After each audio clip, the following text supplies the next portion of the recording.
back to the start of this playlist. Let me post in Discord.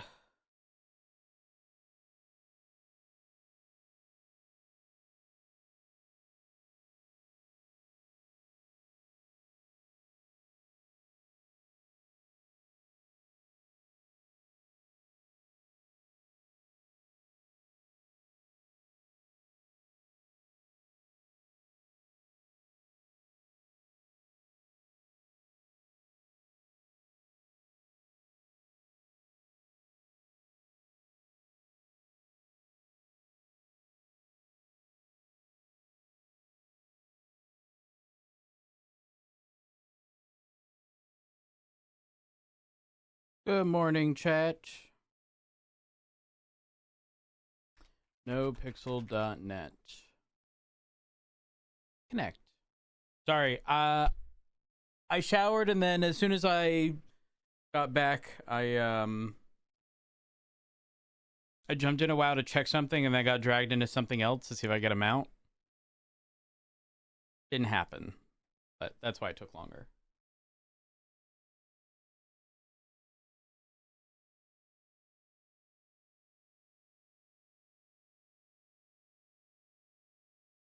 We are jumping in game.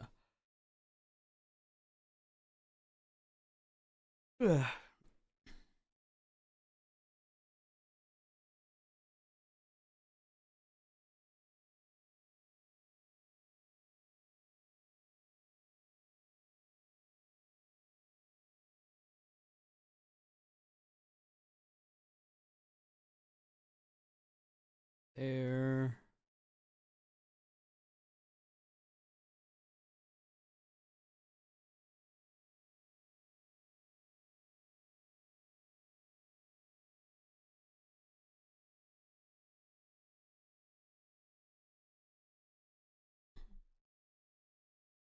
Okay, let's do that again. Connect. Good morning. Good morning. Do.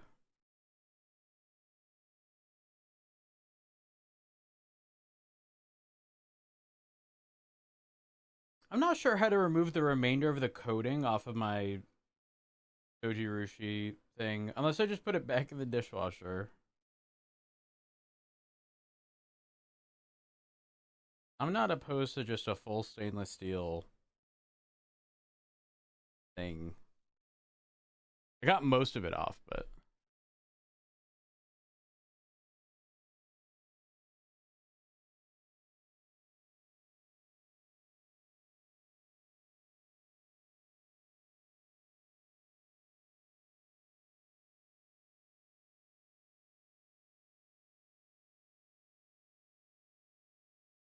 what is happening?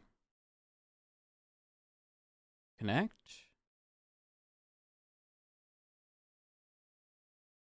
Nothing is Task Manager. 5M, close.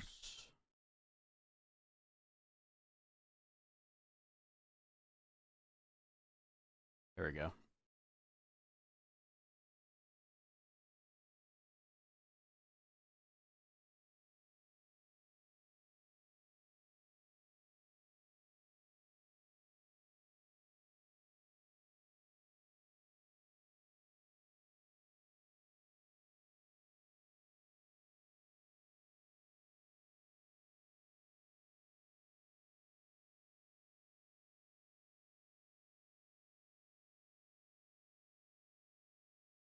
Here we go.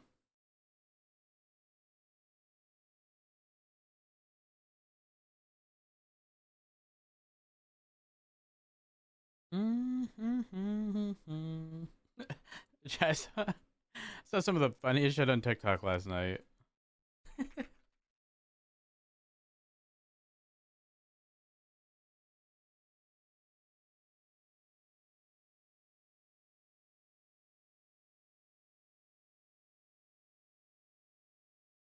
Fuck. Without being able to post it, it's not gonna make sense. But it was the series, or it was the video. There's a specific haircut the dude had, and just the comments on it were so fucking good.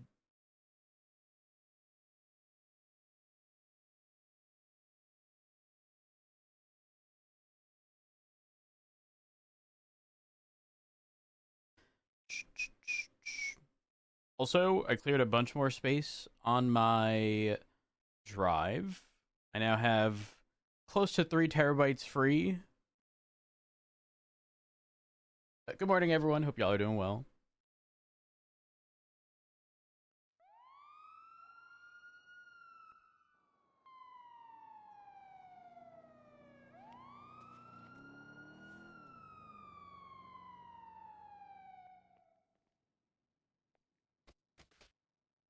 Oh. There we go.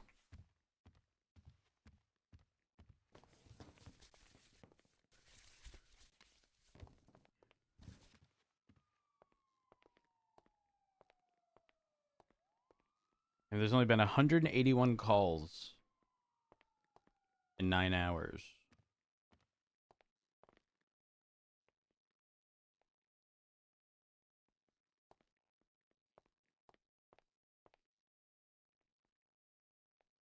We need a new camera.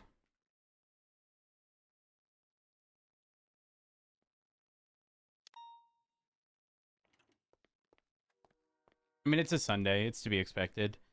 Sundays are typically when I like to do like the server cleanup stuff, primarily because it's slower. And if it stays slow, we might just do like some server cleanup stuff. On to Vespucci VCB. Alias, right, westbound, exiting power. Southbound power for Jam Chapel. Right, westbound, approaching the Crystal Casino Alias, exiting towards Alta Street. I won't let them pass. It's westbound, approaching the train tracks over it. Into the apartments parking area.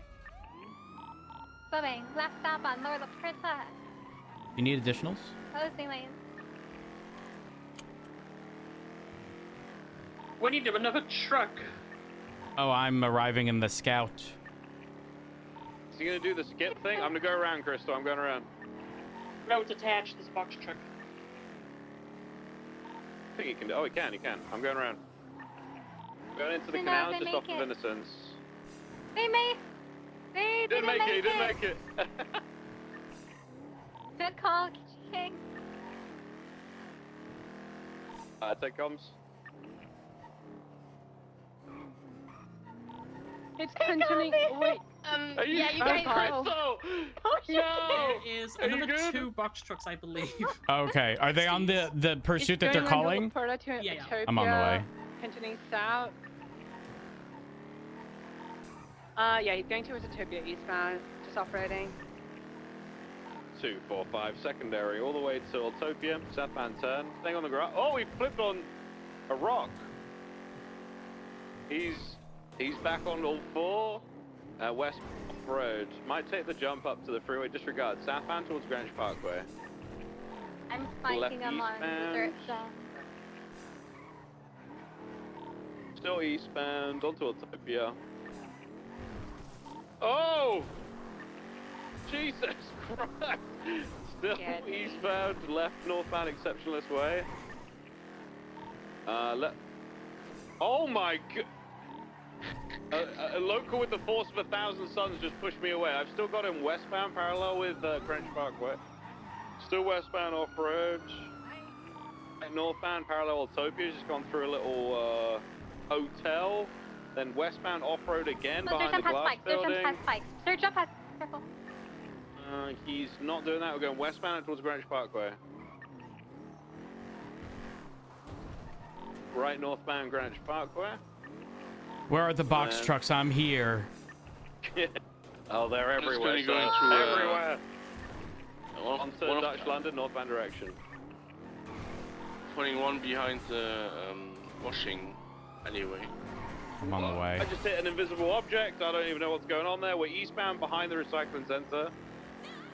Probably going into canals, or maybe not. We're staying on top of the grass area, not in canals yet, but parallel with it.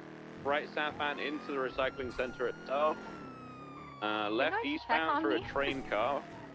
Probably coming out Alta.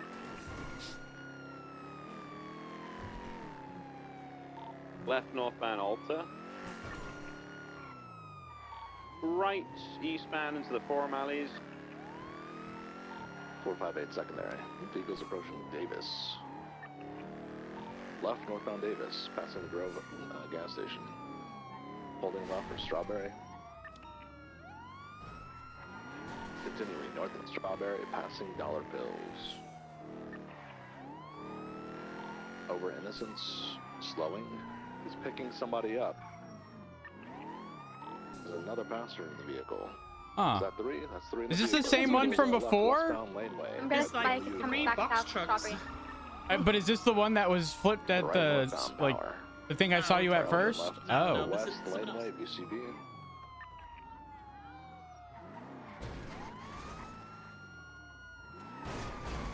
Lock off that exit. I'm bumping it Right. against the wall. East under Olympic. Left north, Elgin. Right east, laneway underneath Olympic. Right south towards the VU. A south West spike. Strawberry. Out to Strawberry northbound, right eastbound Capital. Sorry for the delay comms. Left northbound Crusade. Underneath Olympic Freeway. They're jumping. Yeah, they jumped onto the train tracks. Oh God! Taking off westbound on the train track. Oh! Who slammed him? He's gonna. Okay, he's reversing.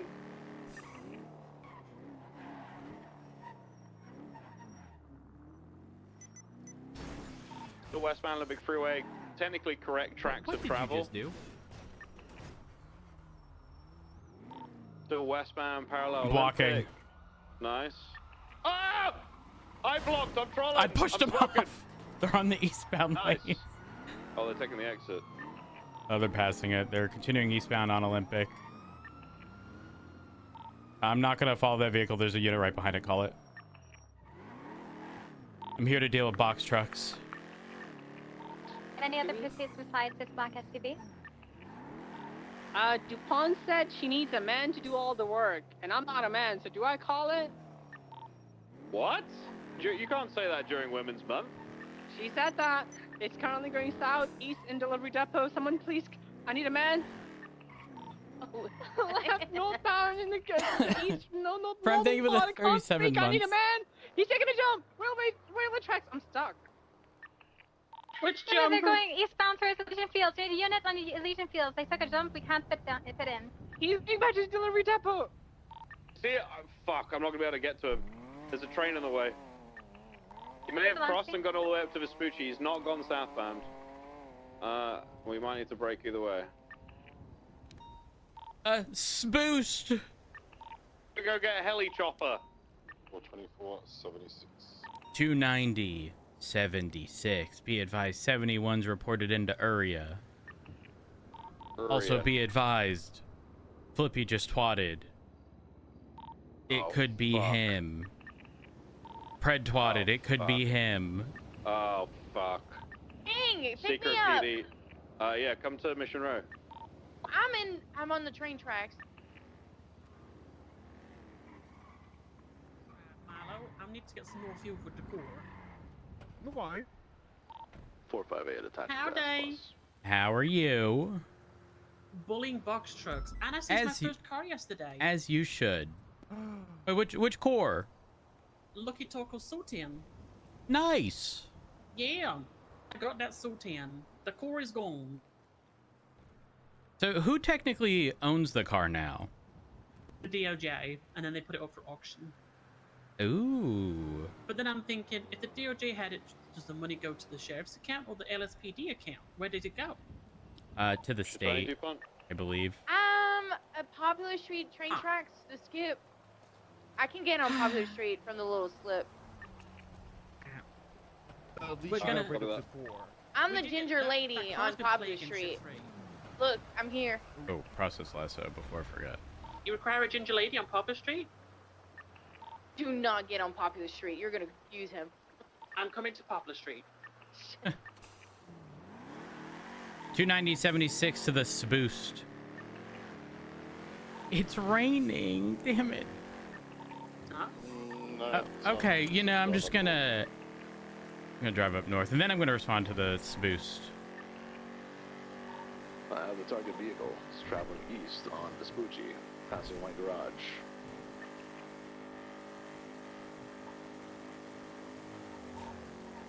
Vehicle still eastbound, with blue headlights, left, northbound Lower Power Street. Right, east, San Andreas. Left, north, Elgin. Passing Swiss, passing Billbox. Holding right for Elgin northbound. Air 1 is above. Going down right towards Poplar Street eastbound. They did another right. They're going southbound onto Del Faro Freeway westbound. Going into the oncoming lane of travel, still westbound.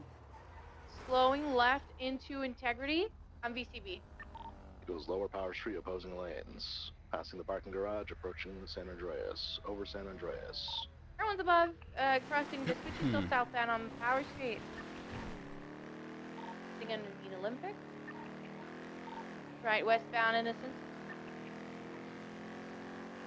Hi, honey. Good morning. Still on Good Innocence morning. Boulevard, approaching I heard Hello. Brandy's a wretched little hoe. Slowing I heard that's what you southbound called her. Why are you buying And her we're trying to fridges, keep huh? us on the street, southbound. You know, I'm here to support my PD People slowing down, left onto the and my people. freeway, You know. You know what she said? She said, oh, I forgot to tell you, she touched my lips the other day. going lower La Porta in the oncoming lane of Oh, travel. I'm gonna be really? pretty soon. Uh-huh. And you know what she texted me? You know what she texted me yesterday? Yeah. What? Did you recently trim your beard? Looking good. XX. Did you? No. Oh, so she's just That's making not the stuff point. up. That's not the point. That's not the point. She is. You know, Listen, she's taken. Her and Miller are a I thing. was riding with your husband all last night. That's what she said. Yeah, you know, I was catching up with her and making sure that, you know, if she needed anything, to let me know, and I would see, you know, what I could accommodate. I don't think it's that big of a deal. You say. I do want your opinion on something. Yeah, what's up? So, Slowing left. I hired a personal assistant. Debbie, who is Jeb's personal assistant. Left, westbound Howard. There's a personal assistant. Yeah, but now you can focus on your sergeant responsibilities and not... Boulevard El Faro, still westbound. You were phenomenal. You were phenomenal, but an opportunity presented itself. That's not true. An opportunity presented itself, but it also presents with potential other issues. After the Jeb situation, Passing colorful Debbie dogs, went to New Babylon. Wait, what And- Jeb transitioning to situation? Scott Rockford, they're slowing down, Like slowing after he right was no onto longer a Freeway. captain, he then Alright, sort of alright. abandoned Westbound Debbie. Vespucci all the way toward, Okay. And Debbie went to New Babylon. right, But northbound Ricardo, who was good friends with Debbie, you know, was trying to tell her that she was in a cult, but you know, when you're in a cult, you don't really know you're in a cult because went into the tunnel. you're in the cult. TLDR, she left the cult for a job. Well, not just for a job, but there were things that morally she could not be in line with. But does that mean the opportunity presents itself that she's been instructed to go this route? Possibility exists, but I trust Debbie. Thoughts? Wait, thoughts on what? What do you need? What's the decision to make? She was technically part of New Babylon for a relatively short period of time. That's all legal, is it? It's not, but obviously, you know, the implication of being a part of New Babylon is not great. I mean, yeah, they all kind of Prisionists, I guess, they're on the way through it anyway. They've just hopped on that Parisian bus, they just haven't reached their destination yet. bud? So I guess, but I mean, you got a good read of character. Is she like a nice person? Oh yeah, absolutely. Heading it towards the lake, stand by. Absolutely, give she her a is. shot, you know, give her a shot. Like you got maybe do a, like a full southbound background check. American. Be like, Debbie, I want your phone records for the past Eastbound 60 with days. Drive. See what she says. They're stopped at 1050. Oh, okay. I will call you back to discuss this because I'm on a call at the moment. But Right, southbound. I definitely want to have like an in-depth conversation regarding it. Who you want to call with? You want to call with me? What do you mean that? No. A pursuit. Why are you doing pursuit, sir? Because there's a boost, and I can't just be. Listen, there's other people who can do spooks. You're right, and I want to do this boost. Oh, okay. Just really relax. Okay, Yeah, instead of being stuck in an office. Okay, I'll So call you I've- for 10 meetings afterwards. Sir. Okay, perfect.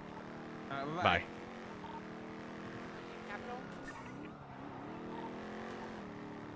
Still a little bit more in southbound. Approaching Carson. Going left, eastbound on Carson. Transitioning now Dutch London, El Rancho Boulevard, correction. Eastbound, left, northbound, Popular. You turn? Oh no, they're still northbound. They're 50% through. Continuing northbound on Popular, we're approaching Capitol Boulevard. Pressing it. Continuing northbound Popular, vehicles slowing down, left, westbound Vespucci. Passing Monroe PD, slowing, right northbound Center. Slowing left, westbound San Andreas.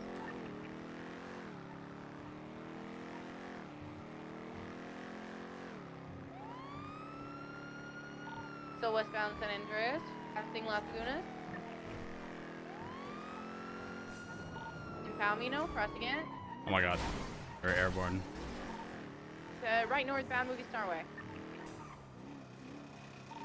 290 has to repair. I'll be back in the pursuit shortly. They went left on South Boulevard El Perro, westbound. Oh, I still don't have Passing repair Aplica, kits. approaching Rockford, crossing it. They seem to be sending it all the way to Bay City. Right, left southbound Bay City, correction. Another left on Marathon eastbound. Chat, how are y'all? Approaching Dorset. Right eastbound Dorset on BCV. So they spin Dorset, setting up for right, southbound Palomino.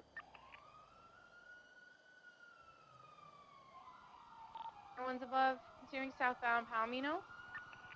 Left eastbound Vespucci. All right, under circumstances, that's a move. Right garage. Slowing down in the old apartment complex parking lot. Coming out on Alta. Left northbound Alta Street.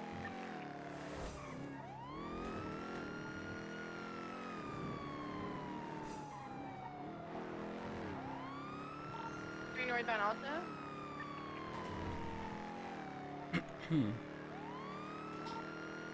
Passing Howard, approaching Spanish. Continuing northbound. Going right, eastbound Vinewood.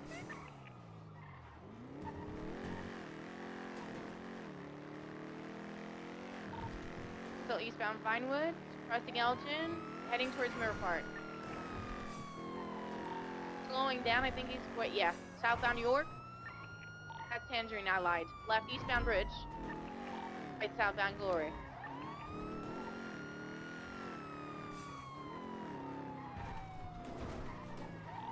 Right westbound towards Howick. Left southbound Elgin. Still southbound Elgin, past. Oh my gosh.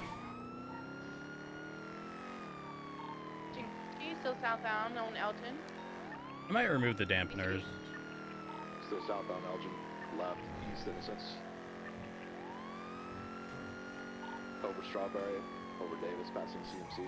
Still east Innocence. Right, south, below Lundstein. Approaching Dutch London. Air 1 is above, right, southbound Dutch London, approaching Maze Bank Arena. Driving on the sidewalk, back on proper lanes, correct. Still southbound on Dutch London. They took a right towards Davis North. We're going northbound Davis. In the Holding left. repair shop. Northbound on Davis, reaching Innocence. All capital, I'm BCB. East Capitol, left northbound Little Bighorn. On the tracks, continuing northbound. Parallel to Little Bighorn, merging onto Little Bighorn. We'll send north. That's behind Mishra. We're approaching Integrity. Left westbound Integrity. I'm yielding. Entering a tunnel, VCB. They're out Alta now. Left southbound Alta.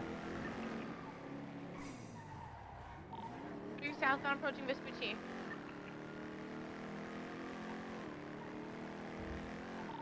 Over Adams Apple, still southbound, Alta.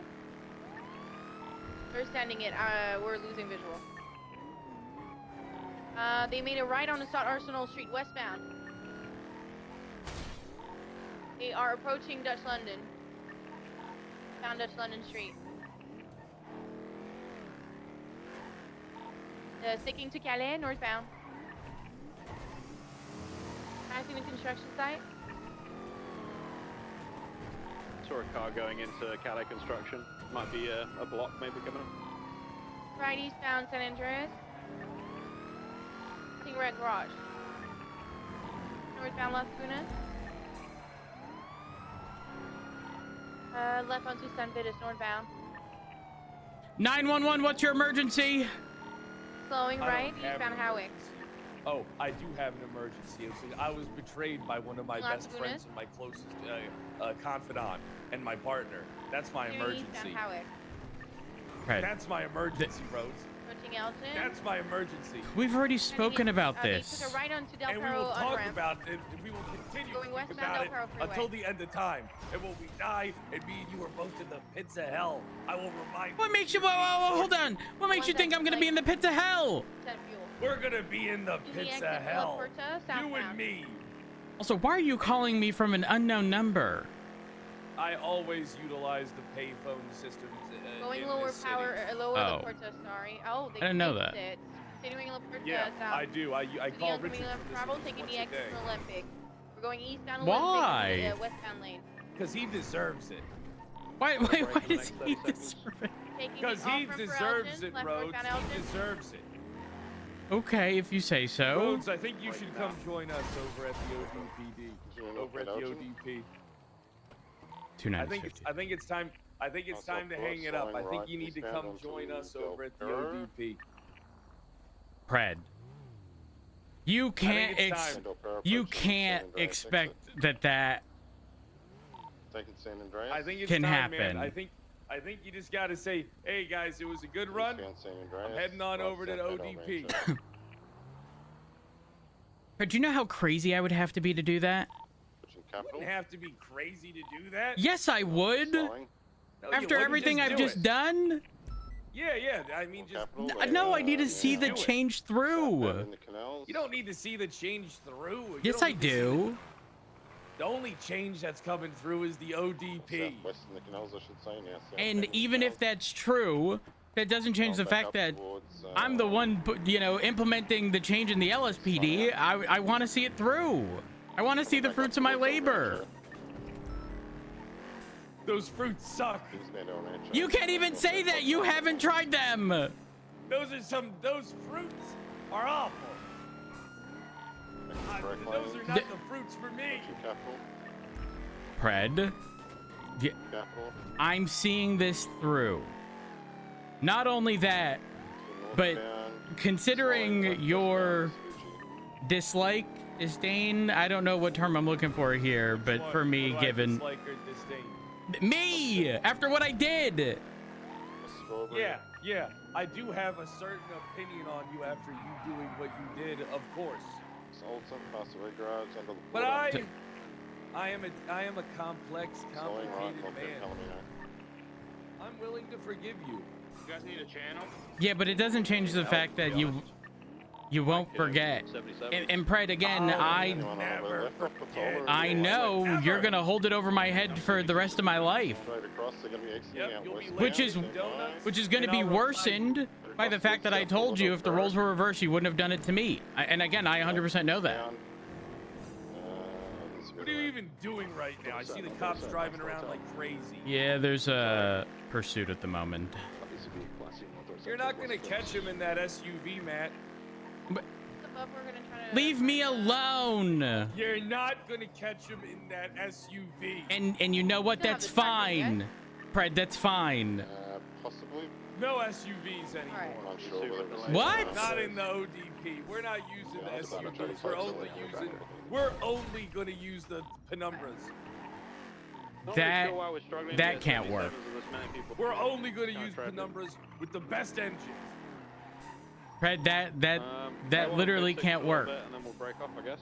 What's the Well, status on you that know, one? you know what can't work? You know What? what can't work? Add up. My Landstalker driving up the hills. I can't even. It's like a 45% incline. It's a struggle. Is it all-wheel drive? I don't know what anything is anymore. After you betrayed me, my entire life changed. Oh, don't try to spin this as I flipped your life upside down. You did. No, You I flipped didn't, my Pred. life upside Pred, no, down I and didn't. around. You did. I did not. You can keep claiming that, but that's not what happened. Yeah, I am claiming. And Pred, that. it's not as if I threw you by the wayside and said I never want to do anything with you ever again. You basically should have. You basically did. No, there's a You difference. basically said, "Hey, stupid bitch boy. Hey, stupid little bitch boy. I'm not gonna give you anything you want. You get to work at the bottom of the ranks because you're a fucking absolute dumbass." That's what you basically said to me. That's Also- what I interpreted it as. Also, there's no shot that I would be able to work with Carmine. Carmine fucking despises me. Yeah, you'd be able to work with them. You'd be enemies. Yeah, no, not gonna happen. No chance. It's just, again, I already fear if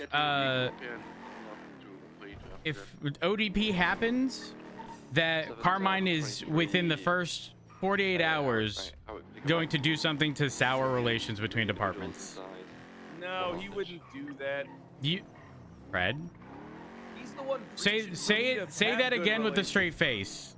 I am. He's the one that's preaching for me to have good relations.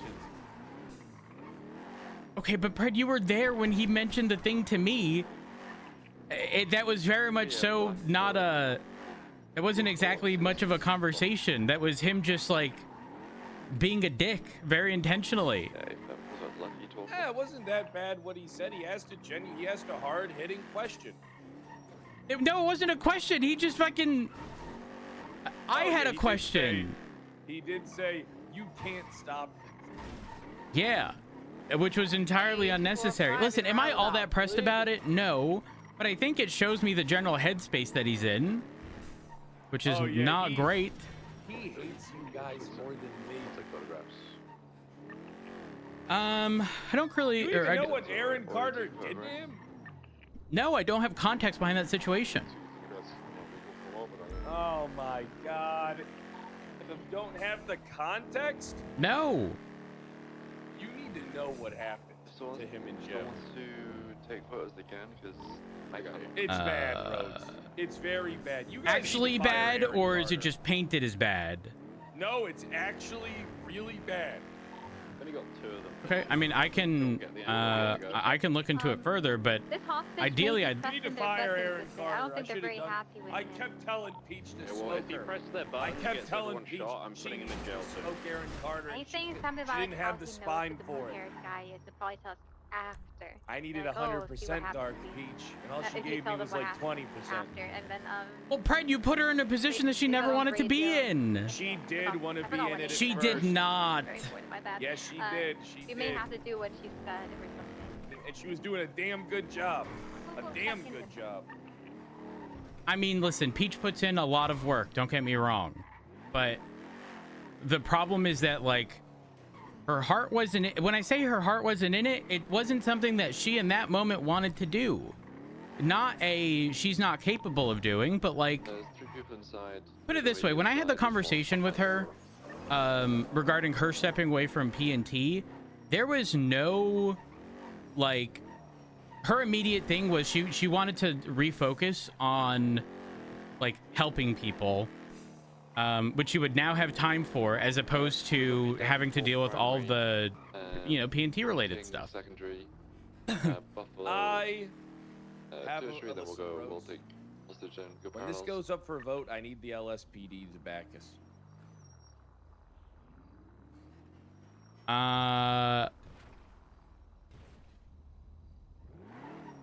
I can't tell people how to vote. Just tell them how to vote. Pred, I can't just tell people how to vote. Just tell them how to vote. Just say, hey, we're supporting this. All right, Four everybody? individuals Vote, inside, vote yes. all armed with class 1 firearms. Pred, you'll have my vote. Asterisk, okay? Please do not. What does that even fucking mean? Well, Pred, you just got done telling me. You just got done telling me. In our department, we're not going to do scouts. We're just going to do penumbras. But that's obviously going to be an issue. That was obviously A joke. Rose. I know, but Pred, the unknown is what concerns me. The unknown is what prompted that conversation with Carmine. The unknown in not knowing how these things are going to function is what's going to make anyone hesitant. Listen, think about it like this. It's either all the LSPD supports the ODP, right? And we get through, blah, blah, blah. It's good for everybody. Everybody's happy. You know, nothing changes for you guys. You know, we get to do our thing. We'll still back you up, blah, blah, blah, blah, blah, blah, blah. Or Kyle Pred, Carmine Costello, and a few others turn to crime. And I mean heavy crime. I mean the heaviest of crime. I go back to my old ways. That's not necessary.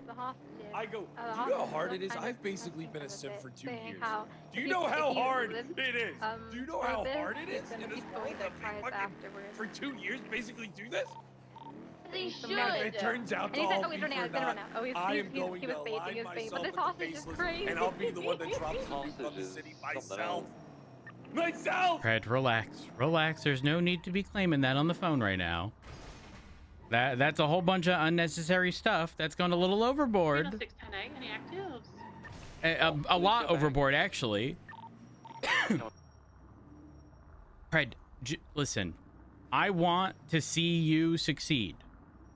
Oh, hello?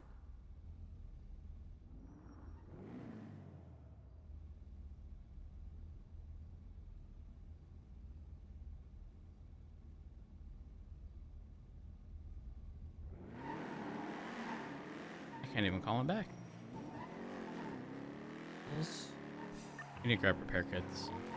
Let me and Crystal take hostage. 7-5 gonna be there in 2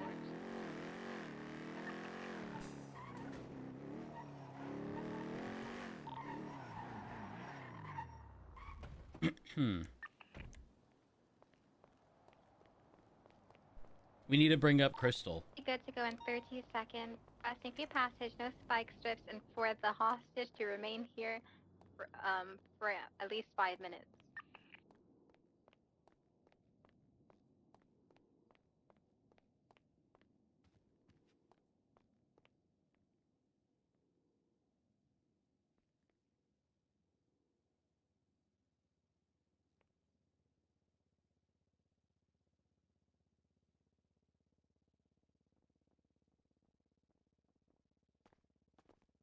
Morning. Why 5 minutes? It's because he plans on towing their. They don't want him towing their cars. Okay.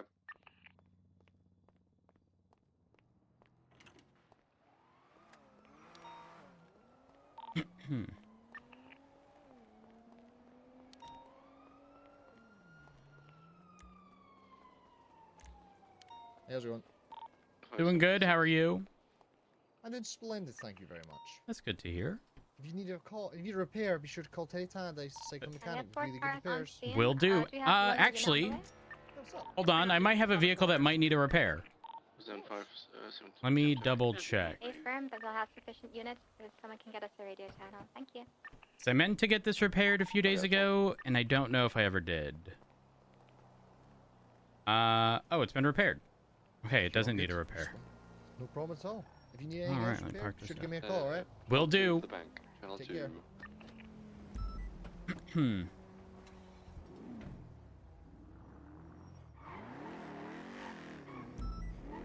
Let me put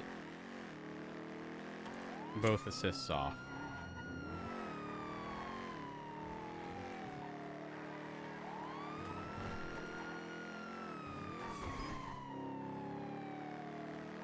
They'll have sufficient units on the Fleeca? Yeah, we're on kind of pro. A firm.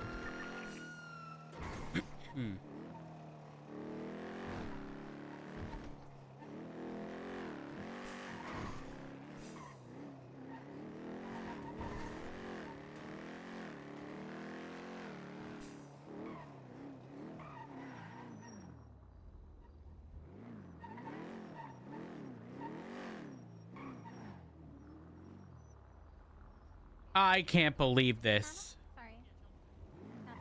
Does anyone have a joke they can tell them? Looks like they've been exchanging money inside between the hostage and the robber. But I think they made the hostage give him money. That's possible happened. Just double check just in case. What gun is the guy in yellow wearing using? What is that gun? Like a revolver.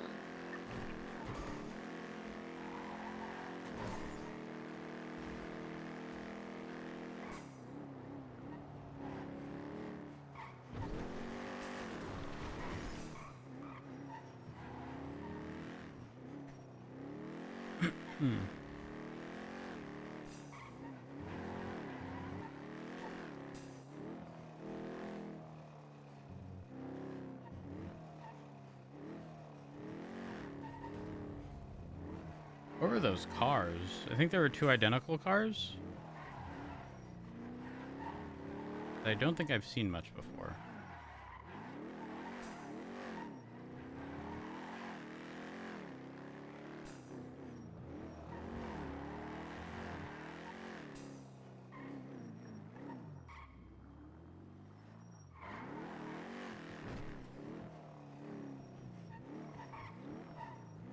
They are not identical.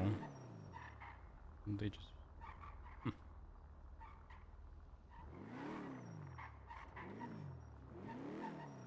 Daniel Short.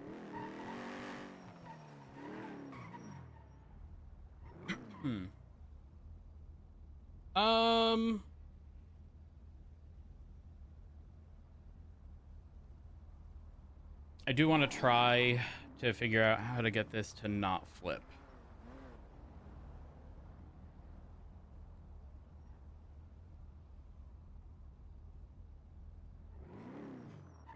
Definitely a slow day.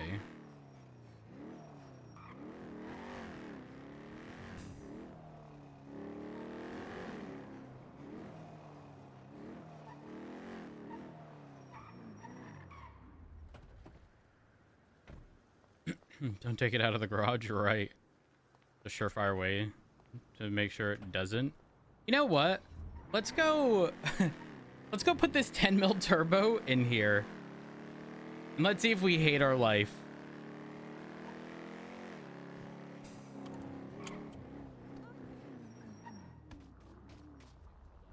Told off. I'm getting fucking told off. This is illegally parked. To be honest. Hey. Hi. Guys. Hey. Guys, come on. Let's not park on the red curb, also facing opposing lanes, you know? See, it's funny, right? I actually parked it over there, right? And then some crazy guy in the green Comet hit my car right over here. And he was speeding. My guess would be like 150 at least. Your vehicle got hit all the way over here? Yeah. Actually, it wasn't a Comet. It was like a... That's a bad thing. A tuned Bison. A tuned bison. Yep. It went 150. Okay, Crazy. I'm not really seeing damage consistent with what you're saying. I just repaired it. You know, I'm a mechanic. You I worked on it. Yeah. Right. Okay, so do you mind, turning it around? Yeah, obviously. Pink vehicle. The curb is red. Shit, I'm so sorry. Let me just park it right. Thank you, guys. Let's park our vehicles legally. It's not my vehicle. Don't worry. My vehicle's a pedal bike, and I'm allowed to be in there. Perfect. This guy legally parked. This guy right here. This Welsh guy in the brown jacket. Who's driving this ingot right here? Red shirt. Williams. This guy right here. Yes, that's me, sir. It's you. Okay. Yeah.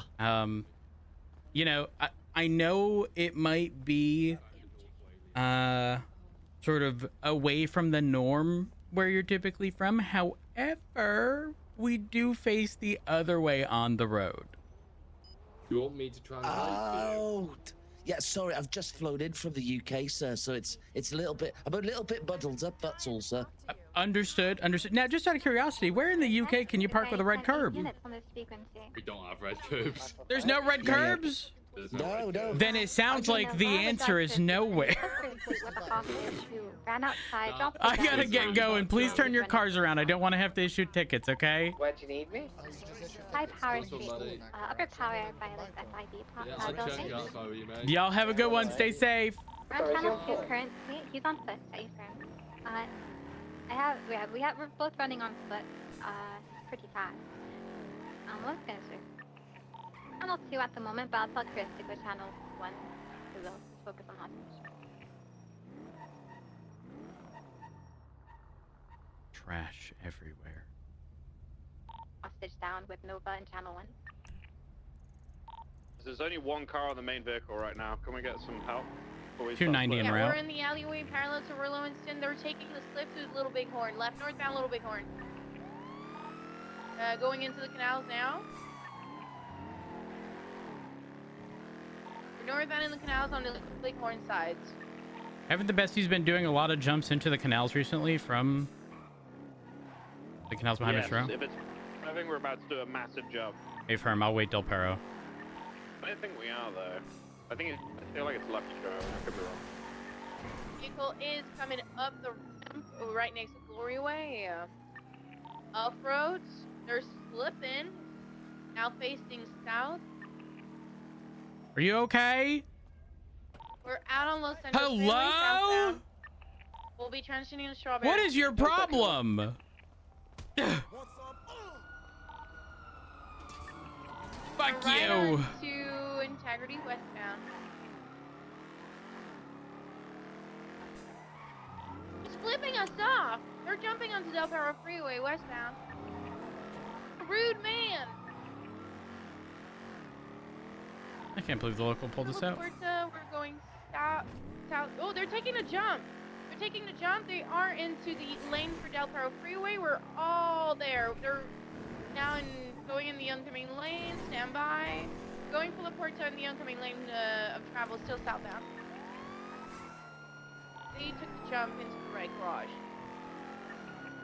We just flipped. They're out on Vespucci going into the Old Ubu Cafe parking lot. Currently VCB going towards Alta. Heading towards Alta Street. Southbound Alta. And then we can go to Old Benny's on VCB. We're going on a Power Street. Oh, they are crossing into Power alleyways. We're gonna come out either right next on Elgin or VU. We can push. Oh, they're going through the VU. And on Strawberry now. Going for Capitol Boulevard eastbound. Hey, can't drive. Left Crusade Road north. Underneath, they're going off-road on the train tracks again. So bad. Are flipped. Oh god. They're back on all fours. We're on the train tracks alongside Olympic Freeway, traveling westbound. On my own on the hostage vehicle, by the way.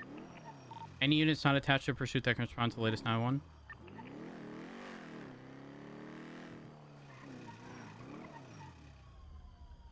I'm under. In case they fall down. Straight to the salt and squeeze. I can't make it. I'm gonna lose him. Go to the left. Go through the homeless camp. Stuck in the homeless camp. I've got him boxed. Boxed at the squeeze. I need a unit here now on the other side. Oh no. What happened? Did it fall off and... Everything has happened. Okay, all right. Listen, I'm just gonna move you away from the core, okay? What's your name? They're stuck literally in the middle. They're coming down now. One more time? Belgian. Monty? Okay, all right. I'm just gonna look you over the best I can here. I feel okay. I just know it's not. Understood. Okay. I need to go sleep again somewhere. Well, tell you what. There is definitely something wrong with one of your legs here, and your arm. So how about I get you transported to? Oh, geez. No. Listen. I will transport you over to the hospital. And then, you know, if you need to take a bit of a rest there, by all means, you can go ahead and do so. Okay. Oh, it's been a day. I've been there a few times. I can imagine. Put away. I don't know what's going on. Are you just trying to park the tow truck? Yes. Okay. It's all gone wrong. So, I've previously had issues in the past. However, if you would like. Oh my gosh, I'm trying to remember what the solution was. Tell you what, I can sort it out. I can get it impounded and it'll go straight back into your garage while it's here. Thank you so much. No problem. Just sit tight. I got to fill out just some brief paperwork here.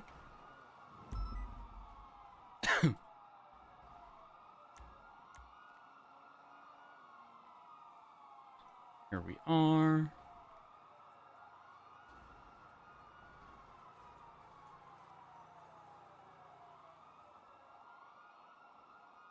Jarek's in the room with us? Oh, nothing's uploading.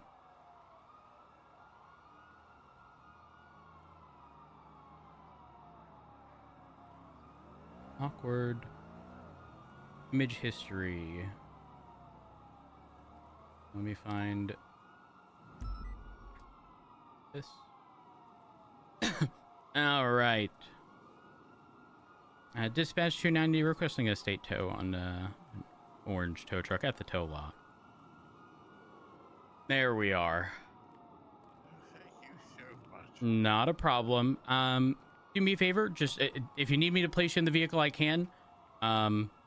If not, then just go ahead and hop in the back seat, and I'll get you transported to the hospital. Thank you, young lady. No problem. I know you did say you might need to take a brief nap. If you would like, I can wait for you to get treated, then bring you back to the tow lot so that you don't have to walk back over there. And then if you'd like to take a nap inside. No. Are you sure? You've done more than enough for me. You've obviously got it away. The vehicle looks healthy. So Yeah. Ignore the smoke. It's just a real foggy day. It's real. It wasn't at the tow lot, but it is. It is here. Thank you, sir. Let me just step out of the car very carefully. It seems like. Oh, are you sure you don't want me to bring you in? No, I've got another leg. It's fine. I shall just use the one. Thank you. Okay, yeah, no problem, Monty. You have a wonderful day. Stay safe. Thank you. Well, I shall try. Cars bouncing, withstanding. Yeah. Have a good one. Oh, man, I need to respond to more 911s.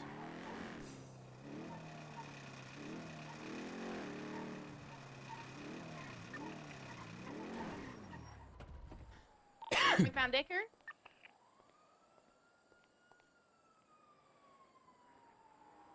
Alright, eastbound San Andreas. Passing Palomino and the food court. Oh, there's a tow truck. Oh! Eastbound on San Andreas, right? It was Off a fucking road. hostage. It is, I think.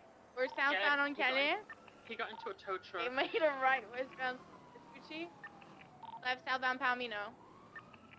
They're stopping at Lucky Plucker. The tow truck is here. Someone is getting out of the car. Tow truck driver's gonna get shot. SA6.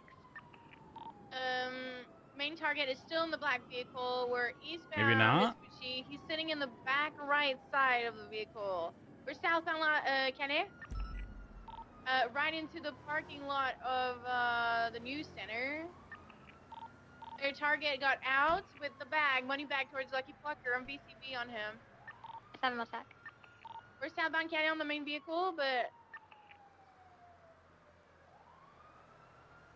I'm gonna stay on the vehicle, but you guys call it if you have visual on the guy with the money bag.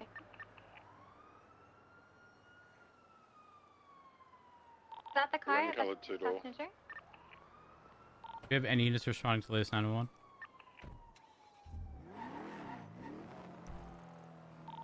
Sorry, can you 10-9 that, sir? Whether or not we have any units responding to the latest 911. I know a bunch of units are tied up on 2 in an active call. 10-9? No. Negative. Not 10-3.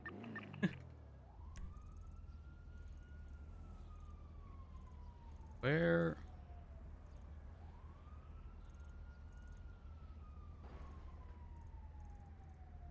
Dispatch, do you have the location of the latest 911? The anonymous one that came in?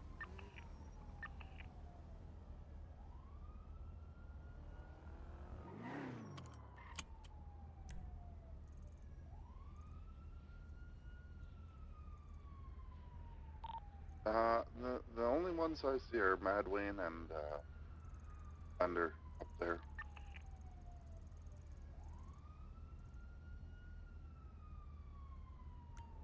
What's the cross on that 911 off of Mad Wayne Thunder? Unfortunately, I cleared my GPS, so I think it came in as I cleared it, so I don't see the approximate location. It's like Cockring and Picture and Mad Wayne, that little area right there. Confirm. If you can let them know that a unit's en route. 10-4, sir.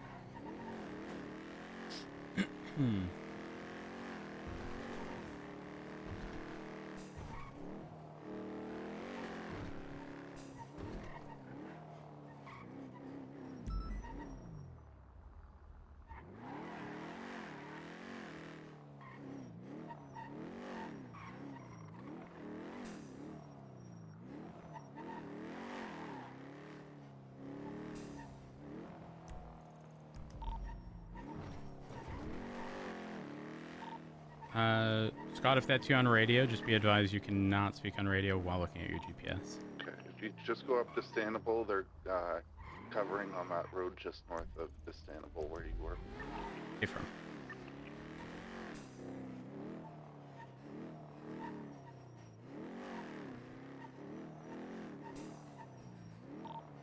Go back east, I believe it would be. It's overlapping in that grassy area between Picture Perfect. What are you doing? What do you mean? I'm fucking driving it. I mean, while that is true, you did pass a stop sign, and then you stopped beyond the stop sign. No, yeah, because I would have went through it. If you weren't in the way, I wouldn't have stopped.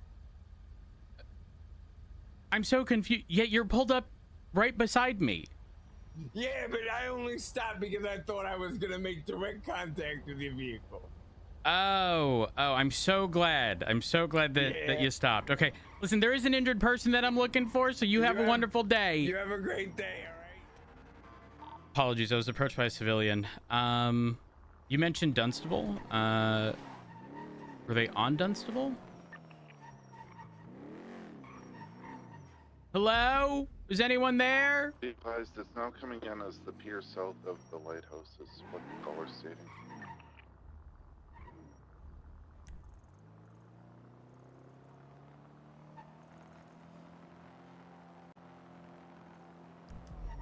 Affirm.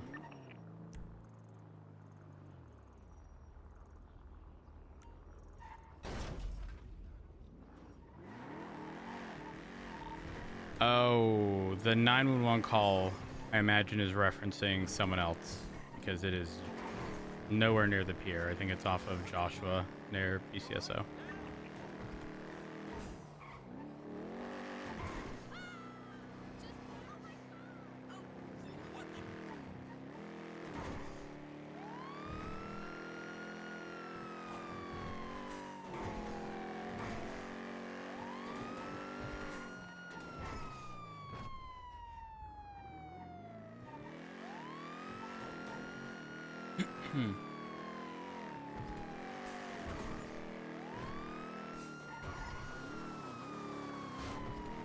South of the lighthouse, though?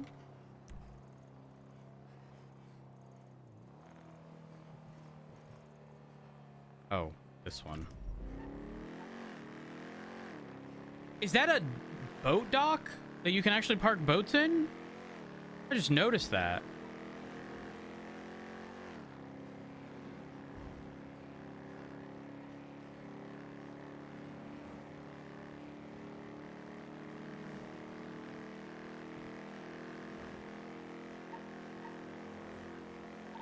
$290 is approximately 1 mic out. Copy that, Chief.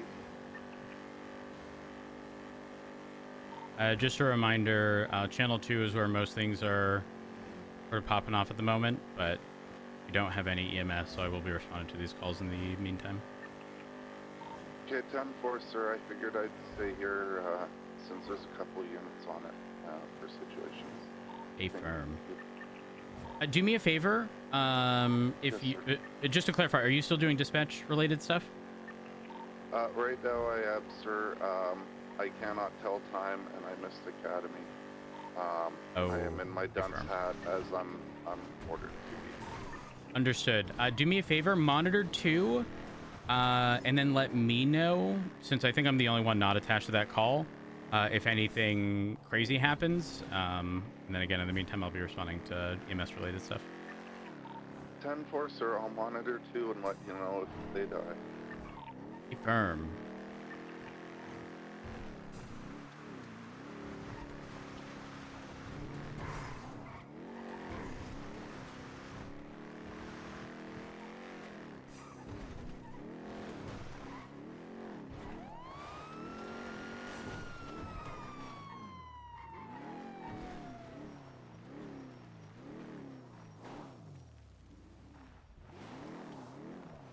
Hello? Hi. You with me? Mm-hmm. Okay. Listen, I'm gonna look over your injuries here. What's your name? Dustin. Dustin? Yeah. Okay. All right, Dustin. I'm not gonna lie. Things are looking pretty rough here.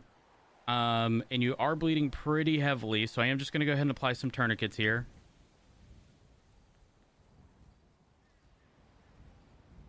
There we are. I'm gonna make sure that you don't continue to bleed out.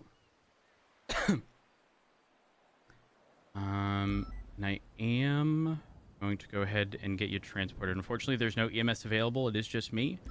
I'll go ahead and we'll sort things out over at CMC. All right. Let me get you transported into the vehicle here. There we are. How long you been here? I don't know. Like Okay. 20 minutes. I'm just gonna a quick photo. 290-76 CMC 147. Okay.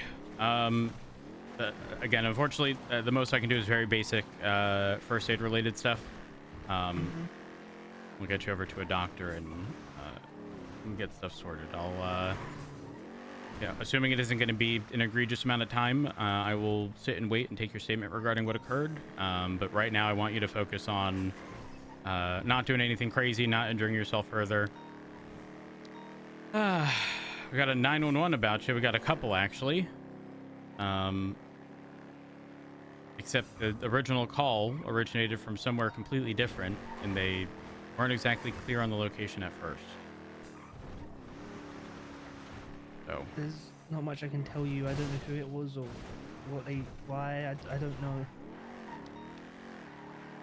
Understood.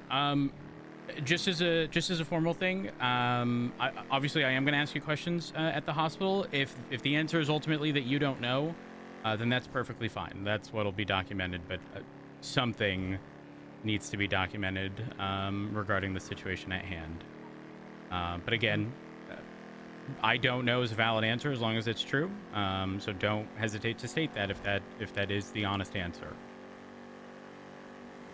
But we'll have that conversation once we get you medical, okay? Okay. Ignore the billboard that says hell awaits. That's Going to not. hell? What was that? Am I going to hell? Well, you know, first you got to believe in hell to go to hell, I think, is how that works. So I guess it depends on your beliefs. Oh god, I'm like.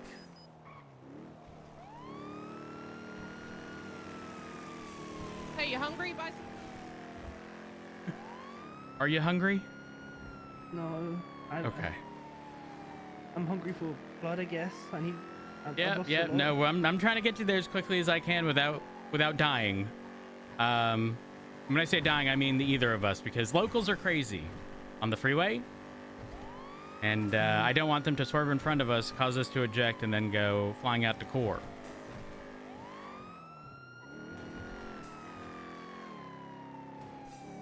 All right.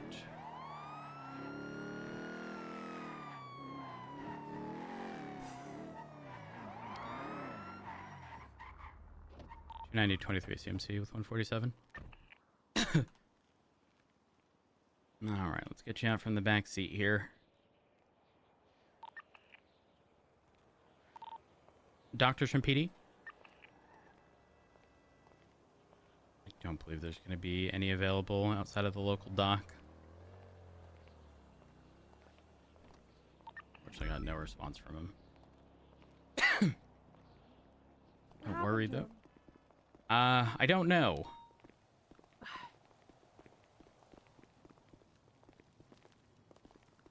Is he okay? Is he fucking okay? He's talking, but I don't have context behind what occurred. He's been poisoned. Oh. Okay. Please get him some fucking help. All right, I'm gonna have you check in with the doc here. So do you guys have context at all? Where did you find him? I can't exactly say that right now. I have very little context, and I do need to have a conversation with them. If he would like to explain, then you know he's more than welcome to. But given the potential of what's going on, and you know potential wrongdoing, I can't reveal any information. Was he conscious when you found him? Yes. All right.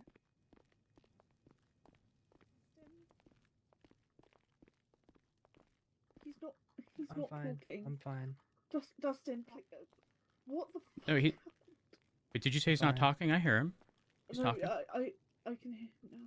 Okay. All right. Okay.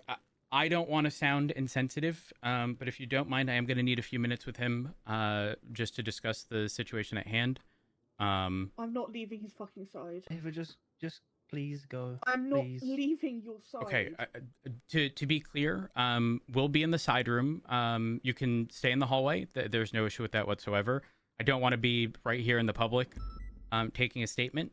And then if you two feel as though you have any additional information, I am more than willing to take your statement as well.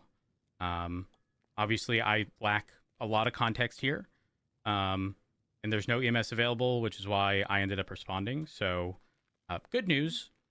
I was able to, slow the bleeding a fair bit, get him to the hospital. Seems to be relatively okay. And sounds like a situation in which a statement needs to be taken. So, you guys can follow me, and then the two of you, if y'all wouldn't mind staying in the hallway until statement's taken, and then... Outside the door. What was that? Sorry? I'll be right outside the door. Perfect. All right, this way.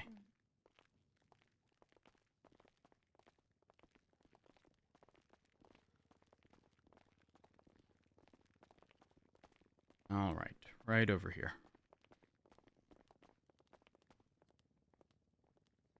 Anybody hungry and need some food?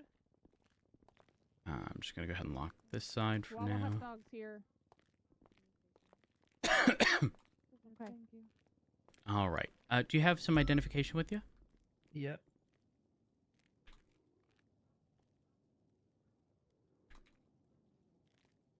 All right, there we are.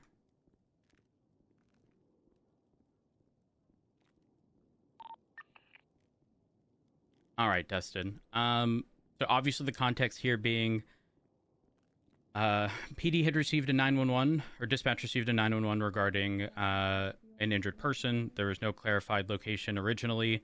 When dispatch reached out for further clarification, they indicated the pier south of the lighthouse. I then arrive. I see you on the ground, bunch of blood on the ground, and then I apply a few tourniquets and then get you transported here, and here we are. What do you recall? And just be mindful that I am trying, or I will be attempting to write this down word for word regarding your statement. So just try not to go too fast. So just be a little mindful of that. Or if I ask you to repeat something, just know it's not from the perspective of like me trying to inconvenience you. It's more so I'm just trying to be as accurate as I can regarding your statement. Okay. Yeah, I'll tell you what I can, but generally I don't understand. I was at Davis parking. I was about to pull my car out, and then a person in a black ingot wearing complete black Black ingot wearing what? Wearing like a black helmet, just black clothing in general. I don't know exactly what they were wearing, but a black helmet. They were blacked out. They held me up, told me to get in the car, made me put my phone and my gun in the glove box.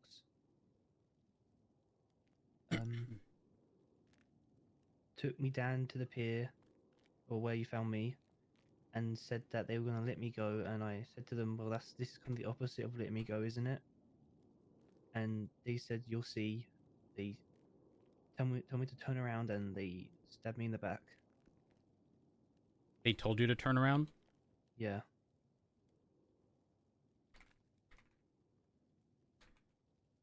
And then they said, "I'll do you a favor and call EMS for Is you." anyone And looking drove for off. the SUVs currently?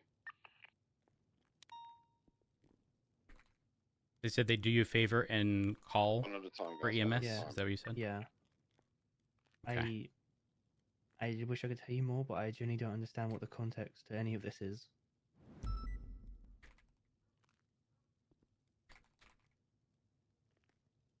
.24 radio check. 1-2. Okay. So while you were taken hostage in this situation, their instruction was for them to put, or for you to put your phone and gun in the glove box. They then took you to the pier that I found you at.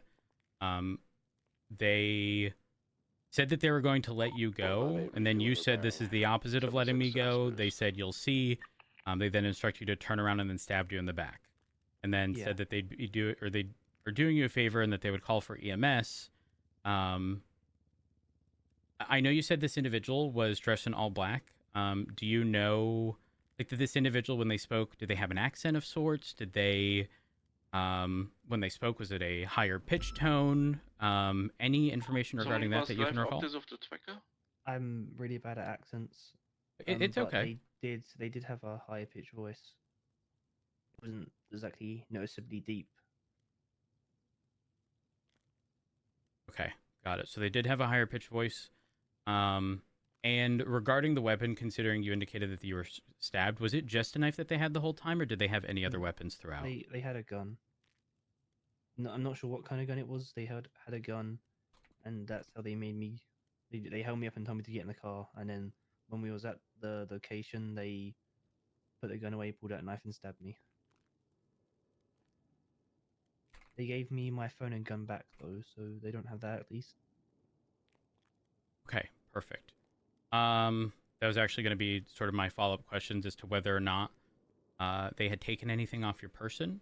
Can you just double check your pockets and ensure that when they returned those things that they didn't swap anything? Additionally, if you wouldn't mind, check your phone and ensure that it has a SIM card in it and that it matches your prior number. Because we have in the past run into situations where in a kidnapping, they have swapped SIMs with individuals. You know, I'm checking. I can't remember my phone number, but you my should. contacts are on here. So... Yeah. Okay. Perfect. Yeah, they haven't taken anything off me. Got it. And then the two individuals that are outside in the hallway, are they your friends? Yeah. Okay. When or after I had set you down with the doctor at the front, when you were checking in, one of them indicated that you had been poisoned. Is that something that occurred before? Is that related to this situation at all? No, I don't know how they know. I don't know how they knew where I was. I'm sorry. I was just going about my day, and it's next okay. thing I know, I'm being You're stabbed. fine. You're fine. I'm content with taking their statements with you here present. The choice is yours. You don't have to be present. It sounds as though there's a sort of like larger scale thing, because I'm assuming if they have any kind of context or information that they were contacted potentially regarding whatever's going on. I don't know, but are you content with me bringing them in and asking them questions regarding what occurred?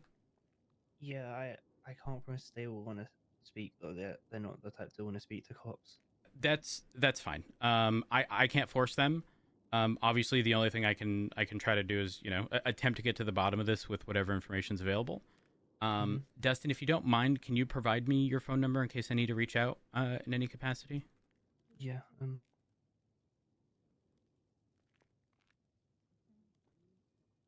Okay, if I just read it out to you. Yeah, that's fine. 420. Yep. 712. 712.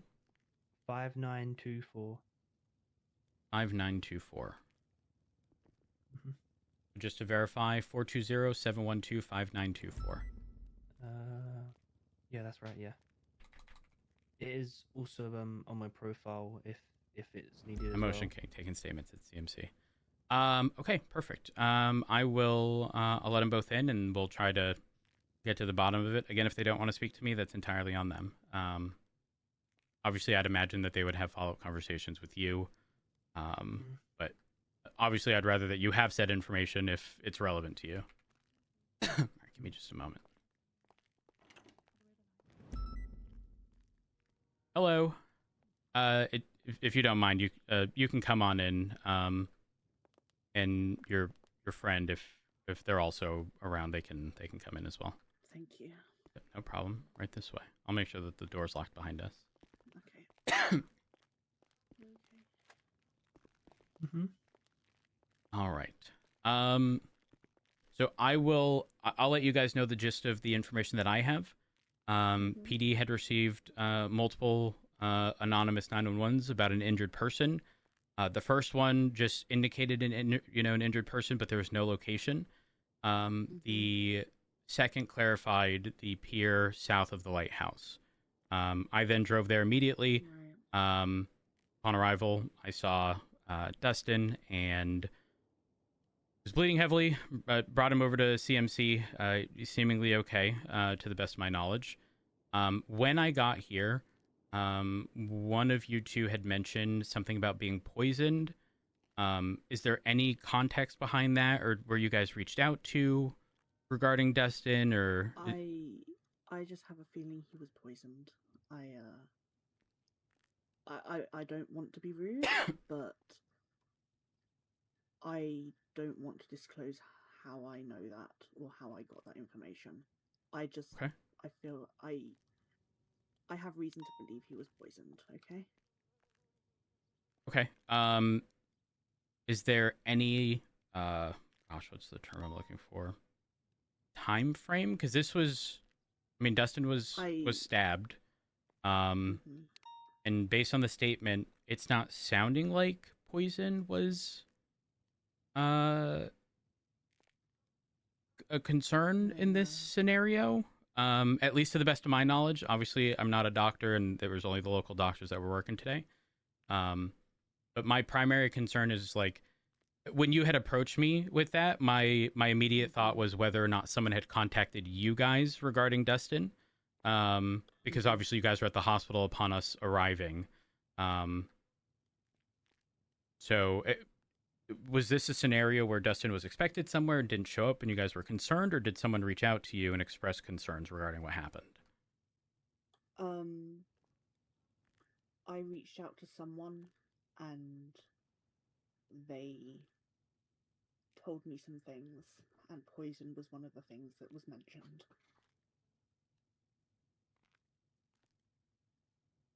Okay. Got it. And then was there additional reason as to why you guys were here, or was it just a matter of you expected that, eventually he would end up at the hospital if he was found? I didn't know where else to look. Okay. I check here first, then I retrace. Okay.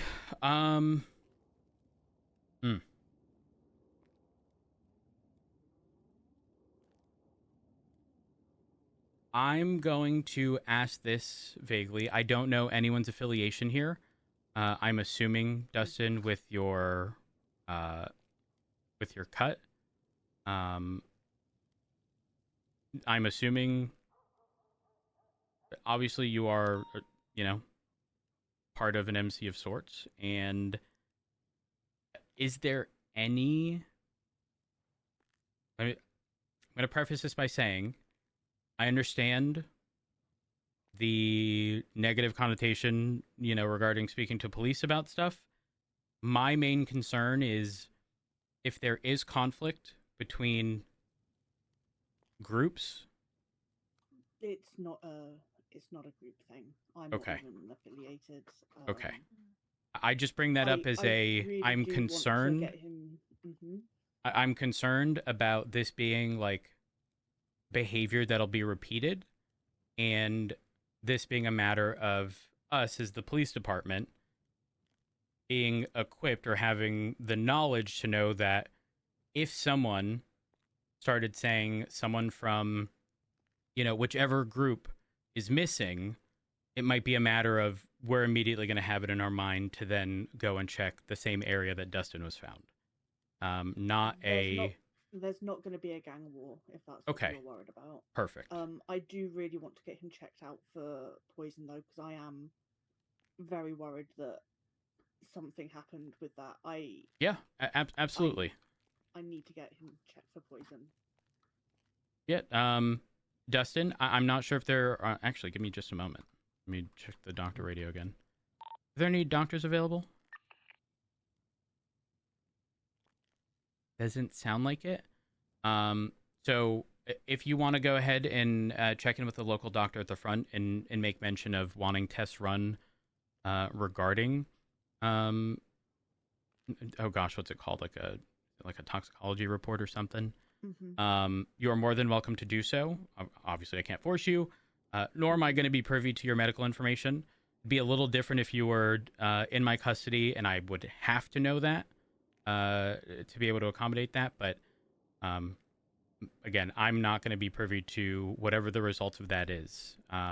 Obviously, if you have a friend here stating they have reason to believe that may have come into play, then I certainly think it's valid to ensure that it gets checked out. Yeah, I don't want to take any chances. Okay. And then if you guys wouldn't mind, the two of you, is there any chance I could get ID? It is for the sole purpose of just throwing in my report as you guys being present while I was here. Did I have mine on me? If you don't mind me asking for your name or state ID? I'm going to be honest. Again, I want this to be sort of the least... I want there to be the least amount of friction as possible. If you would prefer not to give me your name, that is okay. I'm not gonna grill you for your name. What was that? Sorry, I didn't catch that. Yes, please. Understood. She doesn't want to give her name. I understand. I'll unlock the door. I'll get you walked over to the front. Is there anything else? Actually, if you don't mind me looking here.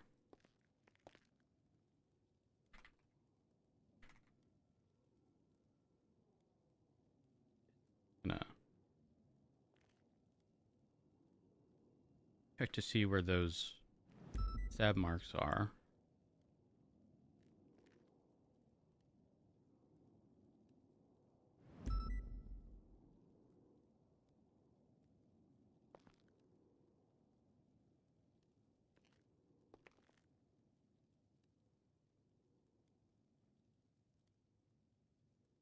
Okay. All right. So Dustin, just to verify, you are gonna get the blood work done regarding any potential poisoning, correct? Yeah. Okay. Yeah, no, I'll unlock the door. You guys are free to go. I will, if you would like. Again, the report is just going to include information regarding what you had told me, for the most part. It obviously I can't come into any conclusions. The 911 calls, I'll make sure that they are documented as well and also put in there. I can give you that report number. Give me just a moment to generate it. That way it shows up.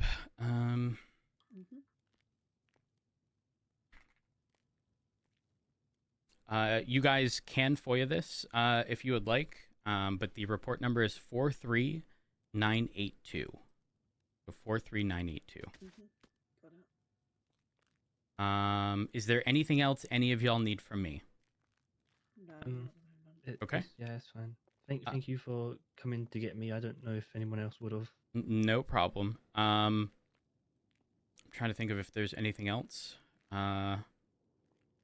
Dustin, I know I had asked for you to ensure that nothing else was taken. If something does come up and you do realize that something had been taken from you, if you wouldn't mind just informing us. It doesn't have to be to me directly. I can give you my phone number if you'd like, but again, I obviously don't want to put y'all in an awkward position of having a police officer's phone number. I'm a realist. I'm not going to expect unreasonable things. So with that report number, if you did ultimately end up finding out something of value was missing or whatever, and you wanted to let us know, you can let whichever officer that you inform know that report number references the scenario in which whatever it was is missing. But aside from that, that's all I've got. Dustin, What was your name again, sorry? Matt Rhodes. Matt Rhodes, okay. Doors unlocked. Y'all are absolutely free. Free to leave. Thank you. Not a problem. Y'all have a wonderful day. Yeah. Thanks. Thank you for saving him. Thank you. No problem.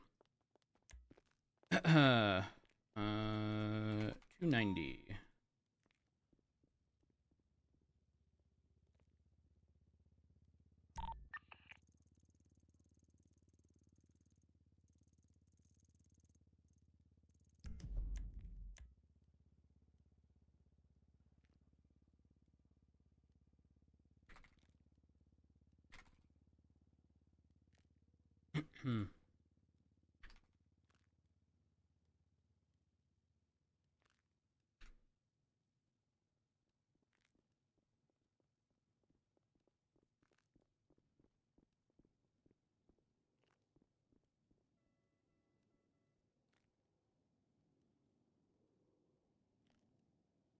Is Kappa working again?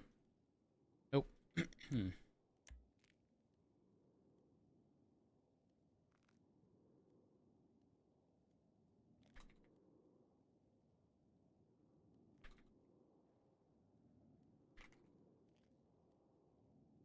fuck with this song.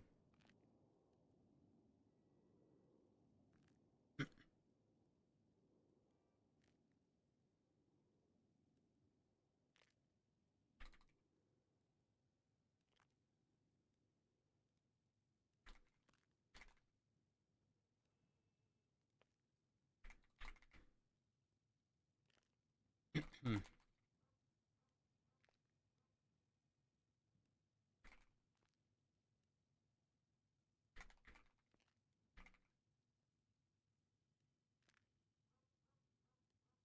Um.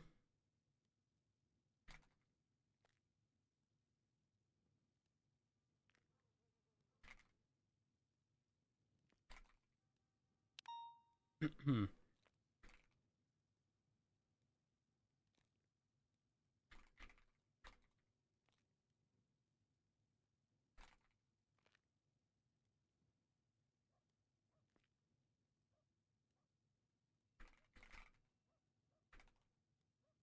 Hmm.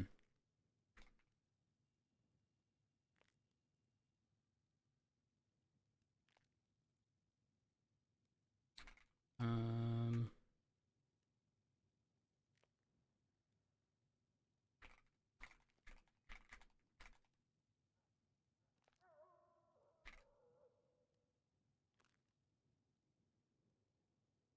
Hmm.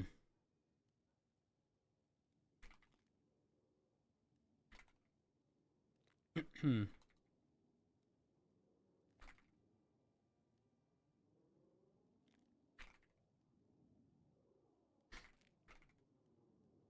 Hmm.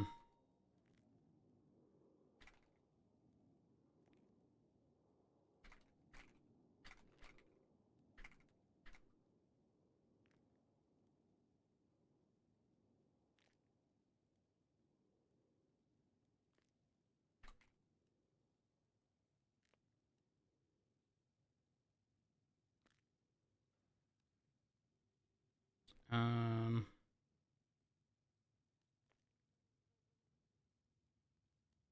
Uh.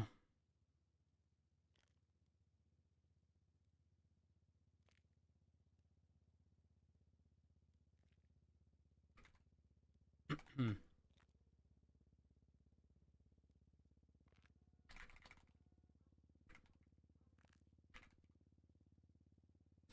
Um.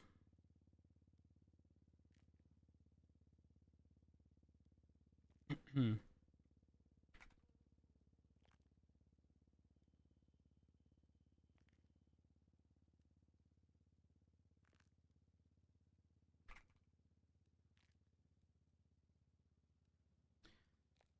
Uh.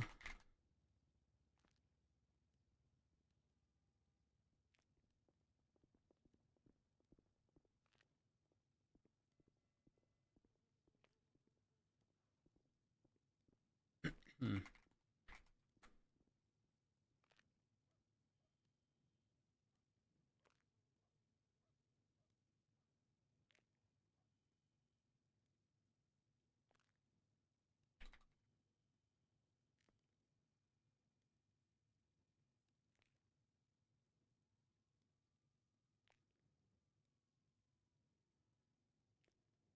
Hmm.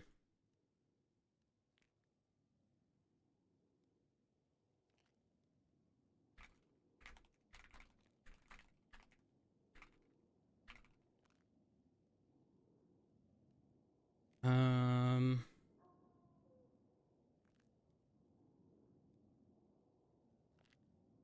I'm not gonna mention Ava's.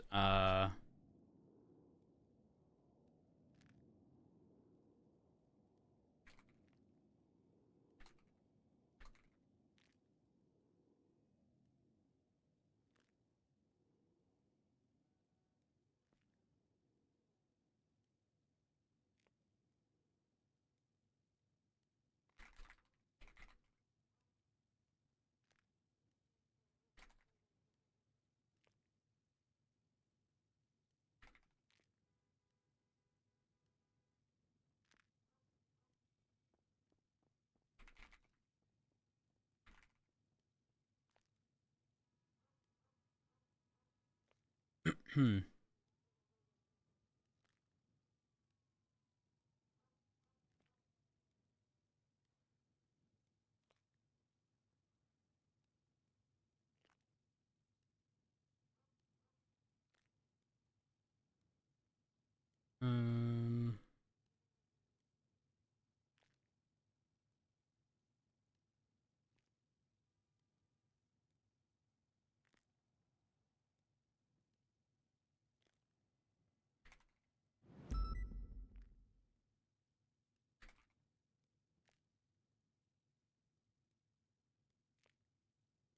Hey.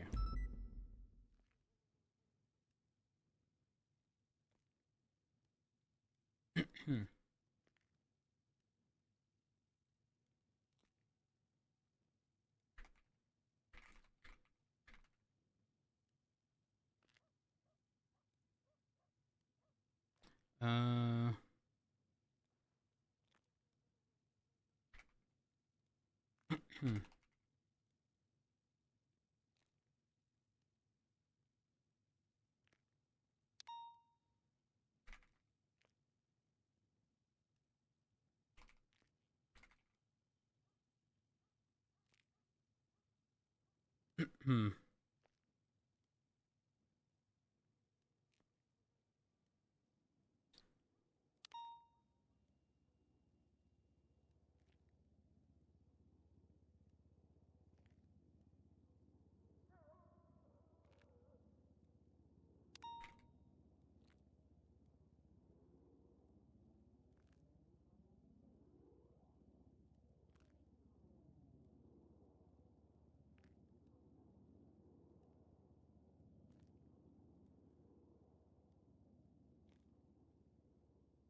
Okay, I think we are good.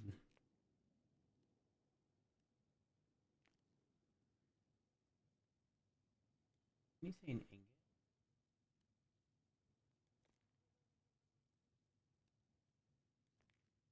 Like ingot.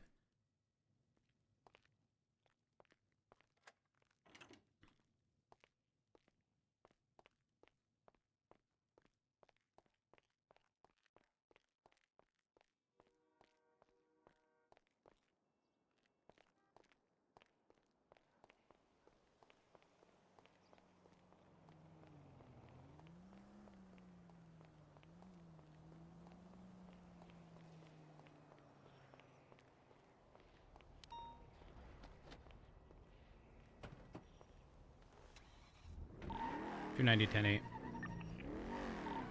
458 status check.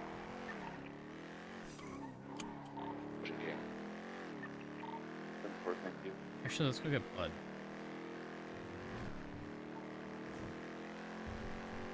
Dispatch from 290. I'm 76 back over to the here south of the lighthouse to collect evidence.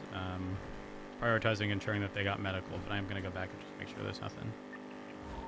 Okay, 10-4, do you need any assistance up there or an additional? Negative, I should be okay. Yeah. Just out of curiosity, is anyone else having issues currently uploading stuff? Hey, sir. By the way, 306, 1038, northbound Elton with the sports car, two-door, black and red. Occupied. I don't fucking know. Thank you.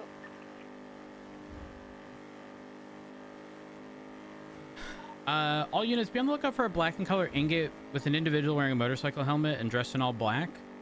They are currently the suspect of an attempted murder.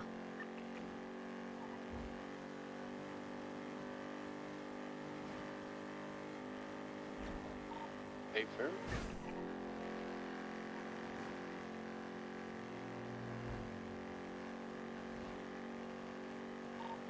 Me and Nova currently using a drone to check into the drug sale on Carson Avenue, right? Basically on Forum Drive. They are selling within the compound.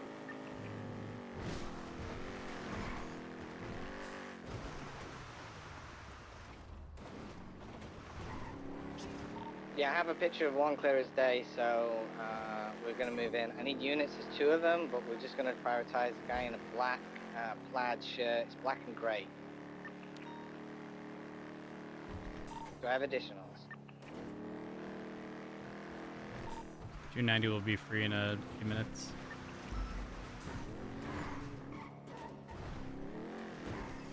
Turn active on 2. So there's only 2 of us, so we're just gonna go in and grab him. 306.2 back. Hi, Betty. Channel 2's available if you want to move up there. We got 2 units now. Come, staying on main. Or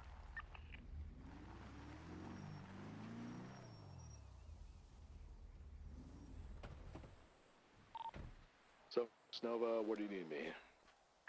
Farm. Farm Drive. Do you need additional? Yes, I do, yeah. I want to move in as quickly as possible so they don't sell everything.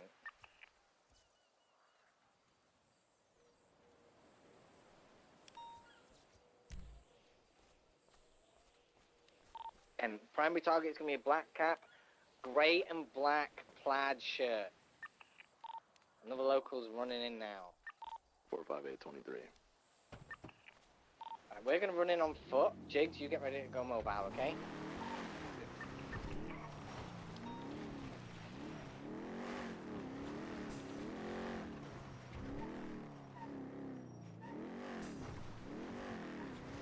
Oh, that's them. We'll leave them be. Probably should have ran the plate, but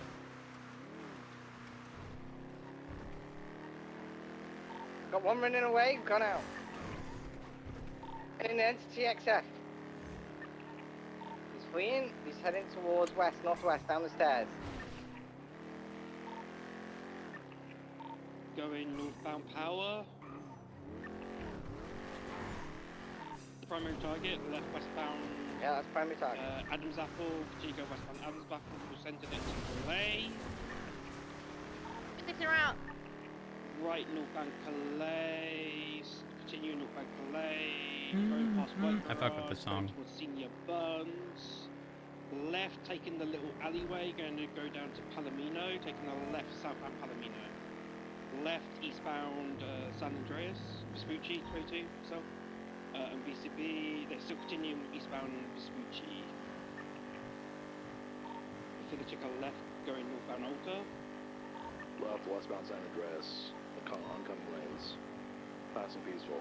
Passing Daily Globe.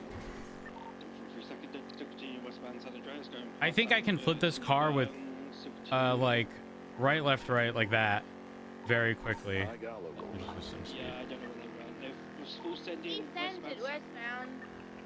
Yeah, San Ann. I'm gonna push north on Movie Star Way. Who was driving that? Dunno. Wearing plaid, black, and grey shirt. Did anyone get a plate by chance? It didn't. I think we know it's up in time. 306, code 6, Movie Star Way.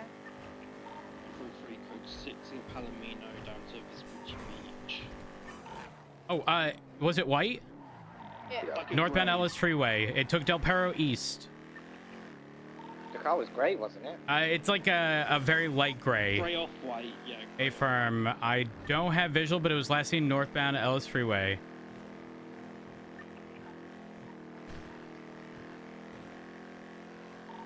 Stand by. I have no visual. That might be flipping. I'm going to oh, disregard. I don't have it. I'm gonna pull off road towards like Redwood Lights track because they were in opposing lanes. Probably North Elgin on Sonora. I'm not seeing anything on the off-road area, unfortunately.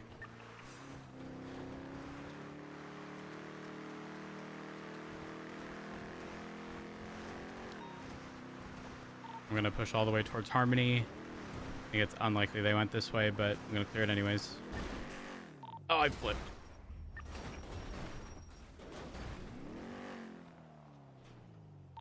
I'm on my side by the prison.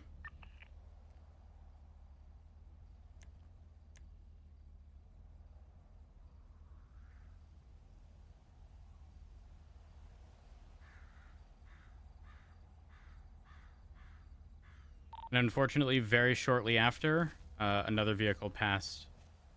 I don't have the plate. I'm going northbound on Los Santos Freeway. I'll find them, guys.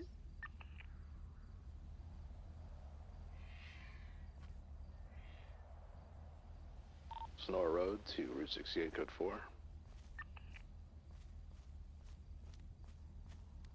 It is possible that they took the casino turnoff in opposing lanes and went either south on Elgin or like went towards Fenwell off of like Clinton. But I was full sending south on the exit and they were heading in opposing. I didn't have the speed. I'm pushing up north of Sonora, guys. I haven't seen them. I'm gonna go check Paleto. I'm sure I can find them.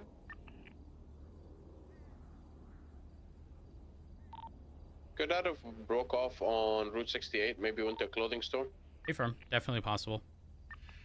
I didn't continue north because I would have never had the speed of my Scout, so it was pointless. So I instead cut west, the off-road path. Hey.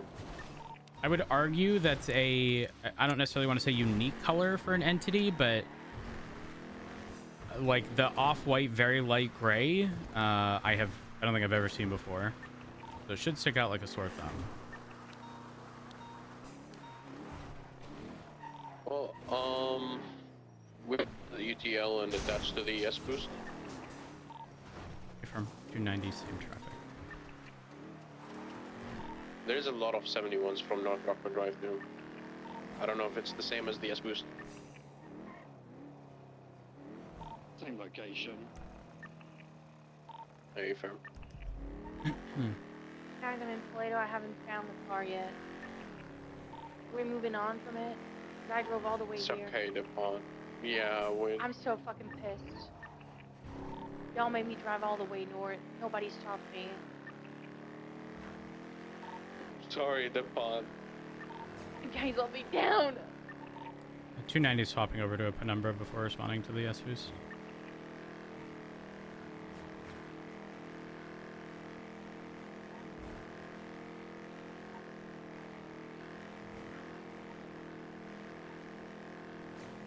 You know what's so funny, chat? My logic behind going that direction was they lost them, but if they took the North Rockford exit, went Bay City, went down, and then like U-turned in the tunnel, and then they ended up in our direction.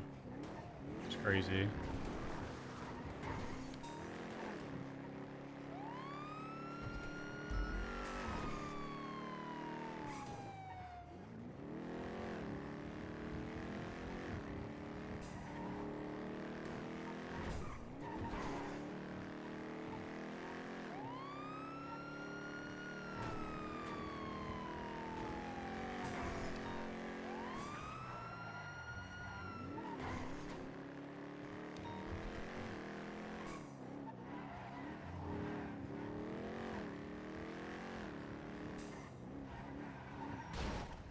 Oh my gosh. Are you okay?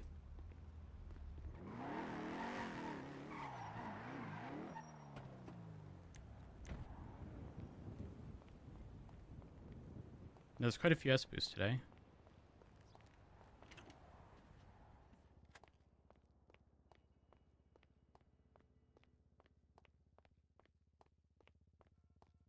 Chat, I got a new bear form in WoW.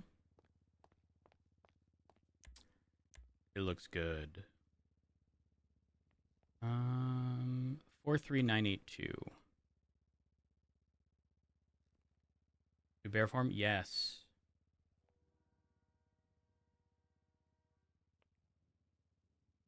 No, I got the oh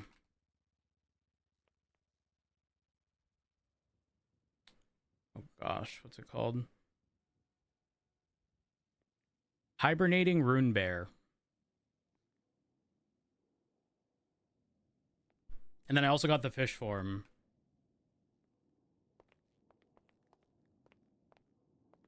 Nightmare, I would never do Nightmare, especially as a healer, outside of a group. In a group setting, it's considerably easier.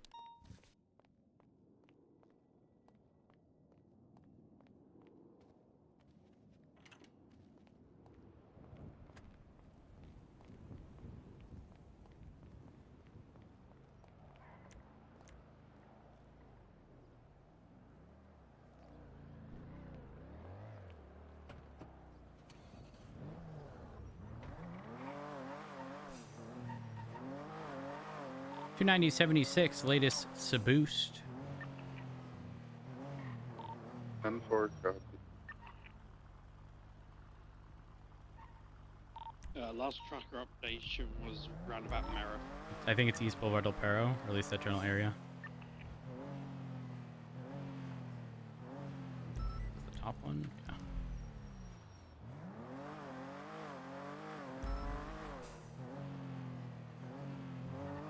Yeah. If you're on the call, make sure you attach to the card.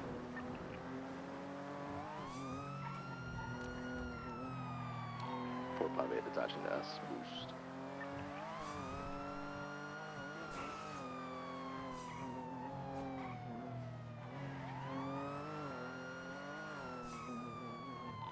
Looked like it had cut south. So I'm going eastbound and clear Savoni to the tracker. Oh.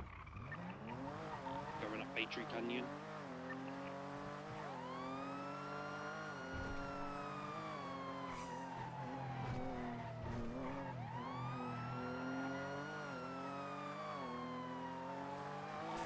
Haywick. This is like going South Power. Hey, firm. I believe I have visuals full sending south power. Stand by. All the way south, merging lower power. Just confirmed with updated tracker. I don't know where they turned. Westbound Vespucci. I got 2 speeding vehicles. It's likely one of them.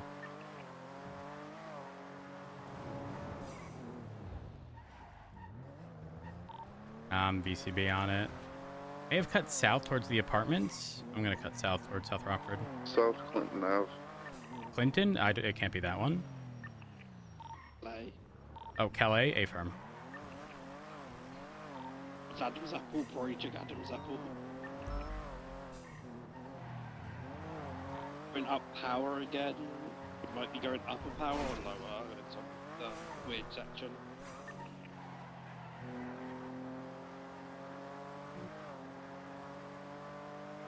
Oh, it was the other one. It was the one that was on lower power. Oh. It's now West San Andreas?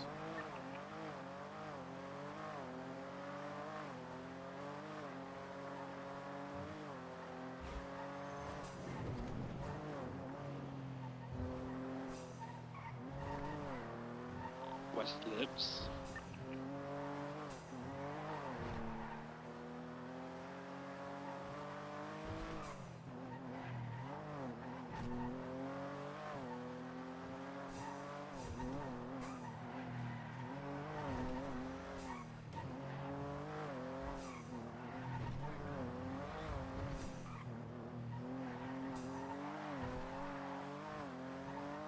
This thing is fast. Looks like it was a full send eastbound on Boulevard del Perro. I could have turned off though. San Andreas.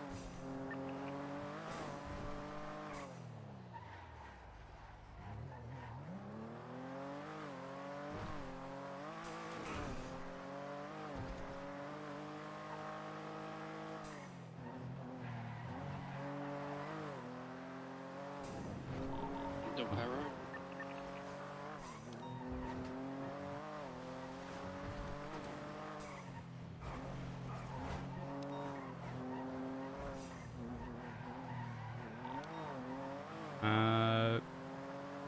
I'm on North Rockford. I didn't see anyone take a turn, so I assume they went all the way through. I'm gonna wait on West Eclipse because it looks like they're trying to stay inner city. They're only going into the water. Perro.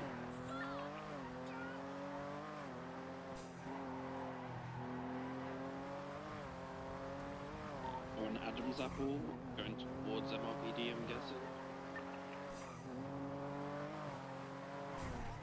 Also be on power, but it's Adam's Apple across power. 290 en route.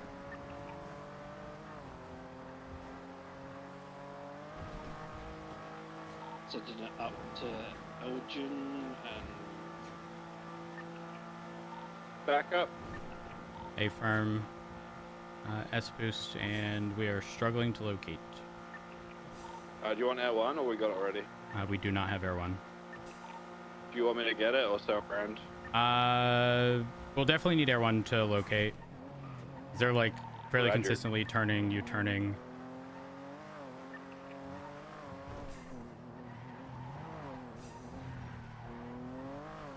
Looks like it was a full west send Spanish. They cut south towards Haywick. I'm not seeing anything on Sam Vitus. Del Perro and Morningwood.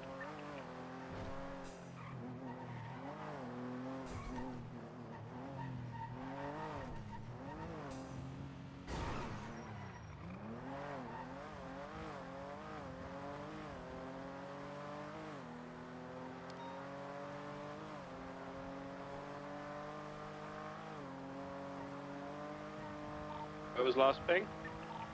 Somewhere by Little Soul. Palomino and South Rockford. Like a red in colour frax. What this patch is saying? Hey, firm. Looks like they're on La Puerta north. So we should pay attention at the Del Perro, like Upper La Puerta turnoff. Everyone's going there. I think we're back up to this. Elgin now.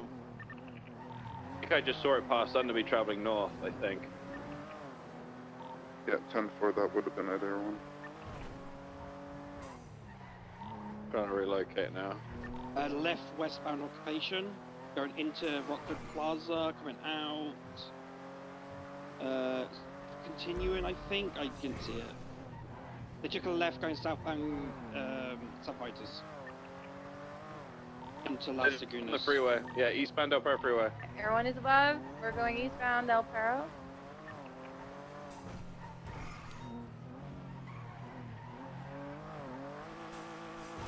Continuing eastbound Del Perro freeway, approaching the Mirror Park exit.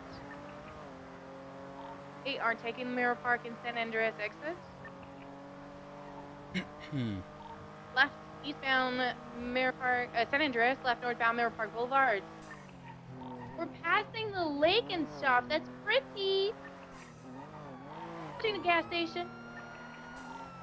Vehicles slowing down in the curves. We're westbound Mirror Park Boulevard, approaching the casino.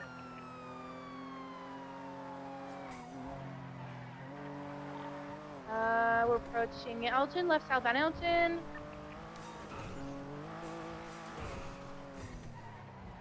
Right, westbound Spanish. Left southbound Meteor. Passing the Fleeca and Howick, we're continuing southbound Meteor Street, transitioning now Elton south, passing Pillbox. I finally see it. Right, westbound San Andreas. Left into the Paywall alleyway, southbound. Made a right towards Power Street. Going into the parking lot, we're facing south, coming out on Vestige Boulevard. Southbound Power. Right, westbound Adams Apple Boulevard. Left southbound Alta. Approaching Innocence. Right, westbound Innocence. Right, northbound La Puerta. Needs to be, so call it right now. Left westbound towards Calais. Okay, regain visual, northbound Calais. Approaching Vespucci, right, eastbound Vespucci. Left northbound Peaceful. And on to northbound Las Lagunas. Tracker's 13 minutes old, so I anticipate the tracker going off soon. Copy that. We are off-road towards Alta, southbound Alta.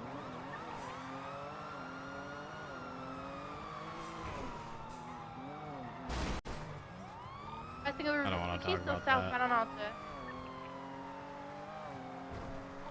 We passed underneath Olympic. We're now Carson. What is this? Carson Ave. Sorry, eastbound. I'm rusty. Right southbound on Strawberry. Into the Mosley and now northbound Davis. When you catch up roads, I'm smoking. I need a repair. Hey, firm. Left west on McDonald Street. Into the alleyway of the Lucky Plucker. They are now facing eastbound. They're going to come out on Davis. Back on McDonald Street eastbound. Back in the courthouse. Right southbound Bruce. Left into the alleyway eastbound. And then a right onto Carson. Westbound Carson. Toby. Left southbound on Bruges. Left eastbound on Covenant Ave. They're going off-road towards the alleyway in Jamestown Street, out on Jamestown. Southbound Jamestown. They made a left. They're going to enter the barrio. Facing northbound, out in the parking lot. Back on Jamestown Street, southbound. Made a right onto Dutch London Street, west. Going into the canals, behind Grove. Westbound in the canals. Hey, you're being illegal. Please stop. Please stop. Westbound in the canals.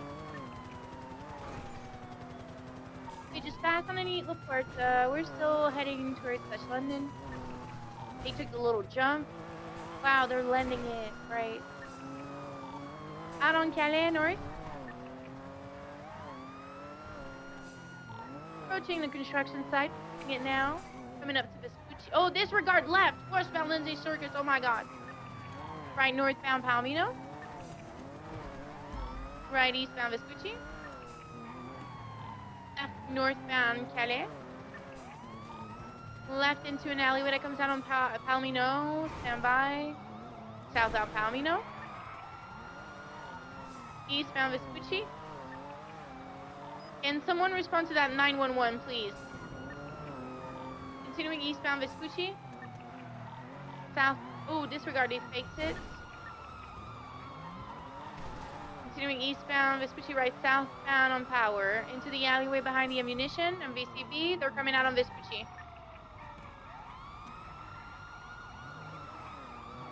Going into the paywall alleyway. It's fine, guys. I'll call it. Individual driver's wearing a light blue hoodie. Passenger almost looked like a light pink hoodie. They took the casino slip. They're gonna come out on Alta. I'm currently VCB college. Exiting Alta, entering Alta Street parking lot. Everyone's above. Racing northbound. We're gonna come out right next to the Red Garage. Out eastbound Vespucci now. Southbound Alta.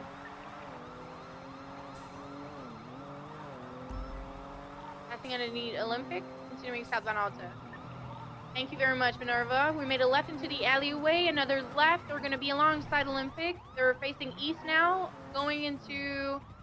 going in circle. Okay. We're going to come out... Ooh, did they almost flip? Stand by. We're right next to the impound lot. We're out on Innocence Boulevard eastbound. They almost did. Again, passenger, light blue hoodie. Or, sorry, driver, light blue hoodie. Passenger, light pink shirt. Copy that. Vehicle is out on Strawberry, facing northbound. Back into the parking lot of the View. Out on Strawberry, southbound. Passing over Carson, continuing southbound Strawberry. They made a U-E going behind the 24/7 on Grove in the alleyway parallel to Grove Street. Left northbound Bruges. Alleyway behind, parallel to Carson, they're behind the pawn shop or whatever it used to be. Left, northbound to Royal Lewiston, and now westbound Carson. Heavy 50. 50 in front of the barber shop, they're flipped. Come on, y'all, get out the We got two vehicle. individuals inside that vehicle, one with a pink shirt and one with a blue shirt. They're going to be flipped right in front of the barber shop off of Carson and Bruce. How the fuck did they flip over? What happened? I kind of want to stay inside. No, you need to come. They turned and hit the pole. There's a vehicle approaching from Carson. Oh. Two vehicles. That's one. No, yeah, two vehicles coming in. Buffalo and looks like a tailgater. All right, don't hit me, please. Thank you for warning me. I appreciate it. Watch out. Don't hit me. Oh, They my gon' goodness. flip that shit. They are. Oh, they have flipped. They are on all fours now. One is out of the Passengers vehicle. Tracker's got to be off. Yeah. I Pier 6, Air 1, we're back on it. We are in the parking lot of the house. We're out on Davis, northbound, passing the hospital. Left, westbound Capitol. Everyone's going to be at 50% fuel. Left, southbound Clear for Crusade. PBS. Right, westbound Innocent. Clear for PBS. Affirm. Northbound Elgin. They I can't do jumping onto Olympic. Yeah. I know, they're broken. Northbound. Why am I stuck in fourth? Left westbound San Oh Andreas. my god, I accidentally pressed my speed limiter. Right northbound lower power on VCB. Still, correction, right eastbound to the exiting Elgin. Right southbound Elgin, exiting San Andreas. Right 22 still southbound Elgin. Then left or right Above, turn. right westbound Vespucci Boulevard. I'm gonna repair while y'all are on it. Continuing westbound Vespucci, passing the right garage. Left southbound Ginger. Switching Palomino. South Rockford, sorry. Oh my god, I'm gonna die. Malfunction, we're good, but what? Malfunction! Malfunction, King keeps screaming. I almost fucking died. Vehicle is northbound on South Rockford and Vespucci Boulevard. We're smoking hard in Heroin. Minerva, swap to channel 2 real quick. 465. Be advised, I responded to a call at the pier south of the lighthouse earlier. I saw a pink Ardent that was there. I actually took a photo of it as well. And this was after an individual by the name of Dustin, I believe Hunter, had been stabbed there. Yeah, I think dispatch just called me to update me on this. Yeah, it's a pink and color Arden belonging to a Tia something. Affirm. Yeah, that's the same plate I got when I was there before. Alright, I'll update on 301s. Affirm. There is, I did put a report up regarding what happened. Unfortunately, Cap is having a bit of an issue, so I was unable to upload photos. Affirm. But I am going to swap back to 1. If you need anything from me, just 301. I'll be paying attention. About 3 seconds behind. Check Vinewood Park Drive area as well. Maybe we cut off. Check in between the freeways, between Palomino exit and LS North, okay? Make sure one person checks out. There's a car being repaired here with guy with a blue shirt on Vinewood Park Drive. And just turn around, Air 1. Like by the old casino? Yeah, we got it. Got the tracks. He's going southbound on Vinewood Park Drive. He was fixing. He got at least one repair off it. Coming up to Vinewood. Left. Eastbound Mirror Park Boulevard. Do you want to chase this without ground? He's stopping again. He's going to be right next to the perfect. gas station. He's getting another repair on it.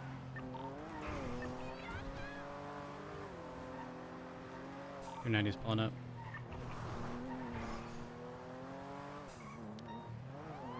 He's right next to the gas station. He's going to be right underneath Air 1. Alright, you guys are on it. I'm going for fuel now. Individual's been tackled. This spikes up around the turn. He's resisting.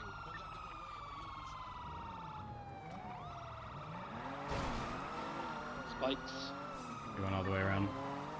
We're continuing southbound Mirror Park Boulevard, passing Liquid Library.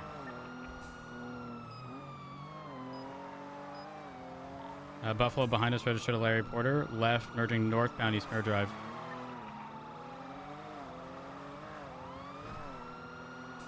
Left, westbound Nicola Place. Right, northbound Mirror Park Boulevard. Passing Liquid Library. Now merging west. Disregard hard brake at the gas station. Full sending west, Mirror Park Boulevard.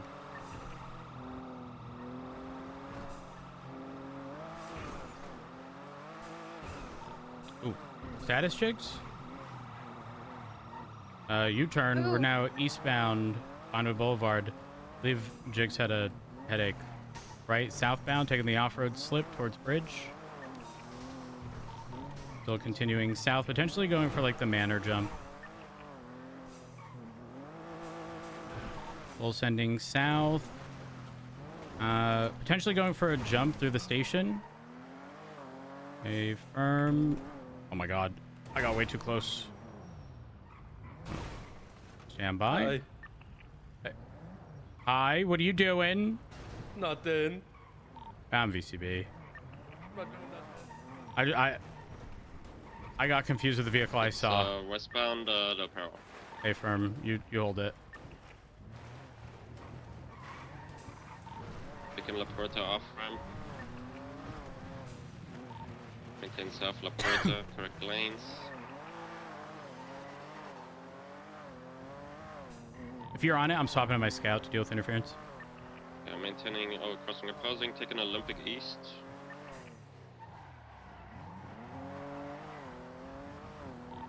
Taking Elgin off ramp. Right, southbound Elgin. Going. Pushing any of those cars is pointless in the penumbra. Left northbound Davis. Left westbound Capital. Northbound Crusade. Hey, that's me, Air One. I was sitting there like I'm gonna die. I'm gonna die. Going northbound on Little Bighorn left. To the They're going in explosive the container. front garage on VGB. Out on the side of Vespucci, center Vespucci, westbound. Going through Legion Square. Oh my god. They're passing Alta. Continuing west. Southbound Kidney. To the construction site. That is bad news, guys. I don't see any vehicles. There's a block on the second building on the ramp. There's there's at least one black Move out of the vehicle, and that way. one he just pushed the BCSO officer. They're heading on the second floor. Get somebody up to La Puerta, guys. Down La Puerta. Down La Puerta, we are with them.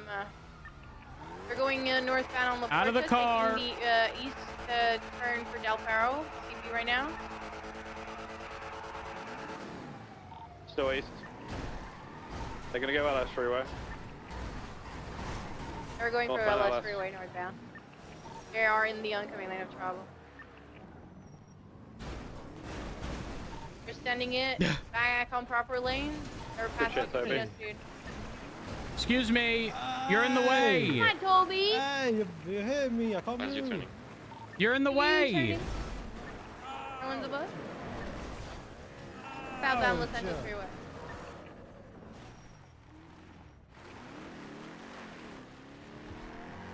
Did they repair it all? I don't see it. Call it. No, they didn't No, stop. they didn't repair. Can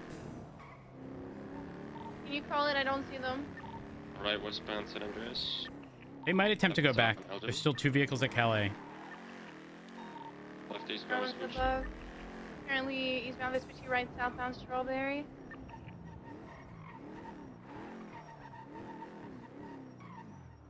Right westbound Innocence.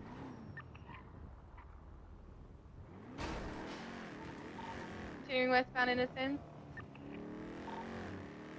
Slowing down right northbound Lower La Puerta VCB. Faked it, continue west. Hey. Vehicles northbound Innocence Boulevard. Roads. How are you? Off-road towards the lower I'm doing border. fantastic. How about you? I'm doing good. If you don't mind, I'm just gonna push this against the wall here. Slowing left east. And it's One's above. You can stop now. Continuing eastbound Innocence. You're done for. Passing the car wash.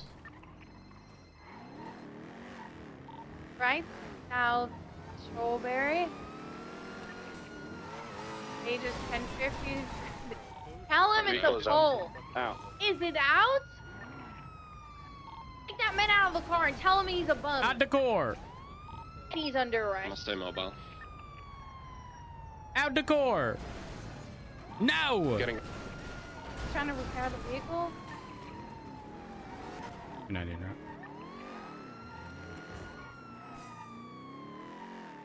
He's resisting. White vehicle coming in. Unsure if involved. stopping? Or just nosy? Never mind. Let him pass. Both vehicles that were in Little Solar on the way. Tailgate is here. Yeah, tailgate is in. Yeah, we got Motel Gator. He's gonna maybe get in. Stand by. All vehicles here now. Buffalo, Resisting. 2 tailgaters. Okay, target is in the tailgater. We need people to stay with the vehicle, please. Vehicle is continuing northbound on Strawberry, approaching Legion Square. Fantastic. From secure the So vehicle. turn left, westbound San Andreas. 290 is braking to respond to Minerva's situation. Copy that. Continuing westbound San Andreas. Units on scene with main vehicle. The vehicle that was left there. If there's anything, just brake, okay? Nice 3-1-1. Yeah, I checked the pulse, but definitely no need. This person has their stomach slit open, and half of the fucking bowels are just out of the body. Missing fingers. Yeah, it belongs to the owner of the vehicle, that pink Arden that we talked about earlier. Hey, firm. Of note, so I went back to collect DNA where my individual, Dustin, got stabbed. So there's no EMS available. That's why I'd responded. I didn't collect his DNA. I took a photo before I left, but I didn't want to delay his treatment, so I went back for it. When I went back, there were multiple individuals. I believe it was Dustin and the 2 females that were at the hospital with them. I believe they're at one of the properties nearby, but they were in a separate vehicle. And the reason I took a photo of that pink Ardent was because it wasn't there in the original situation with Dustin. Or at least I didn't notice it. They're wearing like a... This fucking mask gives me goddamn flashbacks and I hate it. A broken, smiley, yellow mask. Oh, a firm. There was a music box that was playing when I got here. Very creepy music. That's why I asked for backup, because ain't no way. I ain't dying. Be advised, I just referenced the investigations, the who and what. Smiley's is listed. I don't know if there's been any activity as of recent, but I'm just took the exit on Grapeseed Ave. I'm almost there. I really hope not. I dealt with these fucking people so long ago. I really don't want to deal with them again. Were music boxes a common theme? I remember a music box years ago, but it was related to something entirely different. There was a couple ones that had it. I'm not sure if that one's specific, because I worked so many of those fucking cases back then. I started documenting the scene around the body. I don't know if there's any doctors. I guess I'll check on Channel 10s just so they can do an autopsy, hopefully. I can actually... I'll check for you. I can reference Yeah, I appreciate it. the timestamps in my photos of when I took a picture of the DNA before leaving, and when I took a photo of this vehicle, and we'll have a very narrow time frame of when this vehicle could have gotten here.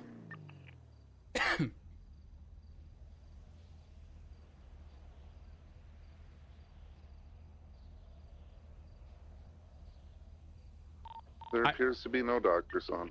I can 1000% confirm because the photo I took is in the angle of looking towards the pier where the blood was, and it was not there. So far.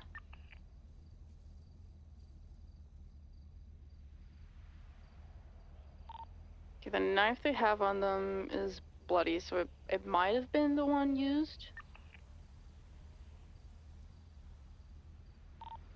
The individual who is suspected of stabbing Dustin was... Now, I don't know if it's accurate. They stated wearing all black, black motorcycle helmet. They also indicated that they had a gun. Yeah,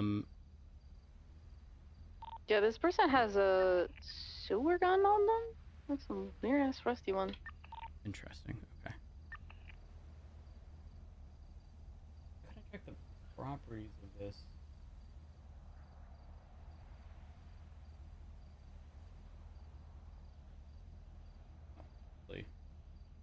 Do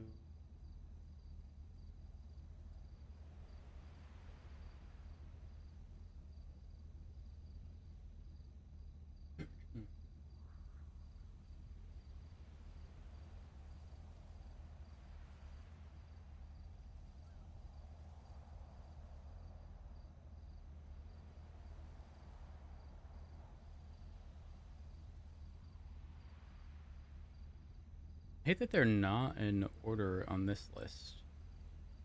View details. Date or 1048.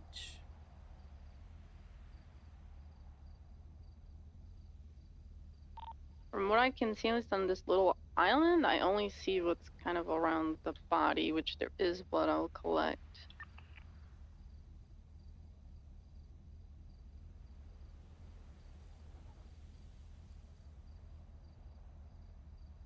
Okay.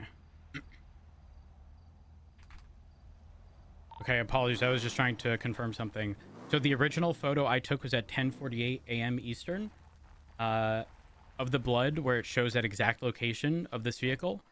And the secondary photo I took when I returned after getting statements and whatnot was at 11:24, where this vehicle was present. Did you grab a boat or did you swim? I have a boat, yeah. Okay, firm. 290, do you want me to find the original 911 calls and document for you? I have them documented. Unfortunately, we're having an issue with our image host, so I can't put them in the report, but I do have them saved. Good 10-4.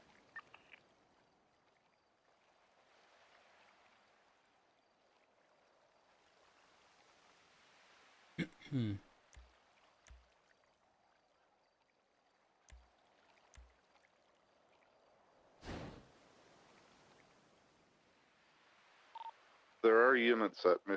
Do you want me to see if I can get anyone else to go up there, or do you two have it handled? We should be okay. I guess if, I mean, anyone else wants to swap, because I know there was like a whole boost going on. Yeah, 10-4, that's still ongoing, but I'll stay on this channel in case you guys go down, and that way I can get other people. What the fuck? Appreciate it. This is not what I...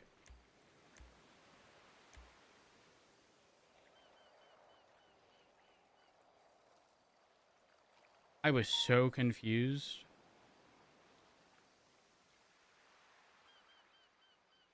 Now I need to pull an old photo so I can impound this.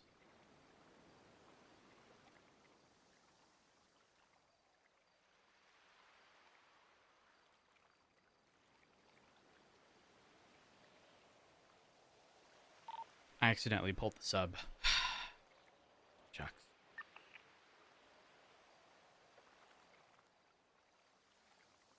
It's okay, sir. You can borrow my dunce hat when I'm done having to wear it. I'm about to make you wear it twice the length of time. Understood.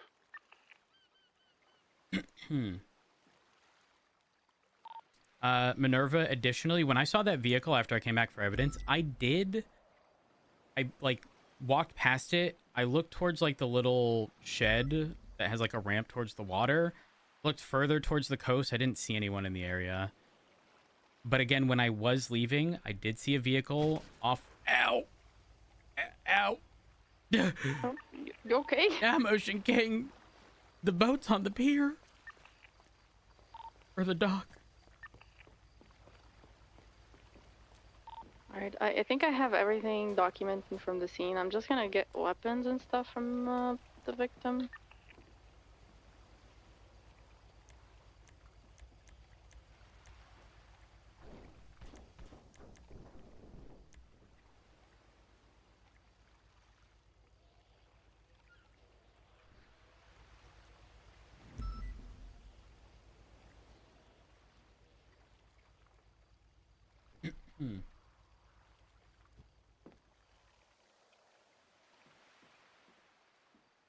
I'm gonna check the water around the pier.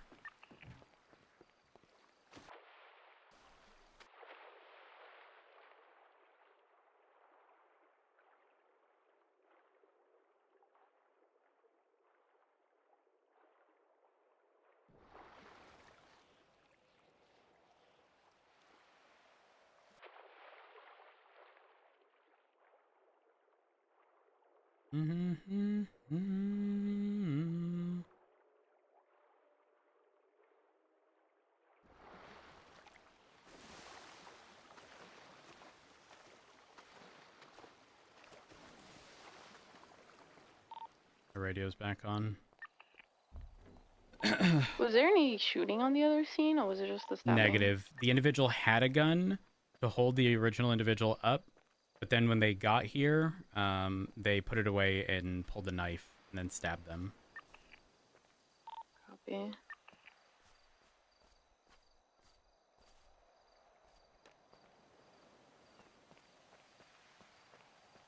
Of note, Black Ingot was the vehicle that was mentioned in the Dustin situation. An individual dressed in all black, black motorcycle helmet. They had a higher pitched voice, or tone, is how it was worded to me, but they said they weren't good with accents, so they didn't tell me.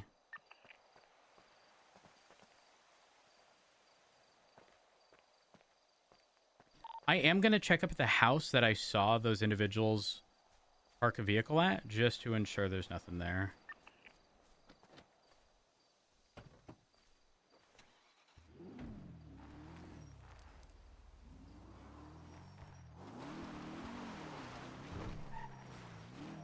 Alright, so this music box has some message on it. It's weird. I'll just get the body from here, and then I guess we can talk about it later.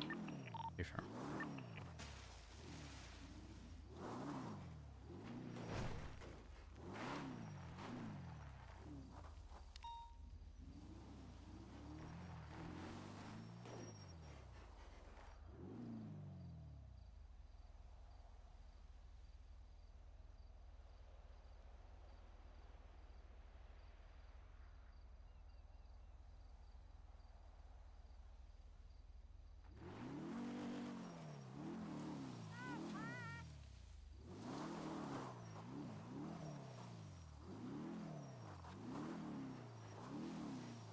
I'm gonna check the coast in the direction that I saw the individuals, because it doesn't look like any of these properties are owned. I want you to know the timing of everything. 1000% like would exclude the individuals, the three. Sorry, one of the second individuals that found Dustin at the hospital did not identify themselves and didn't want to identify themselves. However, I looked at Dustin's emergency contacts. One of them was Ava Bird, who did identify herself. The other one was, standby, Abigail Vines. And I'm pretty sure I saw 3 individuals walk towards the property up here, and again, the timing is they left. I wrote my statement while I was in the hospital. I drove here to grab the DNA, and when I got here, that vehicle was there, and they were up on the hill, but only when I was leaving, to the best of my knowledge. So, I don't know if they're related. Highly possible, though. Yeah, the victim is wearing all black with just a yellow mask. Any chance they had a motorcycle helmet? Can you check around? I can check, see if they have it on them as well. Affirm, if you could. My only thing is, I don't know where that ingot is. Oh, more additional info. I'm sorry to keep throwing this on you.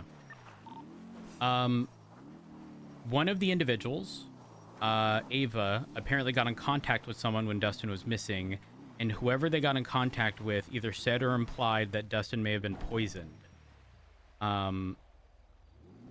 The reason I bring that up is because they were obviously in contact with someone else who wasn't Ava or Abigail. So there could be potentially another party involved in all this. Okay, so they do have the motorcycle helmet. Affirm. Could be some sort of revenge. 1000%. You guys okay if I attach? Yeah, I would appreciate the help for sure. This seems like a bunch of stuff. Alright, what's 20?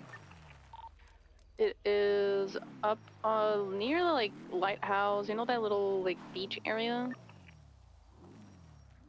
One with like Catfish the hut? view? Yeah, in the boat.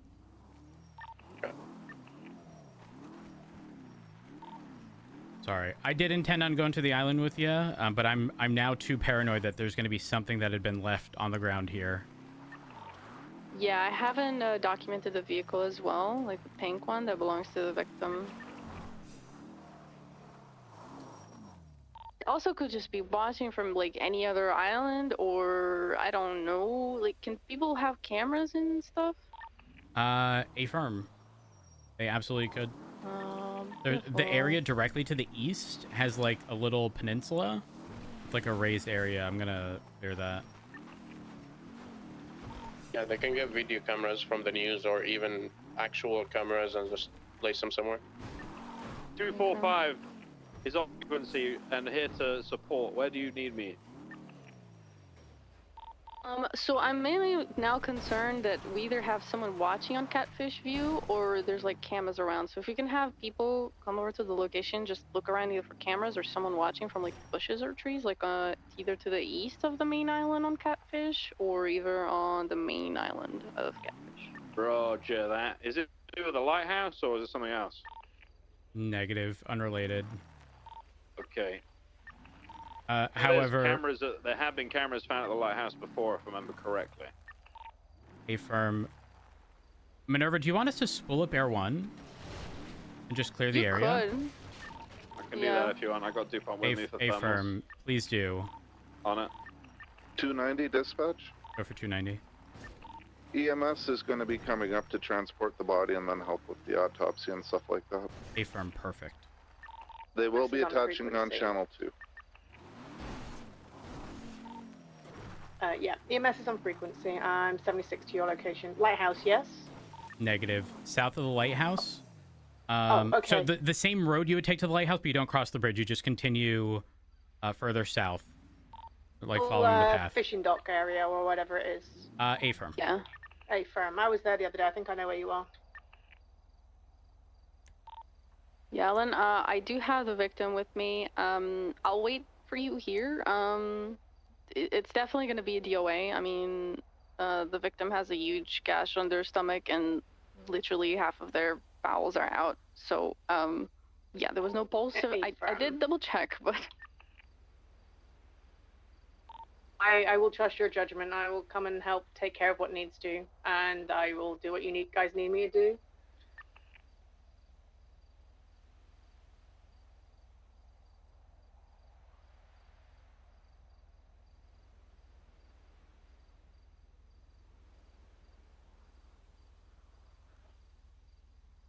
No ingot. Actually, stand by. Dustin.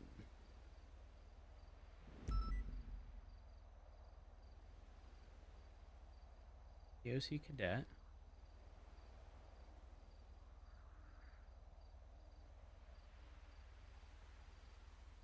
Burke.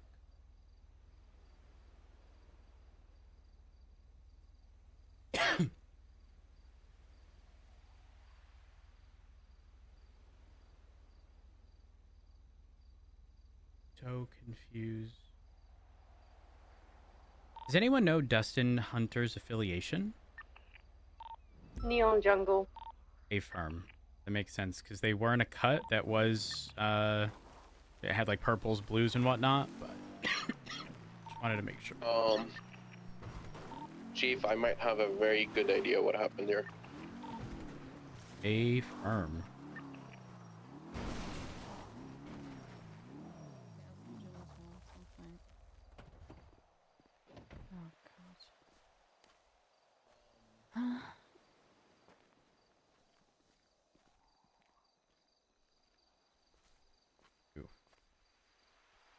Come over here.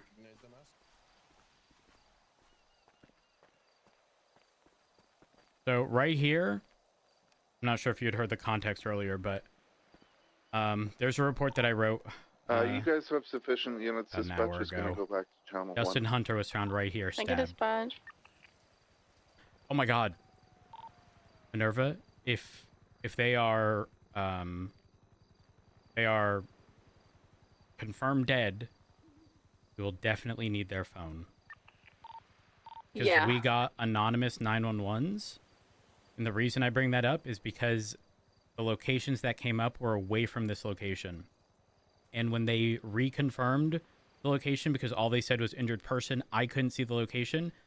Scott reached out, asked for them to clarify. And when they 911'd the location, which I think they specifically said here south of the lighthouse, the location was, I believe, on Joshua Road by Sandy Shores. And in the statement from Dustin, he indicated that said person would do them a favor and call for EMS. So, looking at the mask that Tia has on her right now, that is most likely Never had Smiley's someone go to association. that one specifically? Okay. I had Nora speak to me. Me and Remy were finding these weird notes all over the city today with Dark. Nora from the news talked to us and told us she's been finding same notes, and she saw Tad from the Smileys placing some in the golf course, and Tad has We been got nothing in constantly anywhere her, right now around you guys with thermals. the past few days. Her I'll and check out Frank. the top of the mountain and stuff, but we got nothing so far. Interesting. Okay. It's so strange because if you take a look at the report, it is the third most recent report, Dustin Hunter stabbed. Again, I can't upload photos right now. Bit of an issue. Yeah, I went back to the old Kappa. I've been having the same issue. I had to move back. I'm probably going to have to. But he indicated they took me down to the pier where you found me and said that they were going to let me go. I said, this is the opposite of letting me go. They said, you'll see. They told me to turn around and then stab me in the back. They said they'd do me a favor and call for EMS. I wish I could tell you more, but I genuinely don't understand the context of any of this. They did have a higher pitched voice. They had a gun. I'm not sure what kind. But when we got to the location, they pulled the knife and stabbed me. You might want to turn around for what I'm about to do. I might be able to speak to Ava. I've arrested Ava Bird before. She wanted to steal my beret. Might be able to get some context or more information from her side. They were hesitant to speak to me before. In fact, Ava's statement was so short, if you will. It was essentially, I reached out to someone, they told me some things, and poison was one of the things mentioned. Except, I was never able to confirm if... I was never able to confirm whether or not they spoke with the doctor regarding trying to determine whether or not they were poisoned. It was local doc, unfortunately, but... She wasn't... I have a very narrow time frame, by the way. Very narrow time frame. You see the blood here? I grabbed the body, Dustin, loaded him up in my car, which was right there. Before leaving, I took a photo of the blood on the ground. The music box just started playing randomly again. Like, I put it in a bag and now it's just playing again. It wouldn't happen to play only when you're like going in a specific direction, right? Is it specific direction? Not sure because I moved all around. First, it was playing when I got to the island and found the body. Ava Bird and Tia used to be Chaos Legion together. I'm gonna go with black tag on this one. Oh. Yeah, what's the requesting 77 for dealing with lost members and grenades by CMC if anyone's available. Yeah, everyone, you guys can break off the assist for that. I don't understand the relation to Dustin, who was stabbed here originally. On channel 1, thank you. So looking at Dustin's profile, he has on his emergency contacts, I believe I saw Twinkle the Clown. Let me read it again. Yeah, Twinkle, Lucky, Ava Bird, and Abigail. Yes, so Abigail did not want to identify themselves at the hospital. I obviously couldn't force her; she wasn't detained. But when I saw the emergency contacts, I opened up profiles, matches Abigail. Perfect to a T. So it was definitely Abigail that was there and Ava. Abigail didn't mention anything. Ava did mention the thing about the poison. Anyways, the TLDR is when I took the photo of this blood before ready leaving. to roll out when you are. At a timestamp at 10:48 Eastern. In this direction, that vehicle was not there.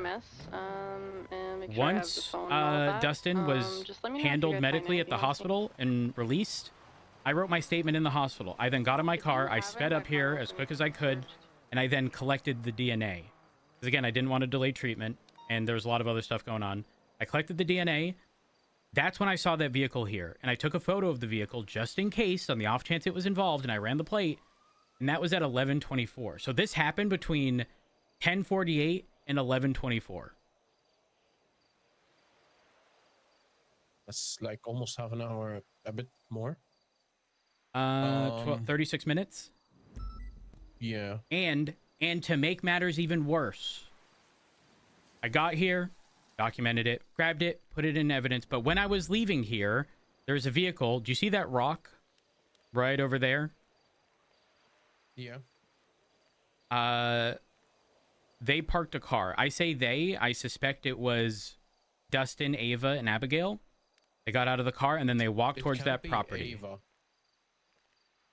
Well, here's the thing. Ava on the back of a bike in the city while we were in the pursuit. So doesn't necessarily exclude her, but the important part is that all three were there. This vehicle was already here. They arrived.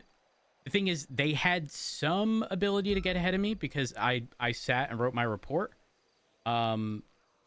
before returning.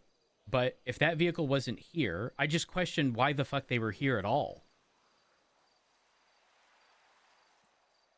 That's right? Why would they return?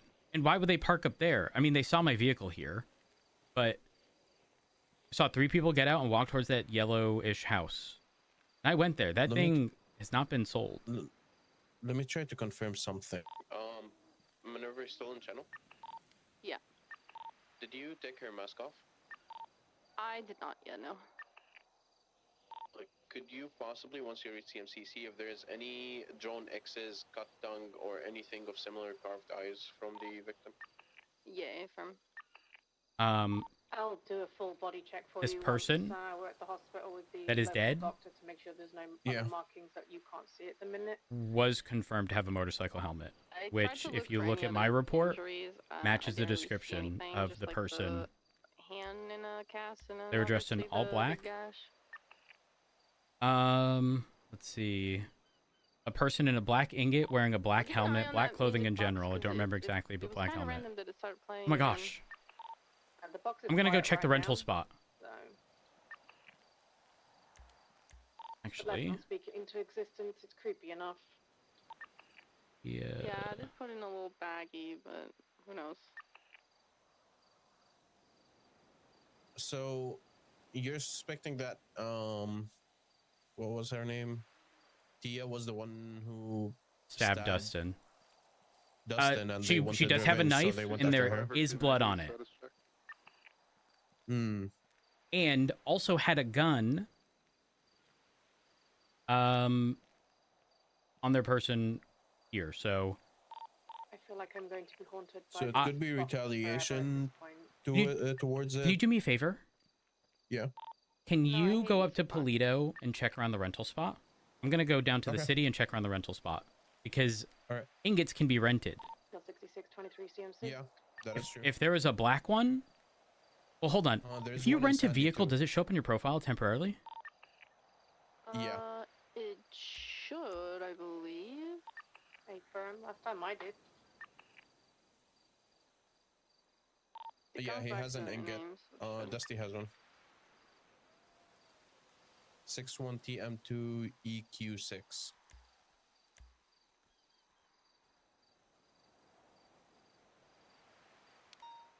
Would it have been before that, though? Oh, gosh.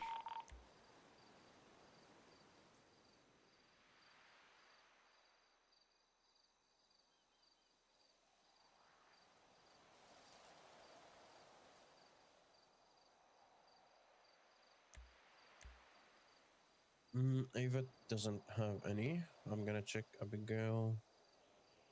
Yeah, it seems like the only one who has it is Dustin. There's a rental in Polito, in Sandy, and in the city. Okay, can you cover Sandy and Polito? I'm gonna go down to the city. Yeah. Because here's the other tricky just... thing. Profiles don't update, and vehicles don't end up in the vehicle section until you open up the owner's profile and then refresh. If I buy a car right now, it won't be in the vehicle section, but if in 5 days from now I open up my profile, it'll then update my profile at that time. It won't show it immediately, but then it'll show up in the vehicle section like 30 seconds later and my profile. We talked about this, I think me and Muir, or someone, I can't remember. I remember because we chased the hounds and they had a premiere that wasn't, it was registered to Lovesick, but it wasn't showing on his profile, and someone told me it takes 2 hours, like profile skips refreshing every 2 hours. No. It doesn't take 2 hours. It's very shortly after you open their profile. Okay, let's cover Sandy and Polito. What's inside that vehicle? Yeah, if you could document the vehicle in its entirety, search it as well. If the person's dead, obviously we want to figure out what the fuck happened. Have an eye for any lost members. Minerva, because the vehicle that was originally mentioned was an ingot, I'm gonna head over to the city and check around the rental spot. Because obviously it wouldn't match the pink Ardent. The original kidnapping was at the Davis parking garage, so it'd be the corner of Innocence and Rouleau. So I'm going to check both of those locations and see if there's anything of note. Vehicle is empty, there's nothing in here. Should be documented. 76 to Sandy.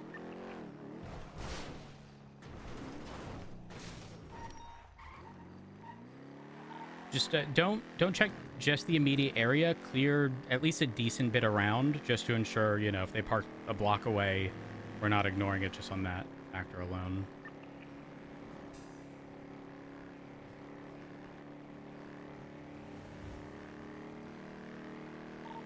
For Sandy, it's gonna be tough because it's literally at the abandoned motel. Oh, a firm.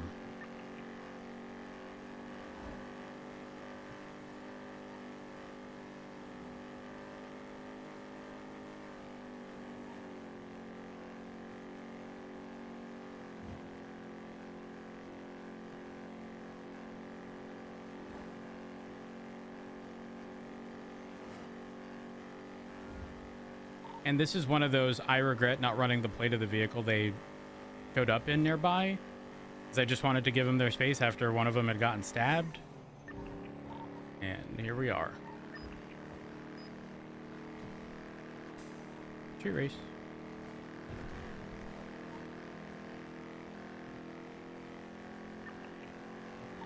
Looking for backup on radio. I think there is a judge right now. You could possibly try and pull Banks.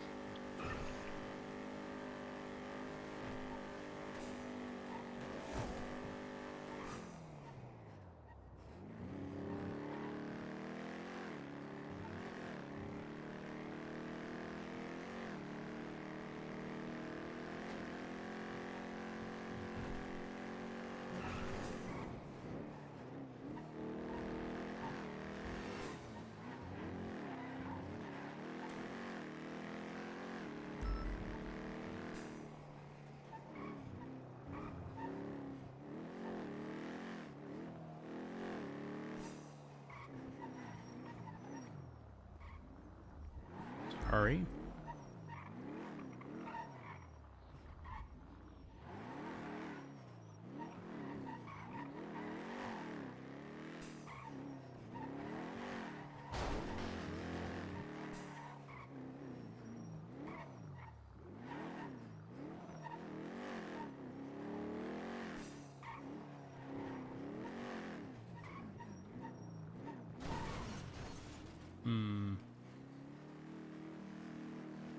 Behind the apartments?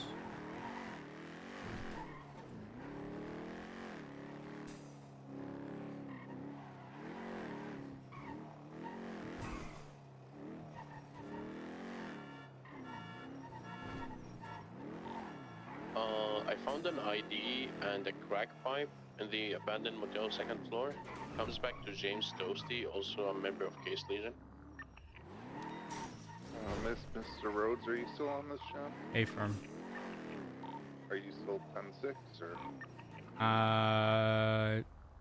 Yes. I'm still dealing with trying to figure stuff out. Just be advised, the hospital's very, very chaotic right now. They're trying to get units over there to help, but half the units are chasing lost members, and the hospital's not very safe, so be careful. A-firm. Minerva, are you good? Yeah, we're good. We're in the back right now. I have EMS just assisting the doctor with autopsy. A-firm. Dispatch, what's the situation at the hospital? Lost members are throwing grenades with tow truck drivers, and they're trying to get 95s out of the hospital, from my understanding, Channel 1.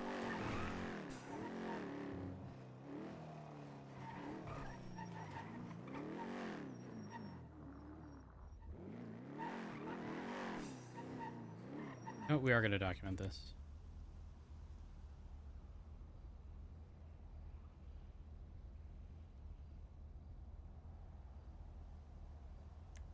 Wrong one.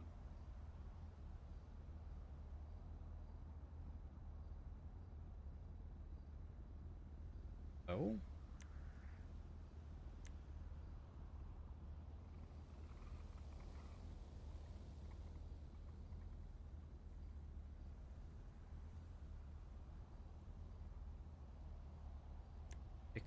E?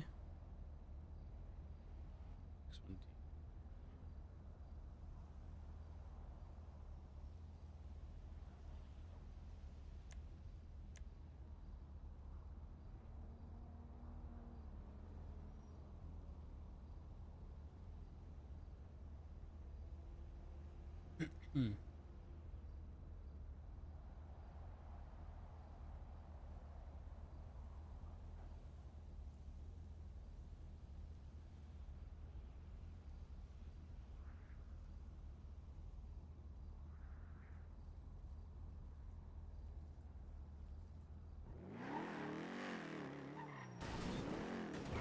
Right, 290-76 to Davis and Roy Lowe at the original spot that they were kidnapped.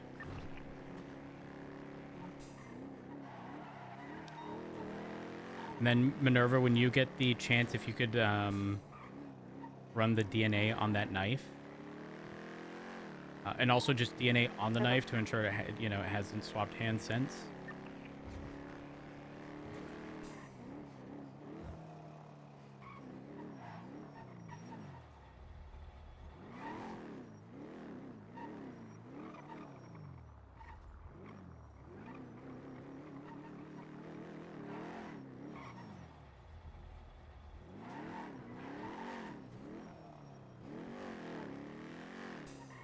My biggest concern is server restarts. There is a white vehicle just parked beside the abandoned motel. Looks like a Sultan. You wouldn't mind just getting the plate and documenting? It's too far. They're driving away now. They're going East Joshua. Away from. Apologies, I thought it was like abandoned. Yeah, they just showed up, probably saw me, stood for a bit, and then left.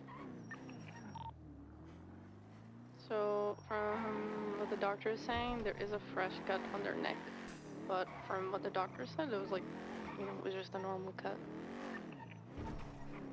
They do have like a bunch of old stuff, but the main one is the one from today. Hey, from. As long as there's no smiling scars, then we should be fine. It's not who I thought it is.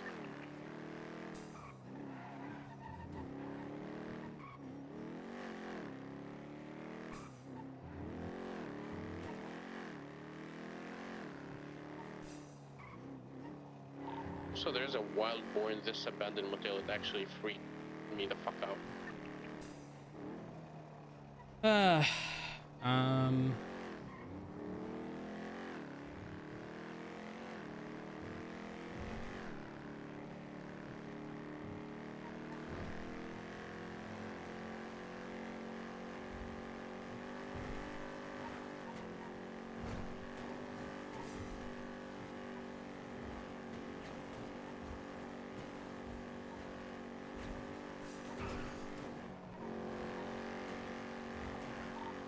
I didn't find anything in Sandy. I'm on my way to Toledo. Hey, firm, just a reminder, we have 20 minutes. Just to sort of maximize what we can do in the last 20 minutes here. Minerva, I am going to head back to the island, and I'm just going to comb through everything. Just make sure that, you know, there isn't anything missed. It's obviously after 20 minutes, there might be stuff I might not be able to see. Yeah.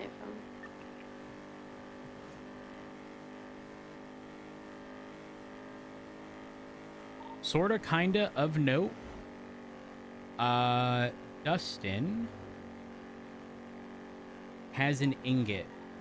And I suspect, and I could be wrong, but I suspect it's a rental. Because I had opened Dustin's profile before.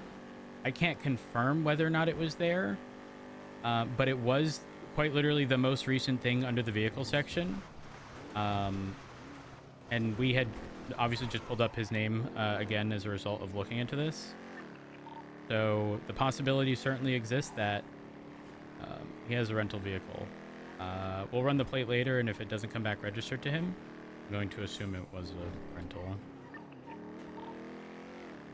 Can we still like subpoena the rental company at all? Double check that. I know the plate is good. There should be a financial transaction, I believe.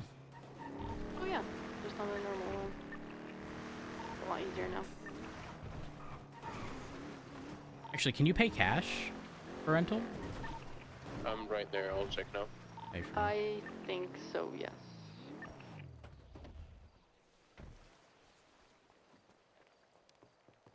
Yeah.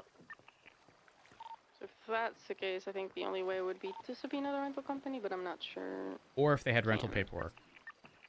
That is true. They don't have, well, the victim, that is, so it wouldn't be from the victim. I mean, if we can even pull that ingot over, we can try to identify from paper rentals. Yeah, just make sure, I guess snap a picture of the profile while the plate is there, in case it goes away.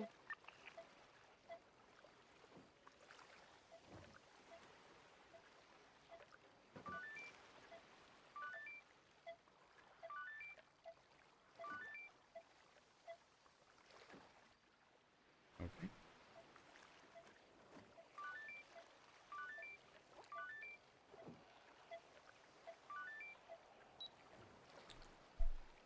I don't want to talk about it, chat.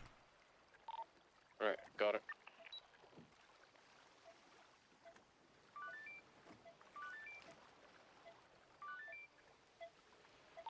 You know, Rhodes, funny enough, if you look at Dustin's profile picture, it is in Toledo.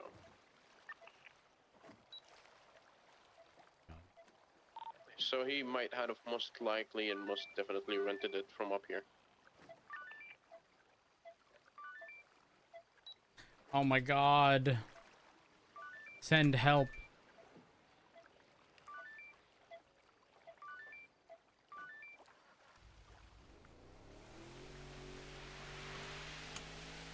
No fuel. Just to verify, Minerva, it was the island straight out, right? Yeah, from the bigger one.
Hmm.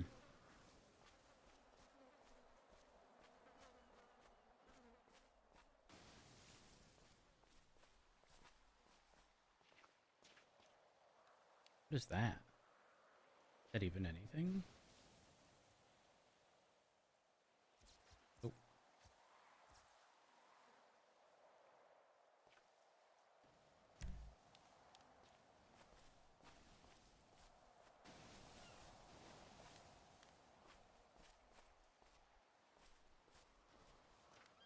Make sure we don't miss any.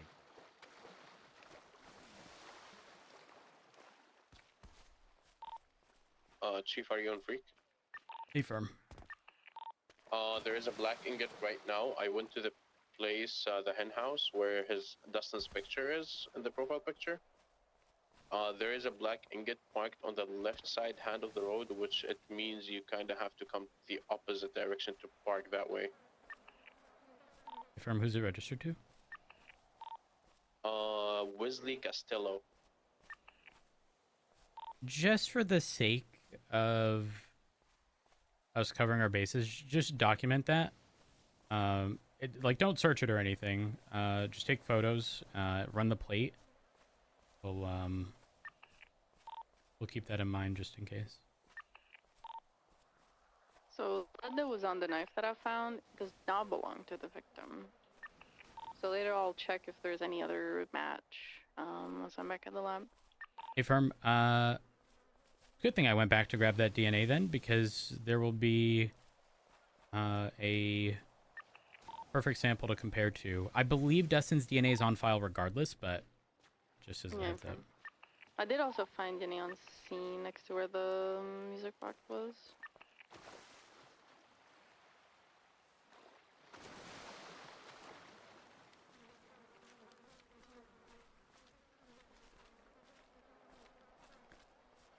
Can I just get a confirmation that they weren't shot?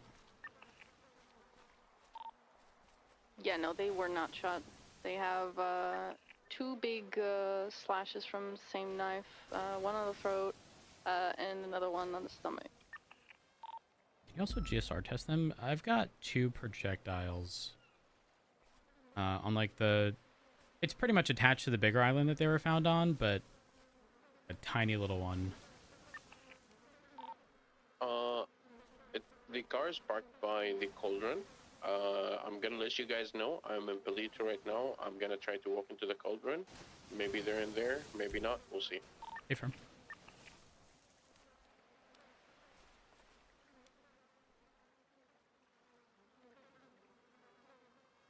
Dispatch. Go for 265. Yeah, the situation's wrapping up on channel 1. Do you want me to try and get you another unit up there? For now, it's okay. Just give me a status check in like a couple minutes.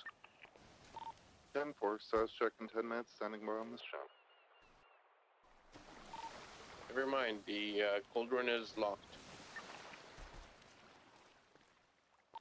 10-4.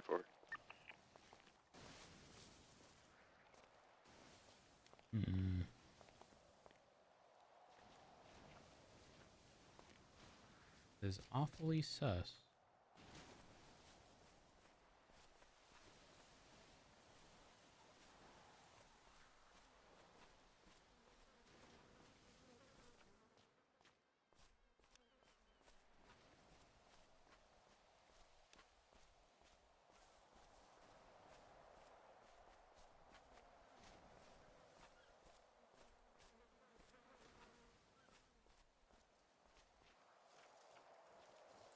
You can never be too sure.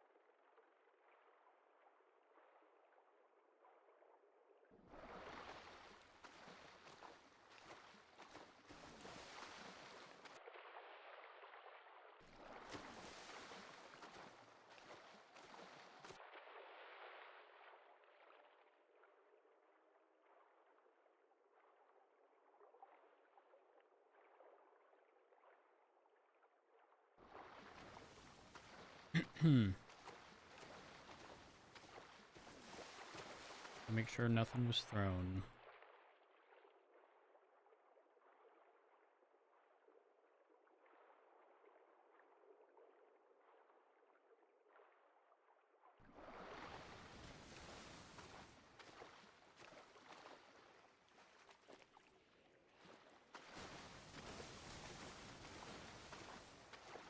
Let me go under.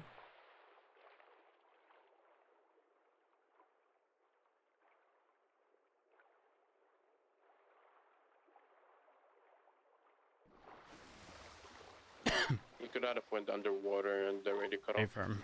I was underwater. What's up? Okay, 10-4, just doing a status check and giving you a 10-minute warning. Stay firm. Thank you.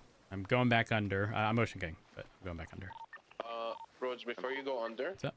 Abigail has a house in Harmony. I'm gonna go check it out, see if there's any ingots there. Stay firm. It's just weird that he would rent one after the victim statement that he provided indicated that A had a black ingot.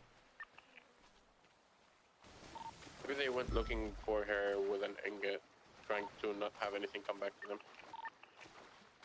And quite frankly, matching exactly what happened. Right? Black ingot being stabbed.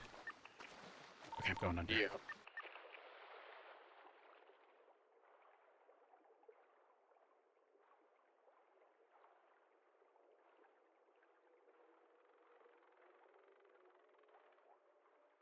Ooh.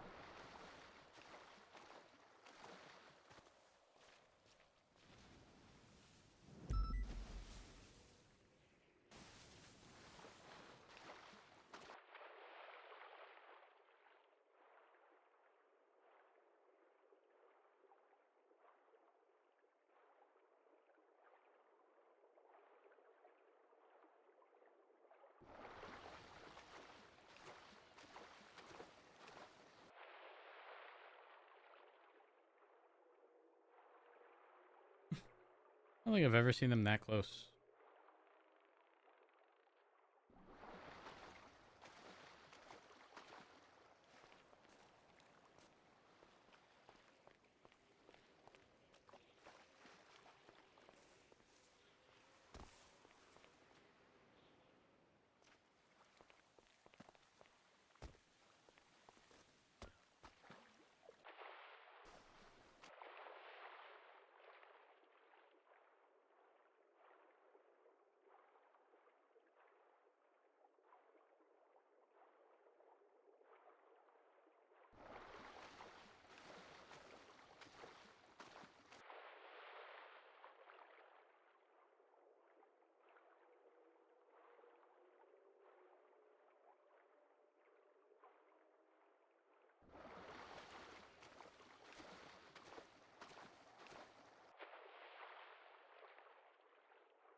So odd.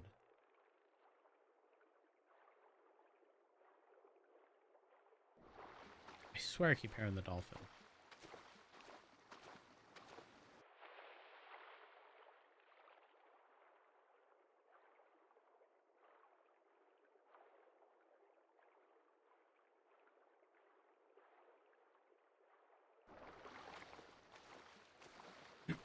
Then any other Neon Tiger member? Yeah, I don't know if any of them are.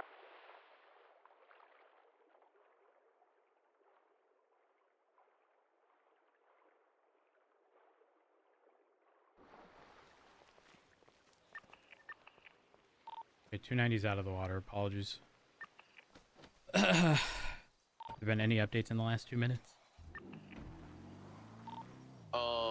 Just asking. There was nothing at the house. Just asking Minerva about Tia's emergency contact, and it's Ava Bird and any Neon Tiger members. Which, looking at Dustin, that's usually a makeup I've seen on the Neon Tigers before. So I'm assuming he's part of them too. Dustin had a cut, and in addition, I'm 99% certain that the cut said prospect on it.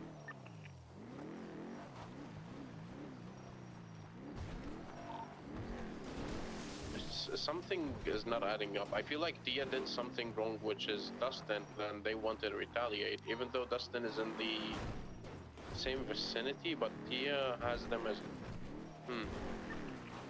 Could have been a falling out. Dispatch shall advise 5 minutes.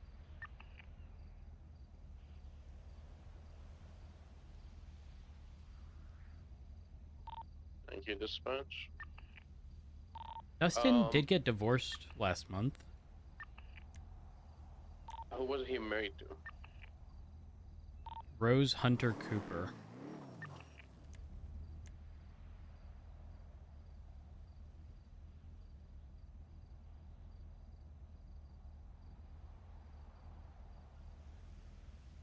She's part of the Crayons and Kaneshiro? Question mark?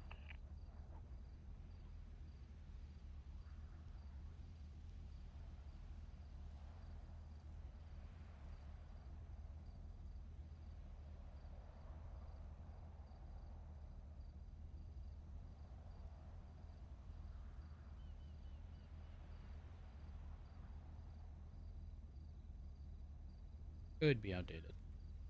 I mean, if anything, we can speak to... no, she might call him. She was the one who filed for divorce, so she might have something against him.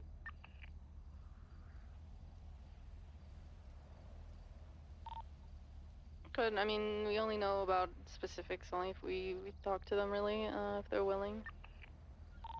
The best thing is just to gather all information we can.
All right, what about my photos?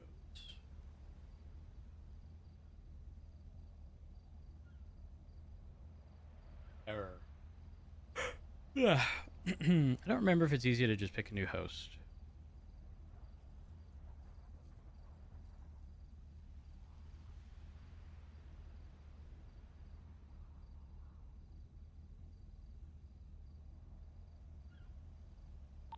I can't find anything on Twitter from any of them.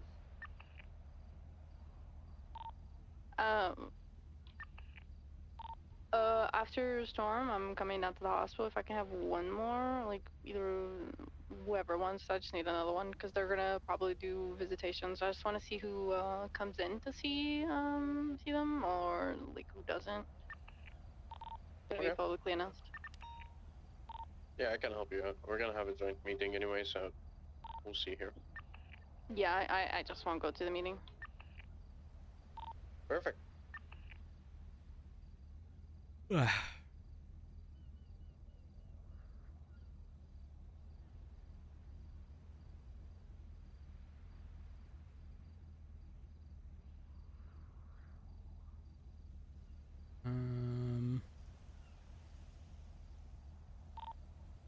So like 30 minutes after Storm, so you might be able to do the meeting, but I'll just like start coming here earlier. No, you're fine. I mean, The meeting, I'm is in it PD down meeting. at MRPD or? Yeah, it's gonna be a shared meeting in MRPD.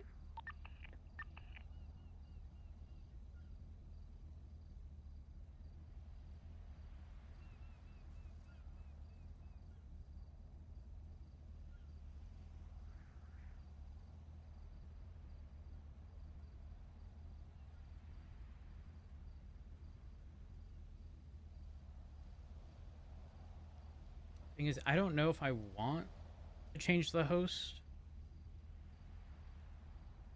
I know it's down right now, but if it's temporary, I'd rather wait. It's been fairly consistent for quite some time.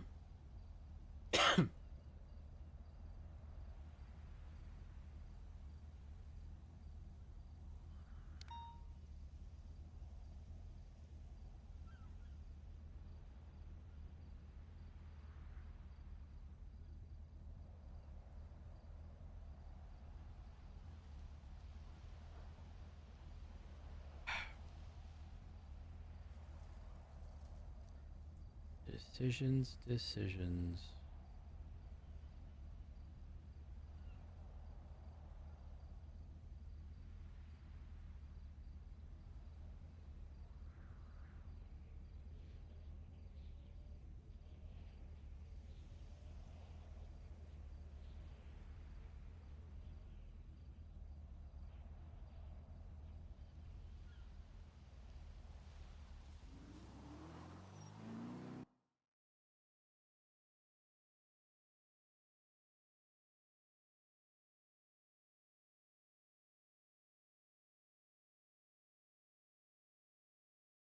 Like, there's not a doubt in my mind that this is a different person than...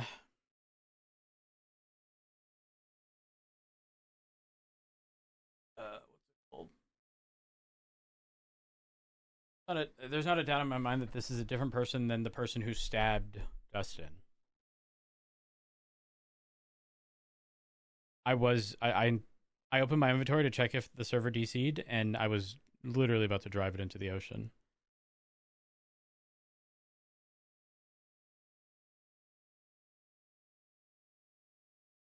So many dot connecting. It was just the timing of everything. I suspect. Thing is, I don't remember the information or the vehicle that they pulled up in. But what's her name? Oh gosh, I don't. Oh wait, I'll have a photo. Share X, where are you?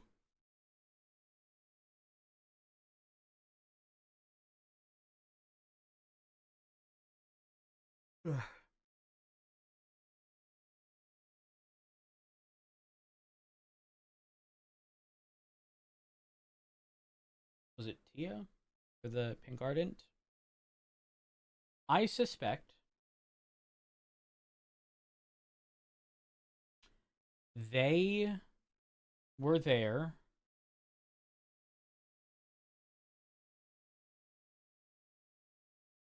I'm trying to think. Their vehicle is parked normally. So either... The thing is, I don't know Tia's affiliation.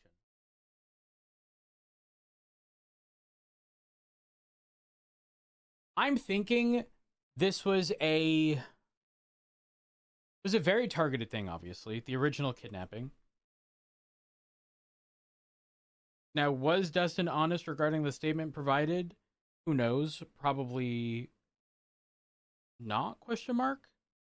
What doesn't make sense is, again, the time that I have for that photo with the car in the background is 11:24.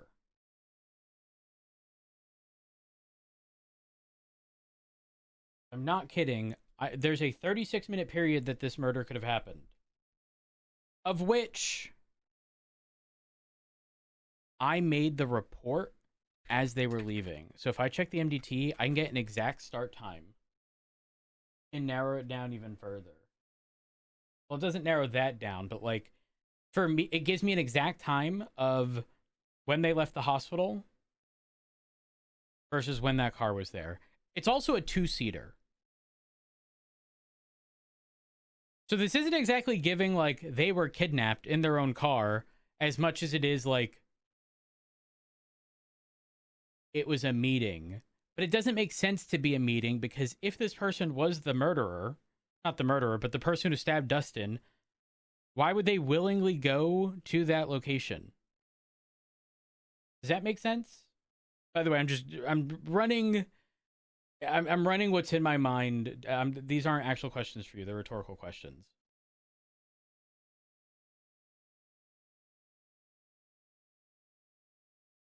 It's almost as if, like, it was like a self-admitted, I did this to Dustin, and here's why. And the reason I think that is because, like, number one, that parking job, I know that sounds like a non-issue, but let me reference the photo again. Weird spot to park if you have a passenger.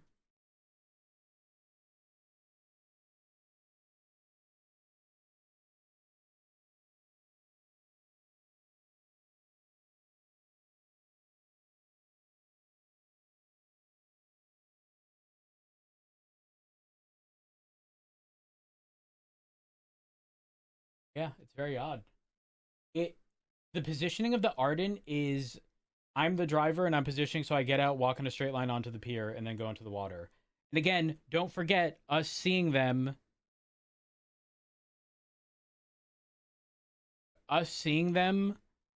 get out of the car and walk towards that property.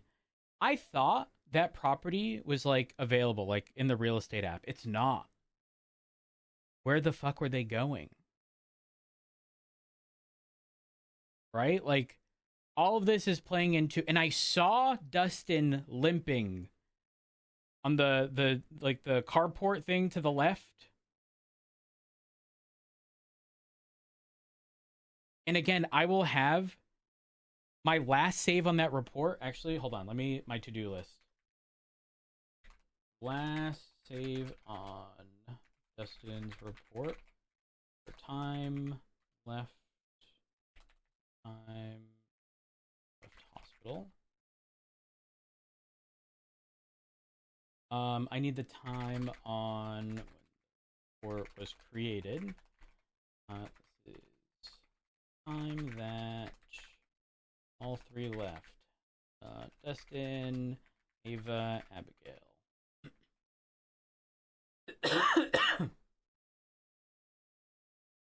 Putting left in quotes.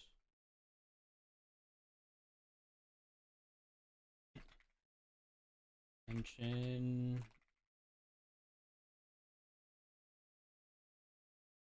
evaluation based on the potential of being poisoned.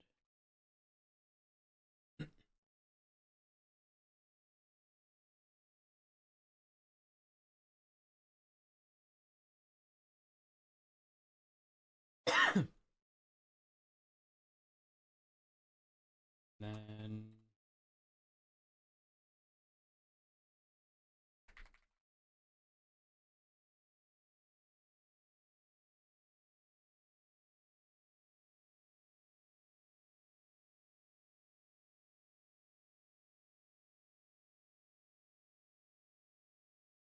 I wonder if this person had no idea that not Dustin was found, because obviously they were the one who 911.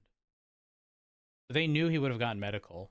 But I wonder if it was intended in like, I expected them to still be in the hospital, and I called over Ava / oh my god, we need to get photos of the emergency contacts because there's phone numbers next to them. We need to check their phone. Specifically, his phone.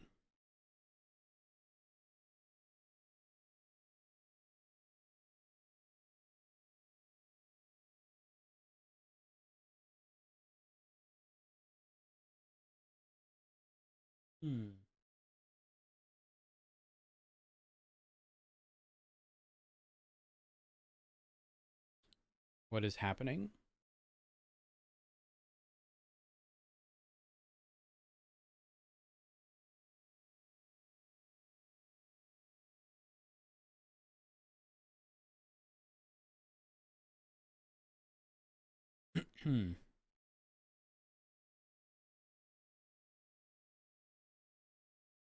There.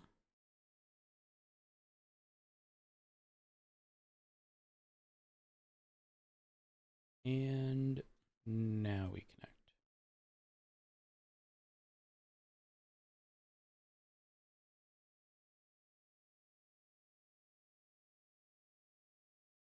You know what's interesting?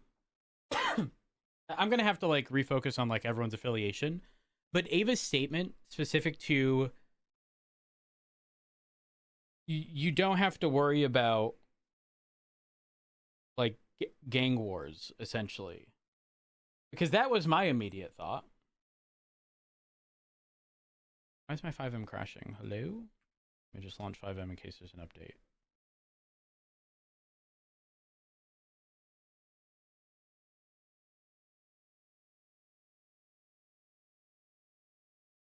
FiveM's being all wonky right now. Okay. Launched normally. The tsunami issues. It really is a fucking thing. Connect.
Sorry. Yes, scenes put up do go away at restart.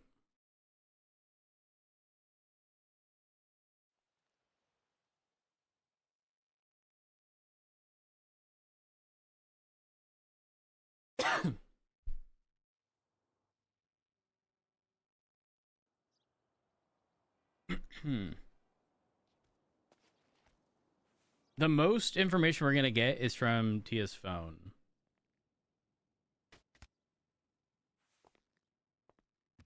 Like, without a doubt.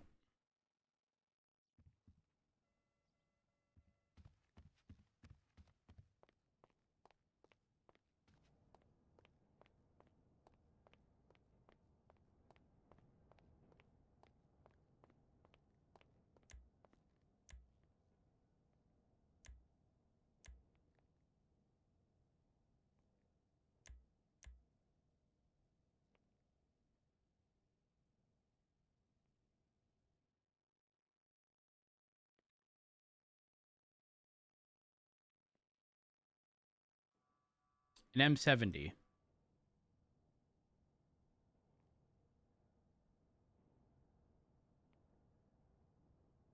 Possible evidence tampering.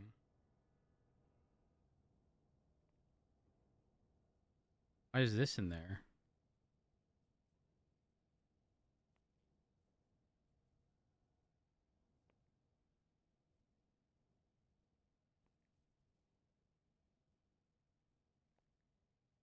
Hold on, let me just reconfirm.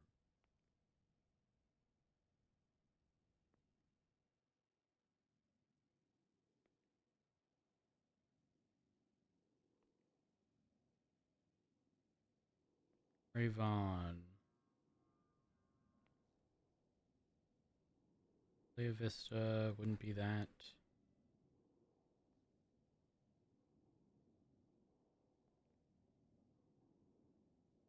Stingray calls the lost MC people down in an island with... It's gotta be this.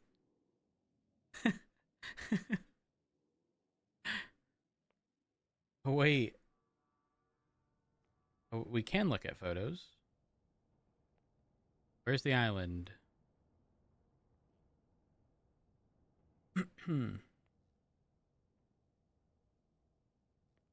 Casings, and then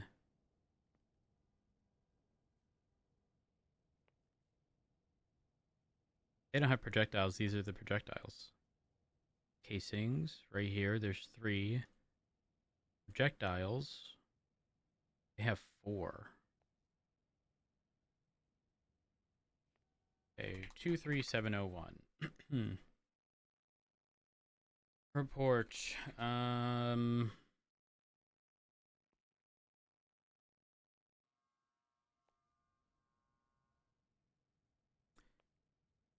290.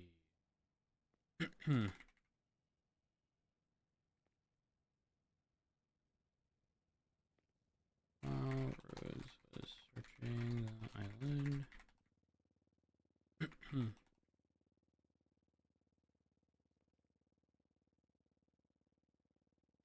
Two projectiles.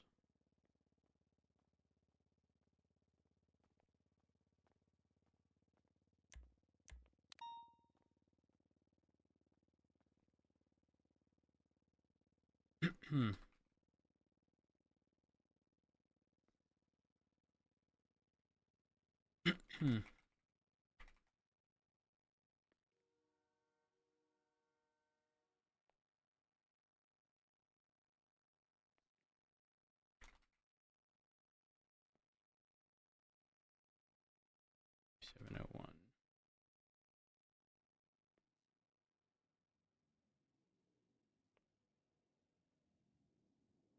Hmm.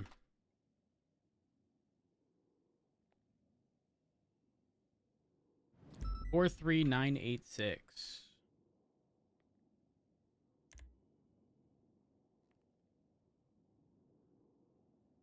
Hmm.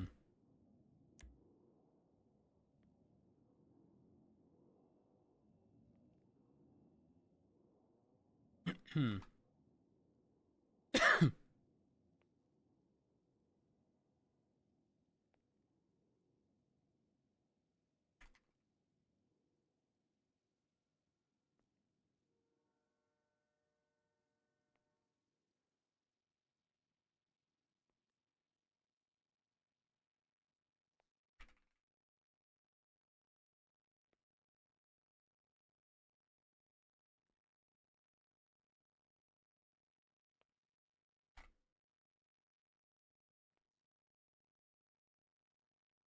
Hmm. Kia.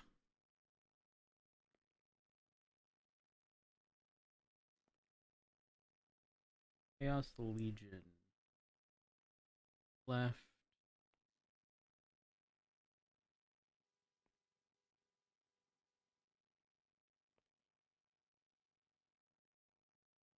Some of these are old.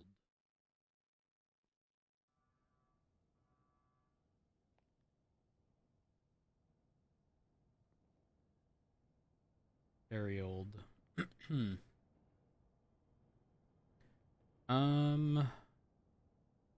Photos. Find out.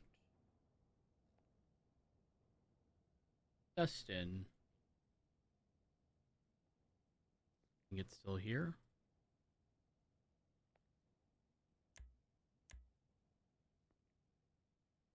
Hmm.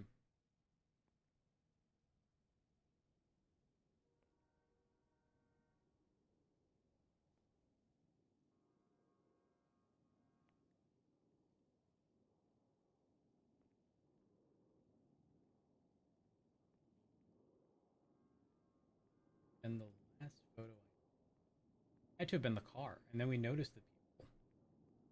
So let's get our timeline correct.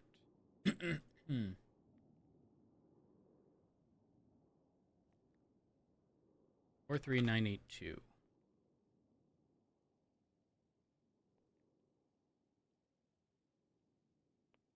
290 statement.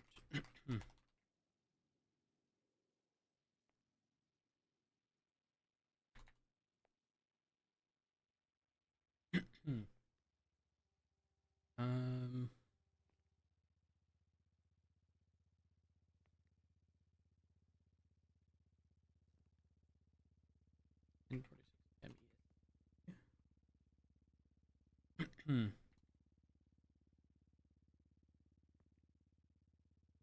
Port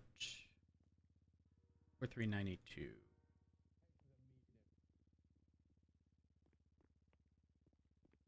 Hey, Chief. Hey. Me and Merv are gonna go down to the hospital to see who's gonna visit Tia. Was wondering if you want to come because her emergency contacts are Dusty and Ava Bird. See, maybe they haven't changed their clothes. You could recognize them. She's gonna publicly announce in a little bit. Okay. Yeah. I don't mind. I will say I can narrow down their arrival. Okay, here's what doesn't make sense to me. Help me make sense of this. If you look at how Tia's vehicle is parked, the pink one, that's not exactly giving, like, I'm making room for a passenger to, like, while there is room, she's, like, pushed off to the side to where, like, she would just get out, walk straight towards the thing, like the pier.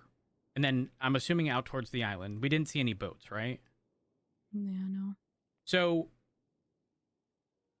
the photo I took of the vehicle was after I went to go and collect the evidence, like the actual blood, which did come back to Dustin.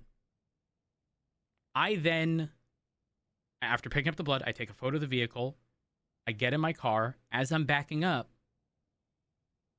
I see a vehicle like park on the hill next to the rock that I had pointed out, right? I see, I believe 3 people get out. One of them was 1,000% Dustin, which leads me to believe that the other 2 would be Abigail. And I only know of Abigail because she's Dustin's emergency contact, because she didn't want to identify herself or give a statement, and she matches the individual identically. I see 3 of them get out, and they walk towards one of the houses. I thought that house was maybe owned by one of them. Come to find out that that house has not been put up for sale. So where would they have been going, if not the water, to then go to the island? Right? Am I crazy in thinking this? Yeah. Well, you're not crazy to think that. I mean, Oh gosh. Angela Hahn's around. I might have to. I might not be able to go. Fuck. Who's Angela Hahn? Hello. Hello. How are you? Good. Sorry, I'm It's around all right. now. lawyer, I think. Did you still want to have that meeting? Yeah, absolutely. Where would you like to meet? Okay. Let's see. I mean, we can either meet at like MRPD or we can meet at City Hall. Sure. So the PD meeting's happening right now. Would we be able to like meet at like roughly 1:45-ish? Would that work? So like in 20 minutes? Yes. Yeah, that's fine. We can do that. Also, I know Frost is listed as one of the individuals. He's no longer the sheriff. Ventura is. If Ventura's around, am I able to... Oh, he's not around, so I guess it's not going to matter. Fuck. I think like the whole situation was a PD issue, and then BCSO got themselves involved, and that's why. Yeah, I don't have much context because obviously I wasn't involved, but I mean, I have some context. Yeah. So 1:45, and where'd you say again? You know, I think we can meet at City Hall if you want. Okay, that works for me. I can just, yeah. All Okay, right, sounds perfect. I will see you shortly. All right, sounds good. Have a See you good one. soon. Bye. You too. Bye-bye. Sorry, it's for settlement negotiations, and I've been waiting for this meeting for weeks. Yeah. I mean, So I we should be do fine with apologize. just us two. Okay. I will say Ava was wearing all black, and she had purple hair. And if you look at Abigail,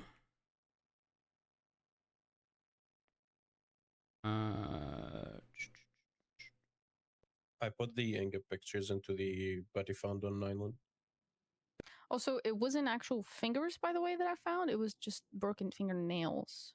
Oh, okay. Yeah. So what? Like they ripped the nail off? Yeah. Ugh.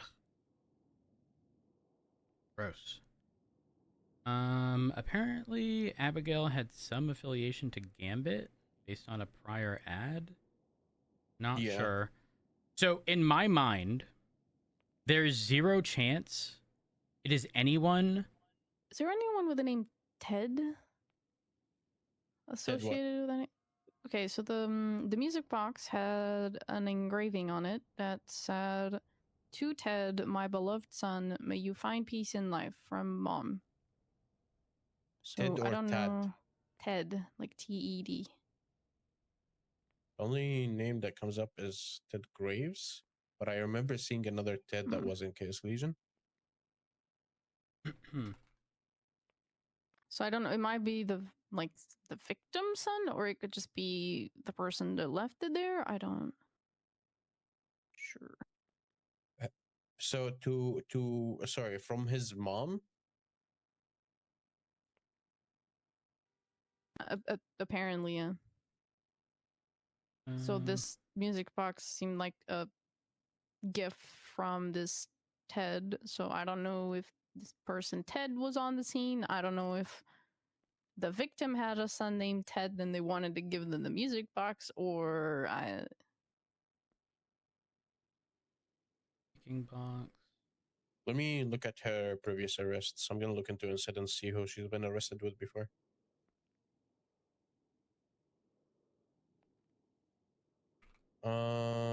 Chaos Legion Titch.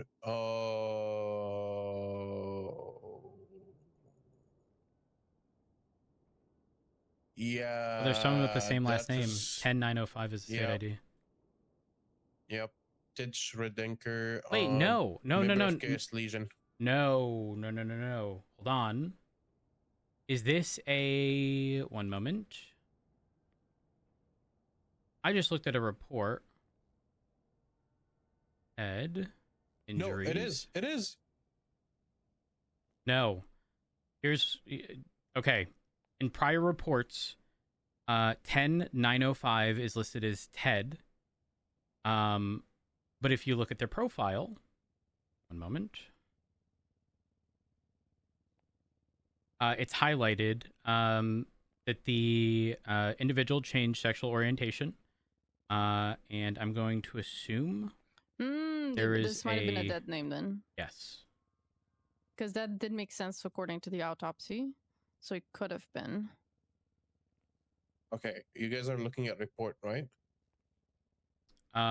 Which one are you looking at? No, the ones you're looking at is end reports.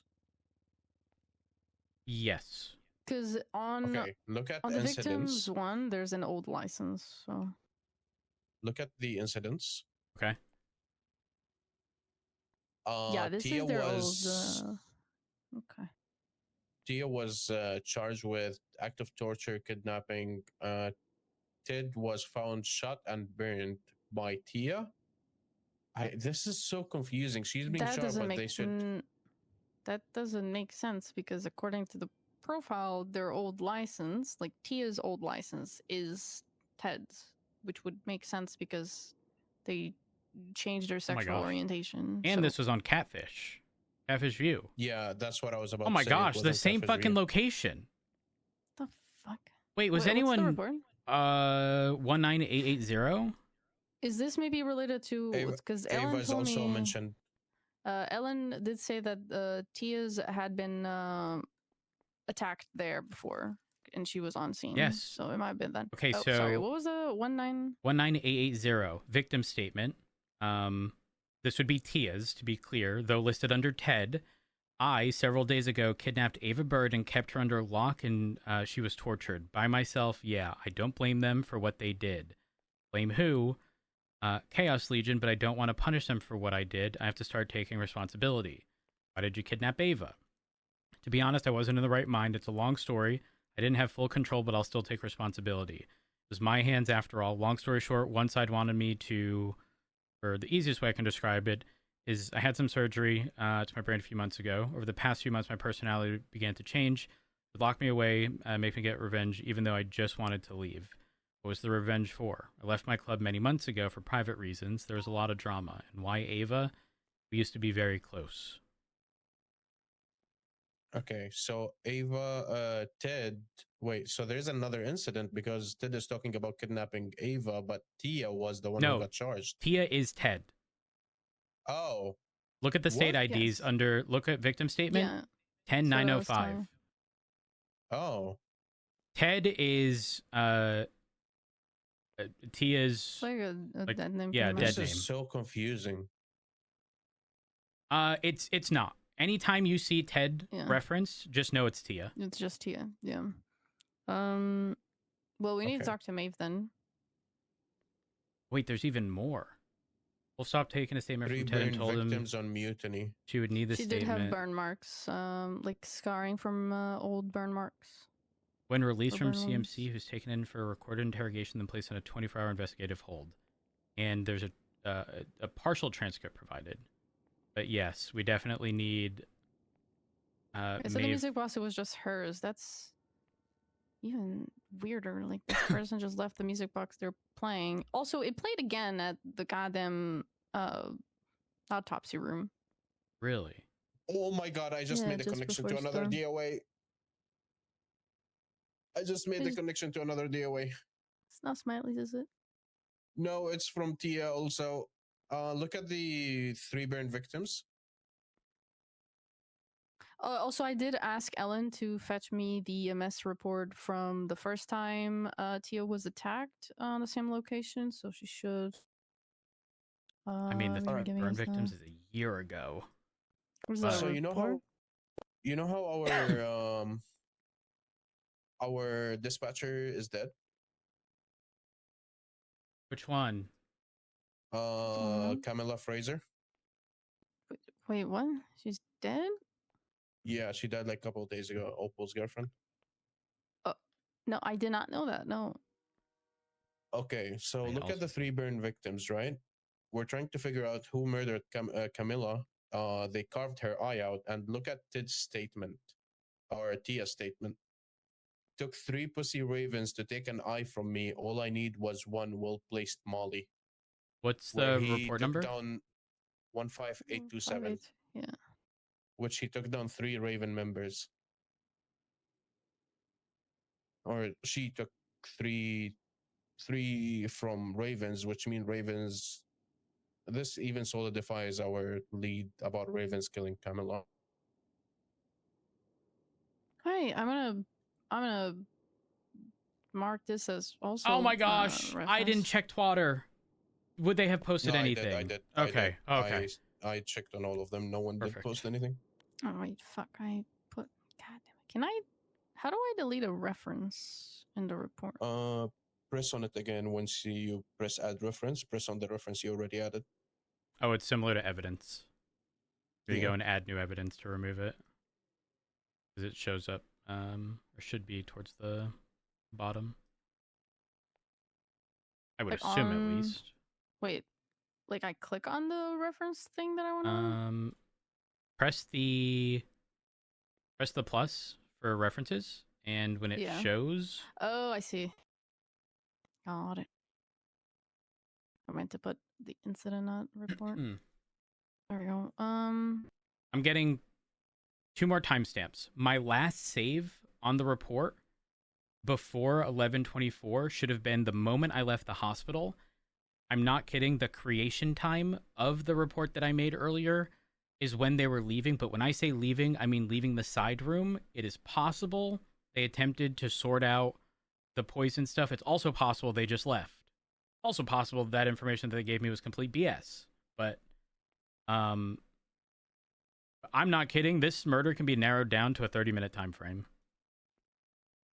So I think I've drawn the picture now looking at the previous incidents, and now it seems like Tia got back at Ava. Tia then got back at Dusty. The blood that was next to the music box is Tia's. Yeah, I believe it's pretty much Ava retaliating for what Tia did to her. Do we have Ava's DNA at all? Should be. I have arrested her multiple times. Because I checked we have it. Fingerprints and it didn't come back to anyone. What was the DNA? And then the I don't it's someone's like the knife and then the music box fingerprints. It didn't come back to anyone. The knife's blood is not the victim's as well, like on the knife. I'm looking at Rust. What was his name? 18. Was it Dusty or Rusty? What the Dustin? Are you talking about Dustin? Oh, Dustin, not Dusty. Okay, Dustin's DNA is on file. Abigail. Abigail is also on file. Okay, so there's someone we're missing, unless is the DNA in evidence?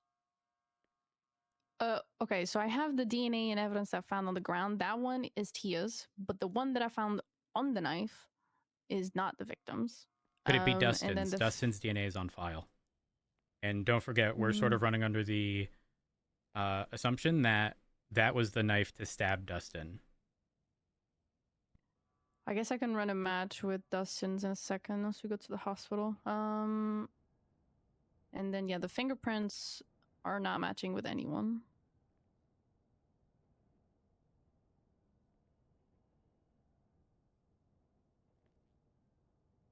Uh, 18.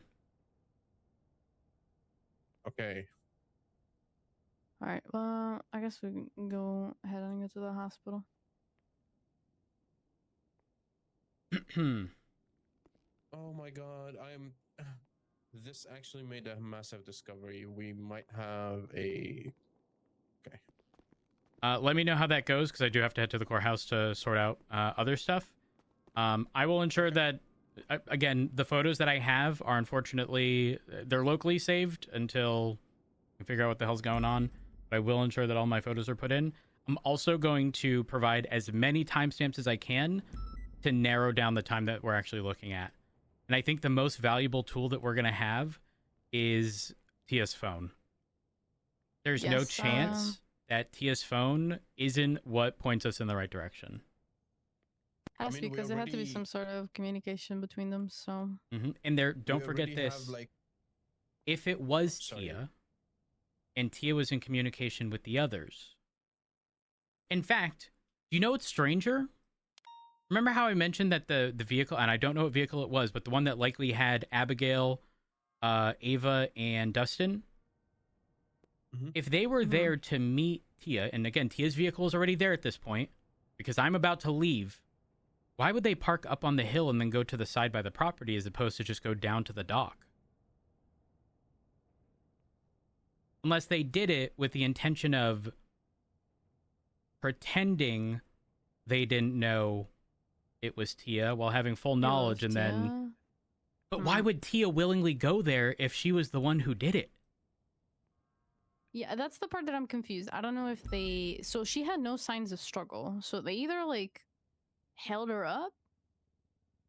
It had to be something like that. Or she met with him for some reason. Maybe, like, some conversation was, like, promised or whatever, and it turned into that.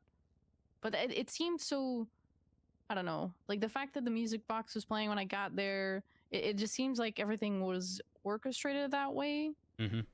So I don't know. If it happened, I think it was something they were already planning. Say one last thing before I go.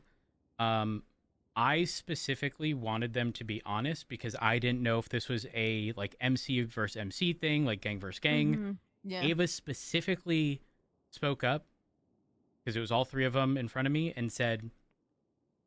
Is Ava in the MC as well? I'm not sure, but she very specifically said, "This is not like you don't have to worry about a gang war." She has chaos. This is a retaliation, by the way. For Camilla? This is definitely a yes. No, not Camilla. Sorry, for Dustin's. Tia. In Tia's statement, when Tia kidnapped Ava, I began to pull her nails with pliers, starting with her fingernails and moved to toes. Oh my god. Okay. All right. As soon as I'm done speaking with the attorney, I'll give y'all a call and then sort of recollect at that point. All right. Sorry to ditch y'all. No.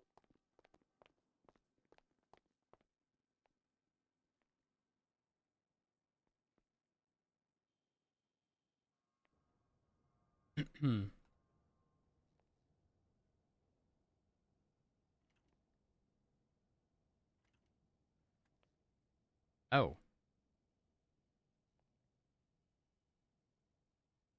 Sure.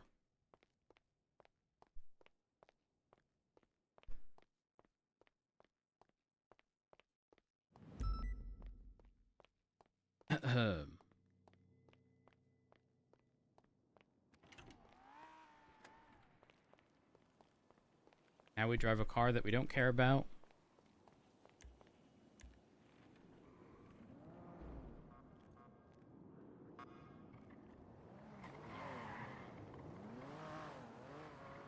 Ah, fuck it. We're taking this cow. And hopefully I'll remember to park it.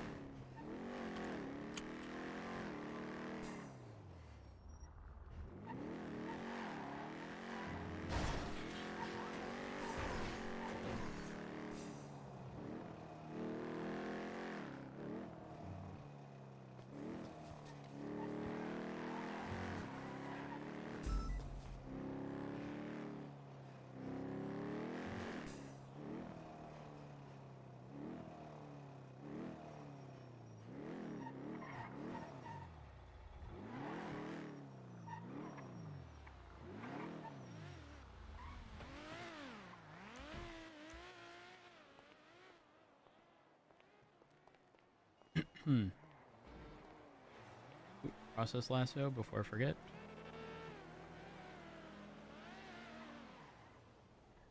Cash and click.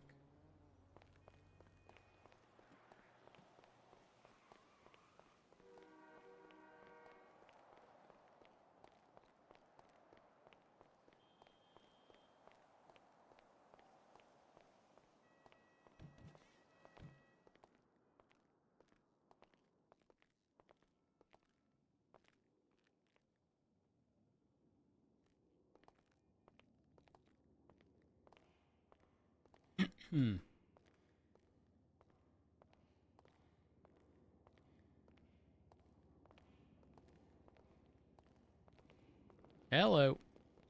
Hello. How you doing? Meh. Was that a meh? Yeah. Listen, I don't blame you. I don't blame you. I've got an impeachment trial today, so. Oh, on who? Me.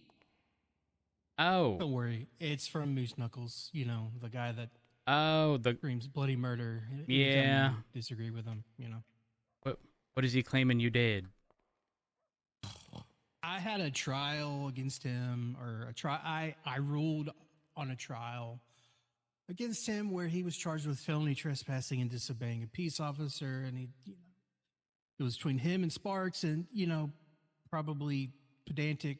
It was a big giant pedantic war, and they were like, "Oh, is that public? Is that parking space at MRPD? Is that public or not?" And I in my ruling, I was just like, okay, well, I'm going to get clarification on it, and reached out to Angel, and she said, well, that would be up to LSPD, who they are the property operators. And at the time, I reached out then for further clarification to Key, who was the highest command member available, to which he basically said, yeah, I mean, people do park there, but I would consider it private. But in my ruling, I said that, but then at the end of it, he was like freaking out and saying, oh, Is it because you contacted Key? No, I don't fully know. Regardless, at the end of it, he didn't even stay for the whole thing. And I said, regardless, you still disobeyed a lawful order. Whether or not you agree with that order's lawful is not really up to you at that moment. And so I still found him guilty. And that's what he's upset with? I don't know, man. I don't know.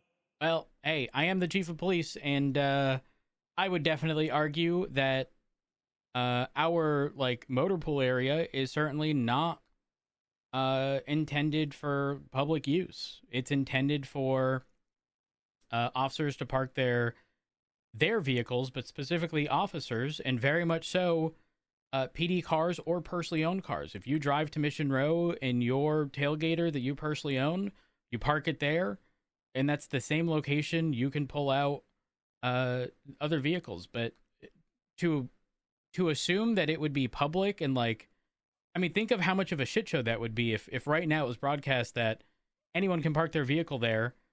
People would do it just to essentially, I don't necessarily want to say grief, but like they could, right? That's why he parks his there. It's the grief.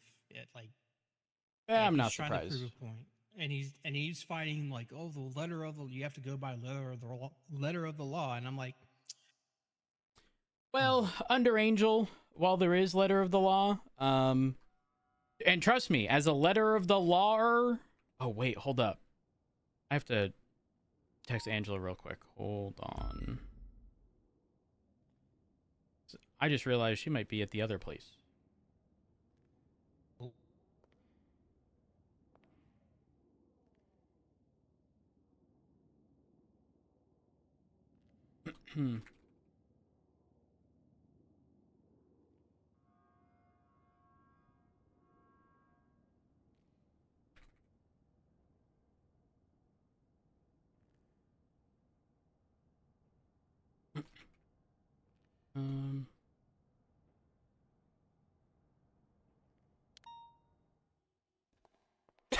Okay, done. Hey, Rhodes, I'm Hey. picking Angela up. Okay. Yeah, no, that's odd. It's definitely one of those, just because you can doesn't mean you should. Yeah, no, that's a little silly. Because like, what's the logic of parking at MRPD? oh, his argument was like, well, technically, the legislation said the penal code charge gotta be a secure area, and he's like, where are the gates? Where are the doors? Yada yada. I don't know, man. I was just trying to make something as small as a felony trespassing and disobeying a peace officer thing simple and get clarification on it. And it turns into Yeah, it seems like a whole lot of unnecessary, silly stuff. Yeah. Give me a moment. What's up, Wap? Yo, do you have some talk? I do not. I'm about to be in a meeting with attorneys. I'm getting sued in a civil case. Well, I guess they're suing me, Penzone, and some other people from the department. Okay. Not suing the department, but they're suing us personally, which is kind of weird because we were on duty. I Yeah, just wanted to know what the process is. Well, just text me like whatever like the case is, and I'll take a look at it, and try to gauge what did you just whatever do? it is needs to be done. It's civil 56. It's kind of 56. easy, but, Okay. yeah, civil 56. I'll talk to you about it. The thing is, hold on one moment. There's a lot going on right now. There was a murder right before the storm, and then thrown into that was speaking to an attorney that I haven't been able to get a hold of for like weeks at this point. So I'm concluding the stuff with the attorneys now. I don't know how long it'll be, and then then I need to assist with the murder stuff, and then I will reach out to you regarding everything. Yeah, just call me when you're done. All right. If you Sounds have good. time or whatever. I just need to know what I need to go do because I'm like named as one of the plaintiffs, like the defendants or whatever. And it was an accident that happened while I was on duty with a suspect in my custody, which I admit, it happened, but it was one of those things that I couldn't really see, if you know what I mean. Yeah. What you said? 56. Yeah. Chief, it is Basically, good to my see car you. blew up over. See you soon, Peters. Oh, could have fair been enough. an Hey, explosion. look, Hey, Carmine. It was not that bad. Look at me. Because me and Chief is personal. Oh, Saying, hey, me bro. and you are One second, professional. one second. You Hey. you're doing your job. You got to do this. Listen, if I get impeached, What? I gotta put the phone I'll down. give you a Gotta put the phone down. Hey, okay, All right, okay, cool. just Give call me a me call. later. Bye. I gotta. We look out for each other. Us in the Impeach Club. Oh. Oh, Oh. he's getting impeached. Poor guy. Wait, what brings y'all here? We're What talking the about fuck? the new What department. do you want to know? You want to know about our business? Well, I was Business. just curious. He can be a part of it. I'm busy right now, unfortunately. I told him to be on board with the team earlier today in a phone call from a payphone, and he did not give me the answer that I desired. Well, that's because you want a preemptive. We're a family. Brett, it's because you want a preemptive yes without. I do want a preemptive yes. Context. Just sign the dotted line. No, that's not how it works.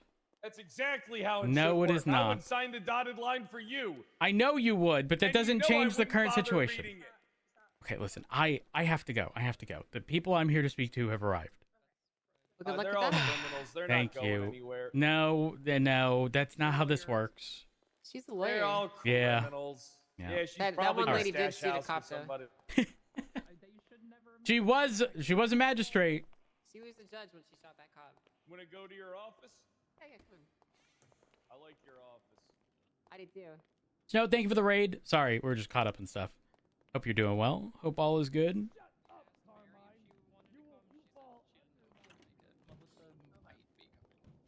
Hmm.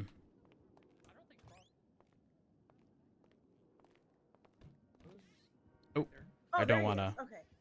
I'm gonna walk into the midst of y'all's conversation. How y'all doing? Good. How are you doing? I'm okay. I'm okay. Yeah. That's great. Oh, gee, this is. Mary said she doesn't know if she can make it. Melissa might be coming. I'm double Okay, checking. if she comes, Okay. we'll open the door. Do you want to start, or do you want to wait for her? We can go on and start. Okay. All right. Sit in this weird shaped chair. I'll sit on the couch. Okay. Fuck. It's okay. You know what? Actually, yeah, I'll sit on the couch. Listen, you can sit right next to me. I know it'll be a little awkward, but I don't bite. I swear. Okay, we'll see. Alrighty. So, how you doing? I'm doing good. I'm doing good. How are you? Honestly, we're doing okay for now. Hoping, if things will be good after this meeting, we can agree to something. Mm-hmm. So since you requested this meeting, you kind of want to let us know What's going on? What do you want to know? Yeah, what's going Yeah. on? Well, okay. So, long story short, I obviously got thrown into the midst of all this. I had zero involvement in the situation at hand, but obviously, I am now the chief of police. Also, not that I want to say this gets complicated. I'm not sure if you're aware, but Frost is no longer the sheriff. It's now Ventura. I have been in contact with Ventura, though. So he is aware of the situation. Him and I did have a conversation regarding, I guess, the overarching stuff that had occurred. Unknown to me, I guess there was a prior case that was filed where whatever that was, I don't know what was provided to the judge, but whatever was provided was deemed acceptable, whatever. So that was brought up as like, doesn't that mean like everything is good type deal? So do you want me to tell you what happened? Sure, go ahead. That specific situation. Okay. Just because I know when we filed it, like 15 mil, that's a super big number, right? Mm-hmm. So this is the situation. I'll walk you honestly through it step by step until the initial, like, the first filing that we did. So, okay. About, what was it, like, how many hours have passed, Cassandra? Like 18? 15? When it was like finally that? Unlocked, or when I noticed? No, when you noticed. How When long I has it been noticed, blocked? it had already been like, I don't know, 10, 12 hours, something like that. Okay, and when it was unlocked? Like, When what, it was 7 more unlocked, hours? something like that. So about like anywhere from 18 to 20 hours total, their properties were locked out. Okay. She noticed about 12 hours in. So what Cassandra did, she went and she spoke to who did you speak with? Sergeant? I forgot. I think Davenport was still Davenport. a sergeant then. Yeah. I spoke with Lucas and with Davenport. And she was like, hey, we've got 3 properties. They are locked down We have no idea why our properties are locked down. He went and, looked into the MDT, into the reports. He's like, I don't know why your properties are locked down. There is nothing written in the MDT regarding the properties. There's like no report. There is no pending warrant. And there's no warrant being written. No warrant that has been signed. I have no idea why your properties have been locked down. So they came to me. We, put up a docket and filed an emergency injunction to get the properties unlocked because up to this point we have no idea why they're being locked. Pretty much PD ended up showing. So PD showed Justice Danielson something, and he deemed it enough, sufficient for the properties to be locked that it was lawful. So there was a bar complaint that was filed, and during that, Danielson said that Opal, mind you, out of all people involved in this, Opal gave him a notebook, not a report, nothing, like a physical notebook that had a warrant started. And we're like, and for him, that was sufficient. So we're like, okay, whatever. After he made the ruling, the properties were unlocked. So we went down to MRPD and we're like, hey, the properties are unlocked. We want to FOIA the warrants. Like, we want to know what the hell happened to make the properties get locked in the first place. They're like, no, we're not going to give you the warrant. We don't have to. And we're like, yes, you do. They're like, nope, we never raided it. So a judge actually had to go down to MRPD and say, yes, they are allowed to FOIA the report. It is their right. FOIA the report. 3 days later, get no response. I see the officer, I believe it was Maxwell who we filed it with. Yeah, it was. And she's like, oh yeah, it was denied. And I was like, why? She's like, I don't know, talk to Ventura or Frost. I call Ventura and he's like, oh, I don't know, Frost denied it. And we ended up filing another thing on the docket to like compel them to share the reports with us, So when I did that, we had set up BCSO requested a meeting in person with a judge and me. We had this meeting. They pretty much said that they cannot share the report because it is under active investigation or whatever. So okay, I'm gonna be honest with you. At that point, I knew that whatever they were telling me is bullshit because I know why the properties were locked down because I was a co-counsel on the Dante case. So in the Dante case, they already had the reason why the properties were locked down. It's the floor of the big courtroom. So when just text me when you get here. The judge tried to find out, hey, at least provide for me as a judge why the properties were locked down. Show me the reports. They had nothing to produce. So he ruled actually in our favor for them to provide us the reports. When they finally did provide us the reports, with the dates, there was a warrant template that was started after the fact, after the properties were unlocked and everything, based on the times. So during the time, there was no warrant that was even actually created. It was after. And what was in there was a statement added 9 days later after the judge ruled for them to give us the reports. They had literally copied and pasted a statement from one of the officers into the body of the warrant. Was that Riker's statement? Yeah. Okay. Just copied into the report, and not what they were seeking. The actual warrant itself wasn't fully filled out. And the initial thing that we had that was given to the judge as a reasoning to keep the properties locked down was a notebook that wasn't provided to us. No mention of Opal. We have no idea what the hell was in that notebook.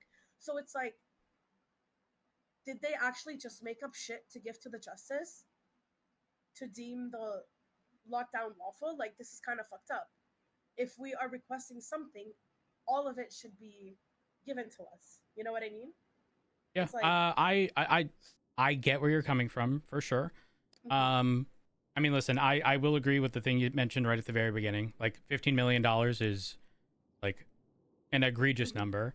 I can understand where you're coming from, you know, aim very high and then, you know, fall somewhere from 0 to higher than, you know, what it otherwise maybe could have been because you're asking for so much.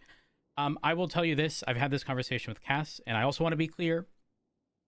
My conversation with Cass originally stemmed from something else, and my concern was the fact that our schedules have kind of been polar opposites. And for the sake of like expediting the process, I did tell Cass very specifically sort of the offer on the table in terms of a settlement. Oh, one moment, I'm having a headache. There we go. Can you unlock the door, Angela? Melissa's outside.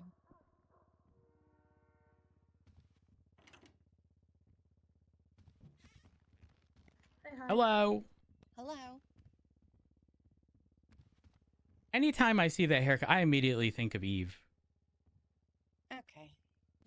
I'm sorry. It's just I had to say it. No, it was more so I expected a second person to walk in. I thought you were walking with Eve. Oh, no. Okay, that's not a personal attack. It's not a personal attack. I'm sorry. It's okay, Melissa. So back to what I was saying. Out of this fucking hairstyle.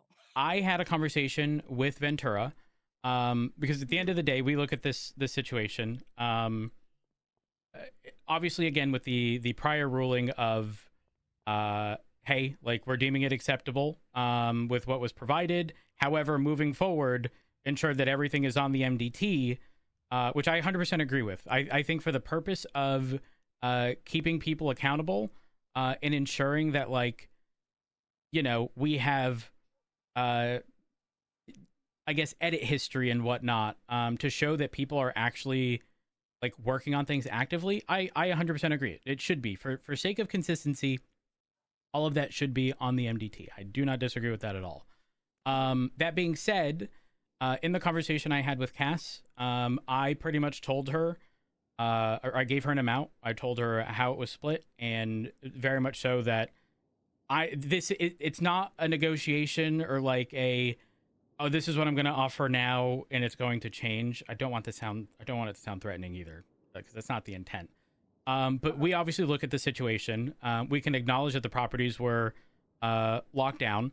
From my understanding, I believe, again, I wasn't directly involved, but how it was explained to me was that when they were unlocked, it was because I believe the thing being searched for, that being the drill, had been turned in. Yeah. So you know that the drill has like nothing to do with us. Absolutely nothing to do with their properties.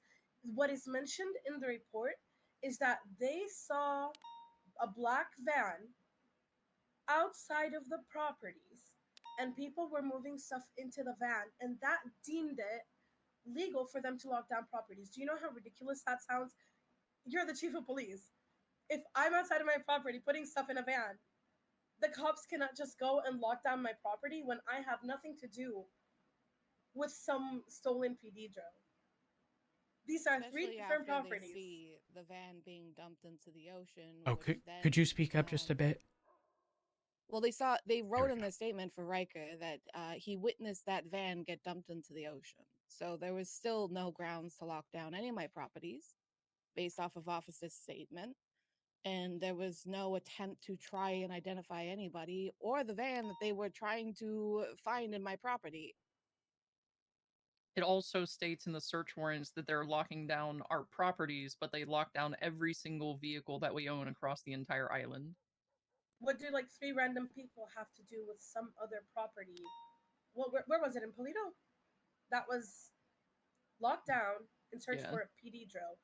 What do 3 properties in Mirror Park have to do with any of that? Just because they had trucks. A PD drill is so small, it doesn't even have to be put in a truck or in a house, or it could just be on a person. No, listen, I understand where you're coming from. I mean, hell, I logically look at that situation and go, quite frankly, if they're looking for a drill, I mean, if I'm being honest, the first thing I would do if I had it and it was the only thing missing was turn it the fuck over. Because then everything just comes to a screeching halt at that point. But additionally, if that's what they're looking for, it's probably the first fucking thing I'm taking out of the house anyways. Like, from the perspective of, like, well, I guess it depends on, like, what is in the... That's neither here nor there.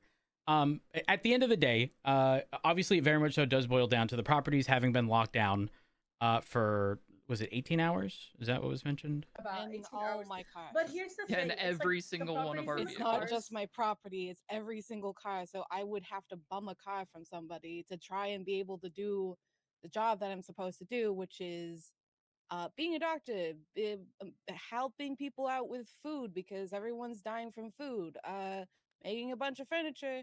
I can't transport fucking desks without a fucking car. Furniture?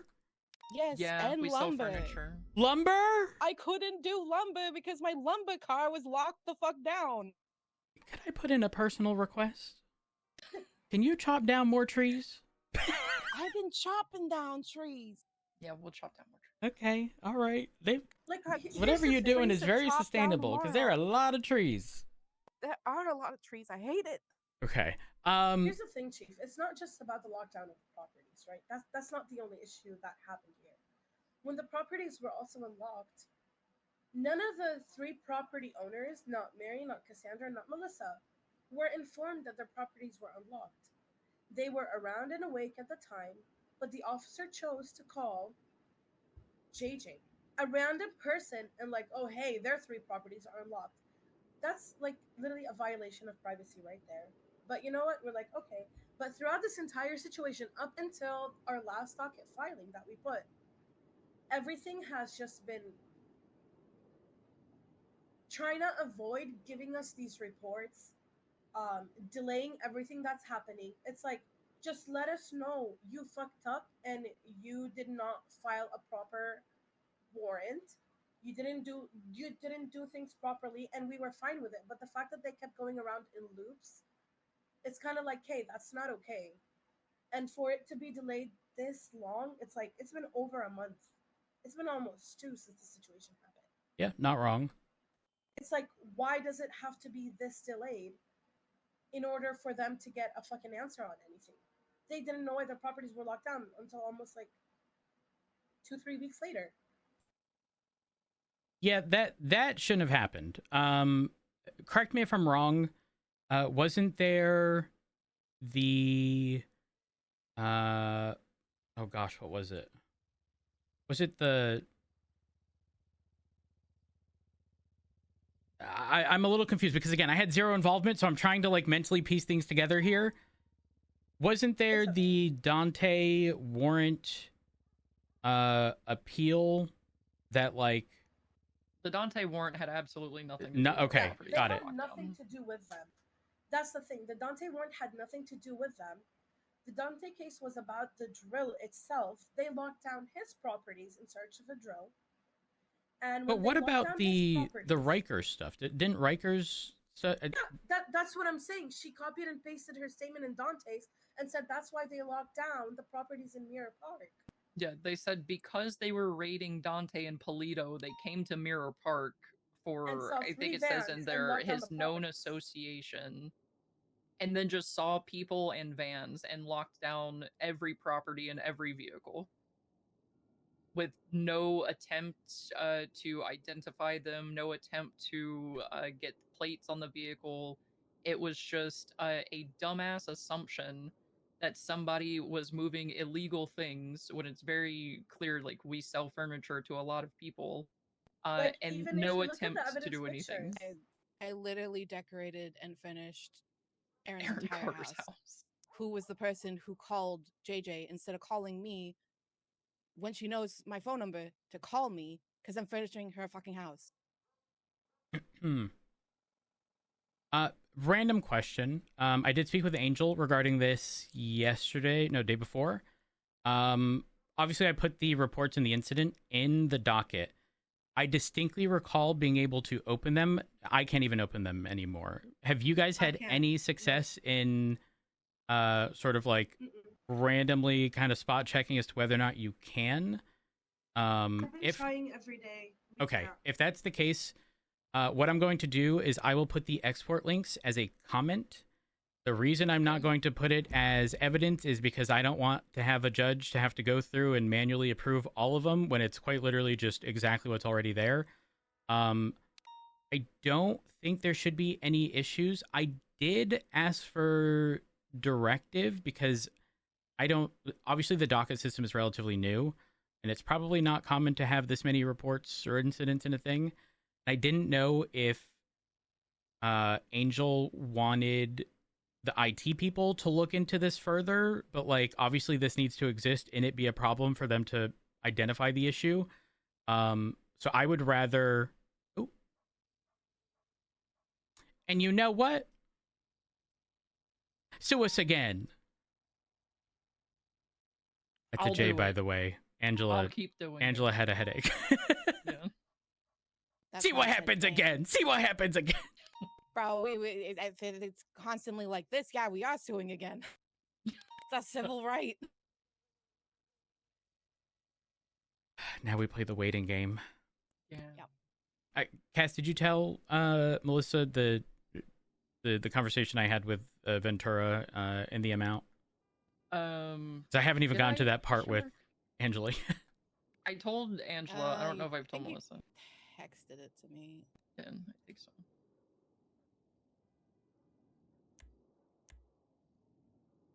But yeah, Rhodes in this, all of our search warrants has the exact same statement from Riker. It's 400, I think 11, 12, and 13. It's just a copy paste job in each one.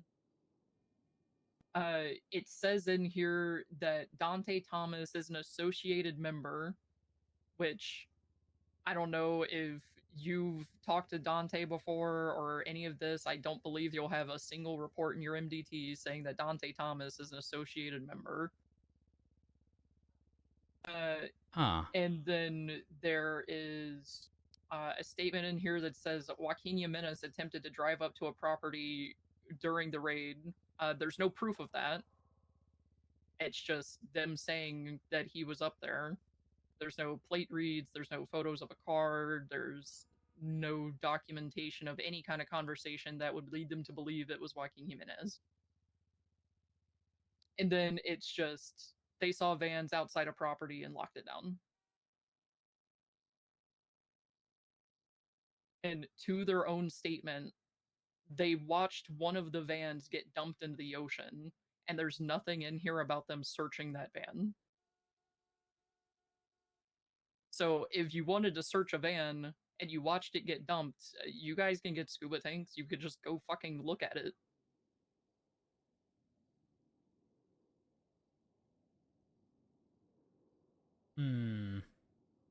So in the last bit of statement, he keeps on saying, oh, they're looking for the elusive drill. Our properties had absolutely fuck all to do with the drill.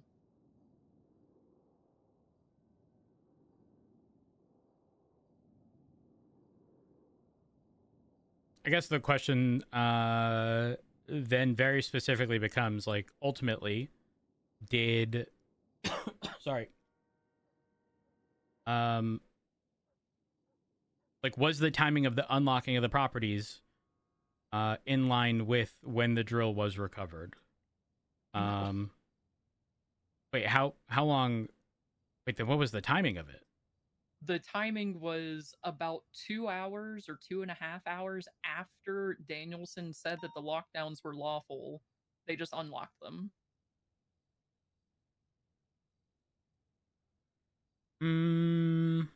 Don't like that there isn't a time associated with the turning in. I mean, I guess it wouldn't be here specifically. I don't believe there's any other reports. For context, I was the one who went through and had to look at all of y'all and all of the reports that even come close to being associated with y'all. I don't know if I recall seeing a statement regarding the timing of the drill, nor when stuff should be unlocked. I am going to be honest, though. This does pinpoint a process that obviously can use improvement. Rhodes, with the drill, the PD was given names, and one of those people turned themselves in, and they were one of the people named and did not get rated. They caught one of the people that they then just sent them to jail. She also didn't get rated. Did they admit to having the drill? They didn't question her. Huh? They just sent her to prison. But they saw vans parked outside of our properties and decided to lock down everything that we own.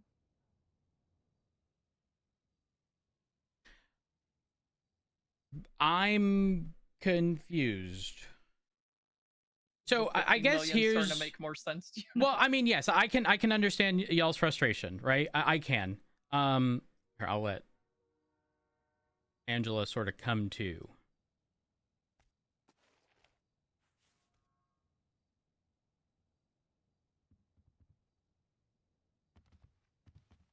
Hello?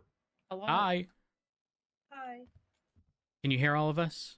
I can just hear you. I can't hear you. Hello? Oh, I hear you guys. Okay. Okay, perfect. Take a seat. Take a seat.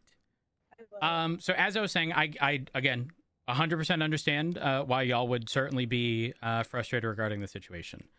The way I am looking at this is very much so coming from the perspective of like, if in the moment I believe there's PC, and then in the midst of writing, and I agree that the active warrant portion or the active writing of the warrant should ultimately be in the MDT, because every time you save it, there will be a history of said save, and not do anything on paper. I understand why some people do things on paper. We have run into MDT issues in the past regarding things not saving properly. But that doesn't negate the fact that, like, we start a report or, say, a search warrant, there's now a documented, set in stone timestamp of this is when it started. And the lockdown of said property should be in line with when that occurred. Additionally, again, sort of, I'm thinking in an attempt to avoid stuff like this from moving forward, in addition to ensuring that everything's on the MDT and not just on paper, we definitely need some log of lockdowns of properties, because we are running into issues of, I say we're running into issues, but we've experienced scenarios where certain things get locked down and no one has any idea. Don't know why. Well, actually I do. I don't know if you... Okay. This isn't that relevant to the situation at hand, but I'm going to explain it because I don't want there to be like a, oh, and I've heard so-and-so's property was unlocked or locked unnecessarily, blah, blah, blah. We can lock down via state ID at the courthouse. And unknown to us, what was happening was that if I go and lock down Cass's properties via her state ID, it wouldn't just lock let me rephrase. I go and lock down Cass's property. It's every property that she's on the panel of, regardless of whether or not she's the owner. And when this is going to sound even stupider, when we lock it down, it is a toggle. It's not setting the lock. What I mean by that is, if it is currently unlocked, it'll be locked if we follow through with that. So imagine a scenario where, in a hypothetical, Cass and Melissa have access to the same property. I go and lock Cass's down. Because it's toggling, it gets locked down. I go and lock Melissa's down. Because, again, it's toggling. Overlapping properties between the two of them become unlocked. And then any non-overlapping properties are now locked. So we ran into this issue of, in the past, a lot of people complaining, why is my property locked down, blah, blah, blah. It was never told to the PD at this time that when locking down via state ID, it's not just properties that they own. It's also stuff they have access to. Again, that's quite odd considering we don't even have a means of determining in the PD who has access to what property. So again, it just didn't make sense that it operated that way, but it did. And so for a while, for many, many months, there were stints of property lockdowns and then people complaining, so blah, blah, blah. TLDR, I just hope that like people aren't, complaining to you that in the past, the PD have fucked this up over and over and over and over.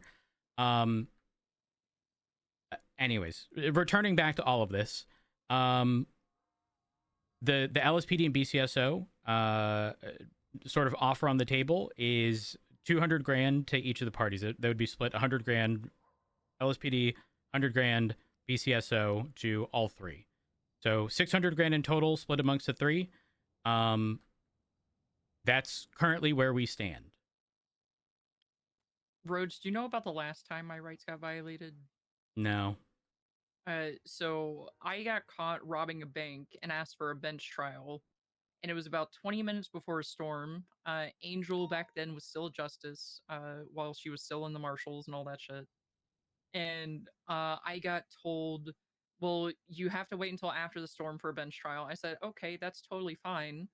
And I was like, I don't mind waiting here at the cells at Mission Row. And they basically didn't want to stand around and wait until the storm.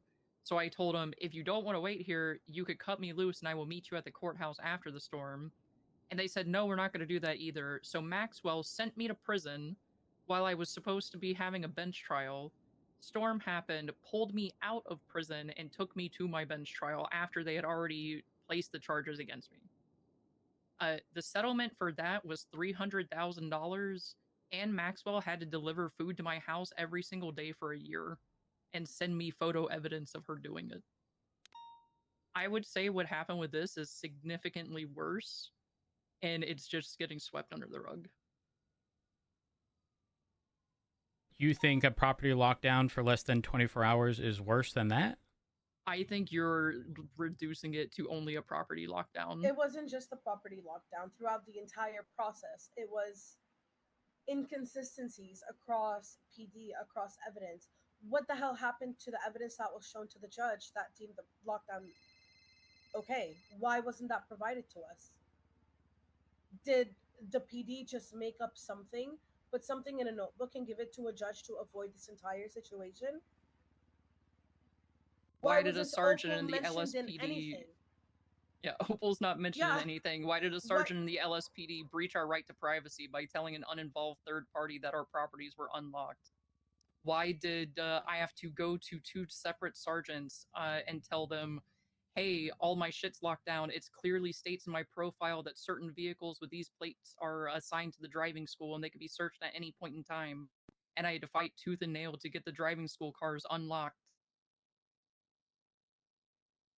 Why is it that the PD is requesting the lockdown of the properties, but then also locked down every single vehicle that me, Melissa, and Mary all own? And the fact that they didn't even want to give us the warrants when we went down to MRPD, we had to get a judge to tell them, yes, you have to give them the reports if they're going to FOIA the reports. And even after a judge spoke to them, they denied it. Made up some bullshit excuse about it being an active investigation, even though the drill had already been returned. Yeah, no, I don't agree with that. I'm not disagreeing with you. It wasn't just the initial lockdown. It's everything that happened. Why did Cohen Riker remove my weapons license in the midst of this to make my legal firearm that I was carrying an illegal firearm without ever speaking to me about it? Also shouldn't have happened. To the best of my knowledge, at least. Exactly. So it wasn't just one thing. It's that initial situation. Everything thereafter was pretty much a whole bunch of made up shit and a whole bunch of fucked up shit happening. It's not just the initial lockdown. Okay, so what are you guys reasonably asking for? Reasonably ask for? Yes. Well, I mean, definitely not 200K per person because that is a joke, to be honest. That, like, Honestly, with that shit doesn't even cover lawyer fees. That's gonna leave him with nothing. So again, I ask, what is it that you're looking for? 500 at least per department, an admission of guilt and an interview. 500 per department per person? Yeah. It's not bad. That's not bad? No. An admission that they were wronged and an interview with the Chronicles about the situation and what measures the PD will be taking so things like that don't happen again.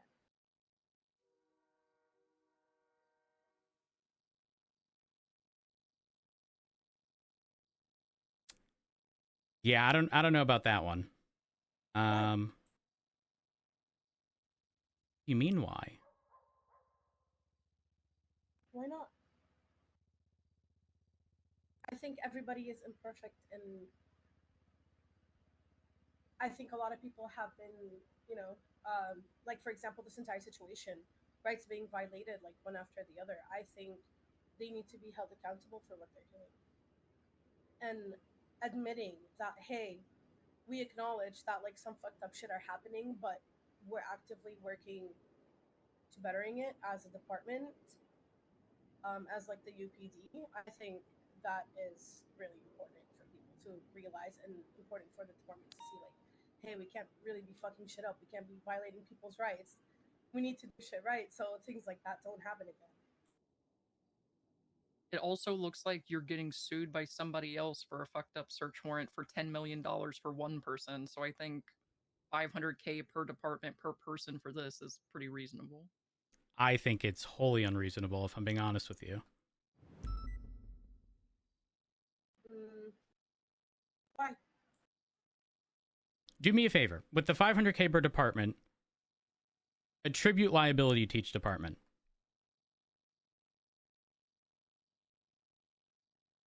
So you're suggesting that the BCSO pays more?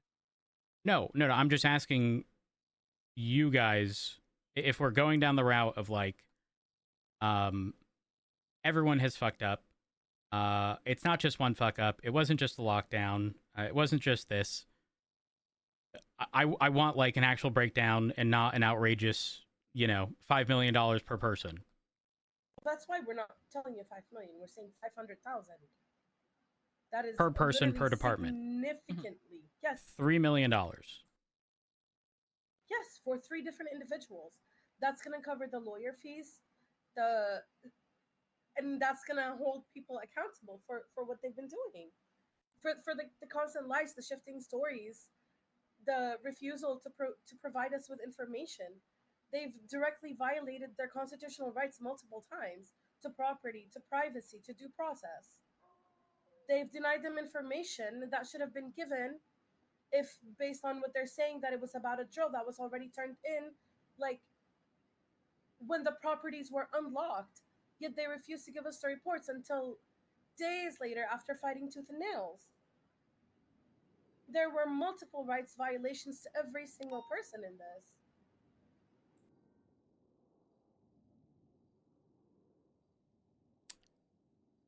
There has to be some form of accountability. And 100K per department per person, that's just, oh, we didn't do anything wrong. We're not going to fix anything because we don't think we did anything wrong. You know? This has been going on for way too long. 500K per person, because it's not just one incident. It's 3 different individuals involved in this. It's 3 different houses. It's a shit ton of other property, like cars. They were deprived access to their properties, even though it was just for about 18, 20 hours. Still, it stopped them from being able to do their jobs, from going to places. It halted down all of their operations, going to the lumber, doing furniture, transporting shit, and then they get punished for transporting items from their house, putting things in their car. Okay, do me a favor.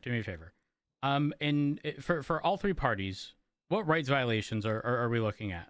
I'm trying to see this image here of all of the rights violations. So hit me with that. their constitutional to privacy, to proper information, due process. Oh, let me actually get my MDT here.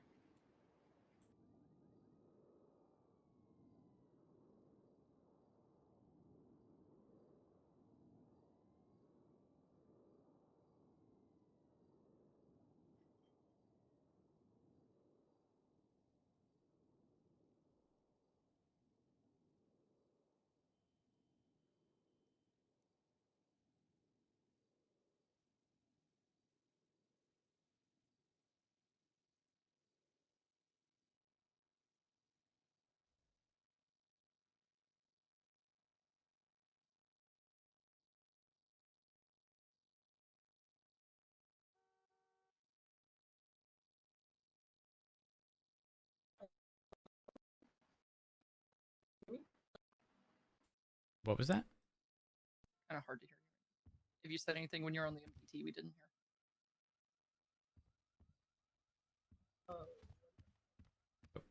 hear. We could hear you then.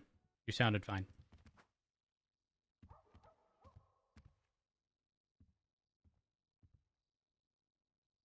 Are we trapped in here because she had a headache? Hello? I don't know. Hello. Hello? I can't get out. I'm not signed in. Oh, we're Can all you not talking. sign in on your MDT? I hear you now. Okay. I don't think I can. Okay, so honestly, if we're gonna even take it as far, we can take it the right to dignity, because that says all citizens shall be treated equally and with respect, free from discrimination.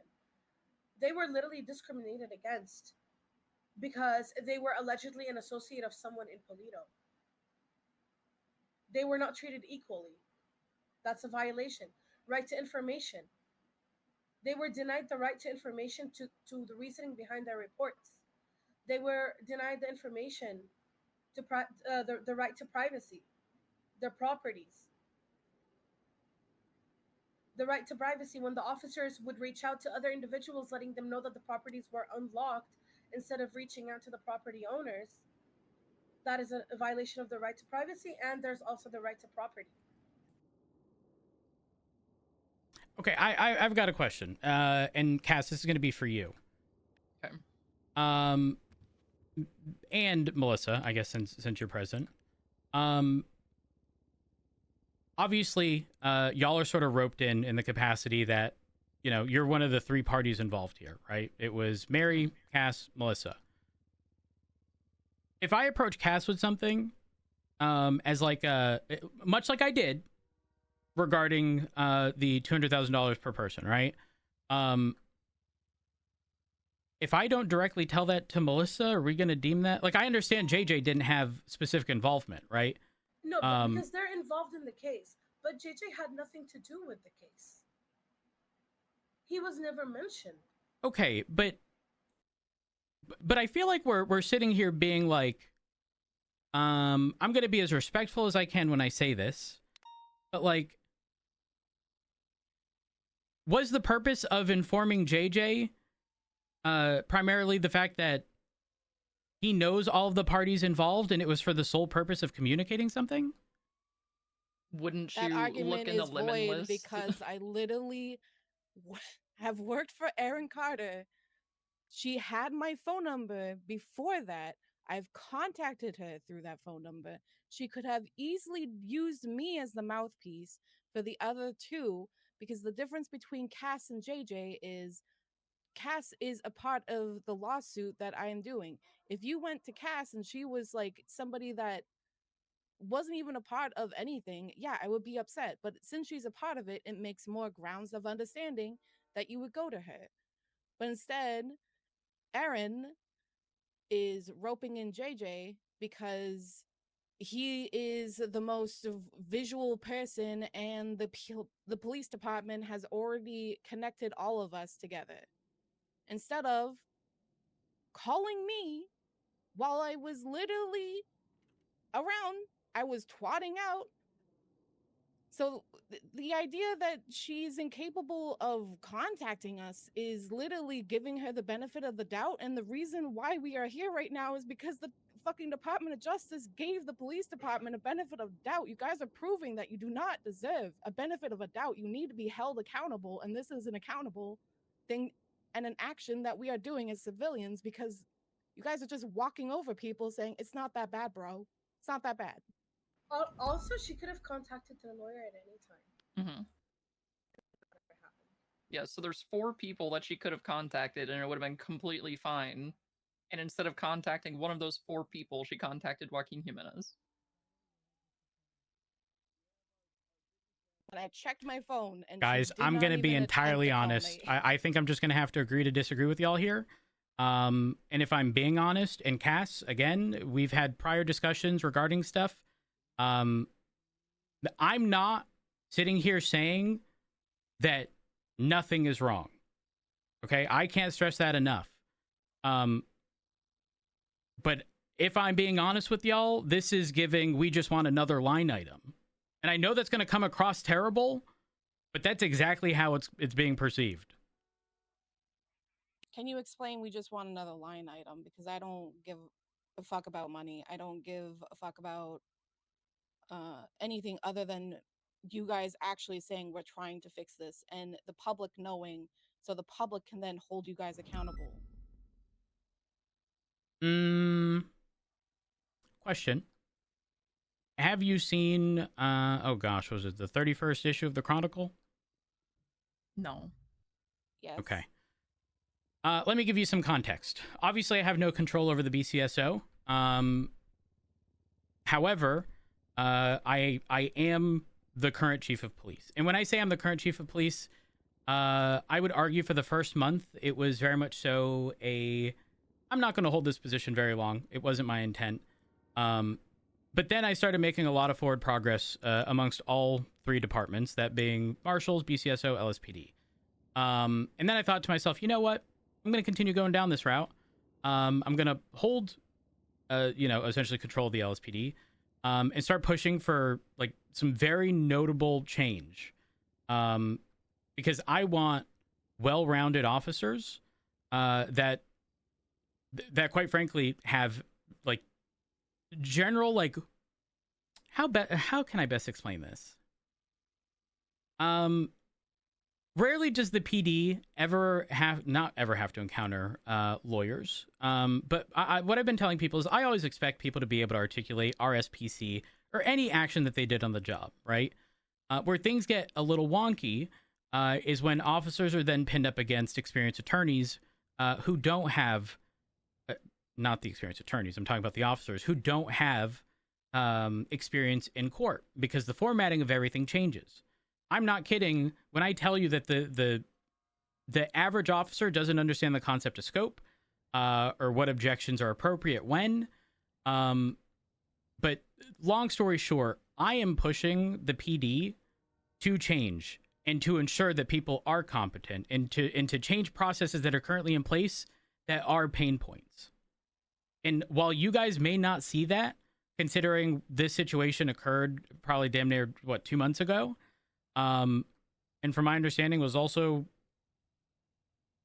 led by BCSO ? I'm not 100% certain on that. But the TLDR is that there is going to be change.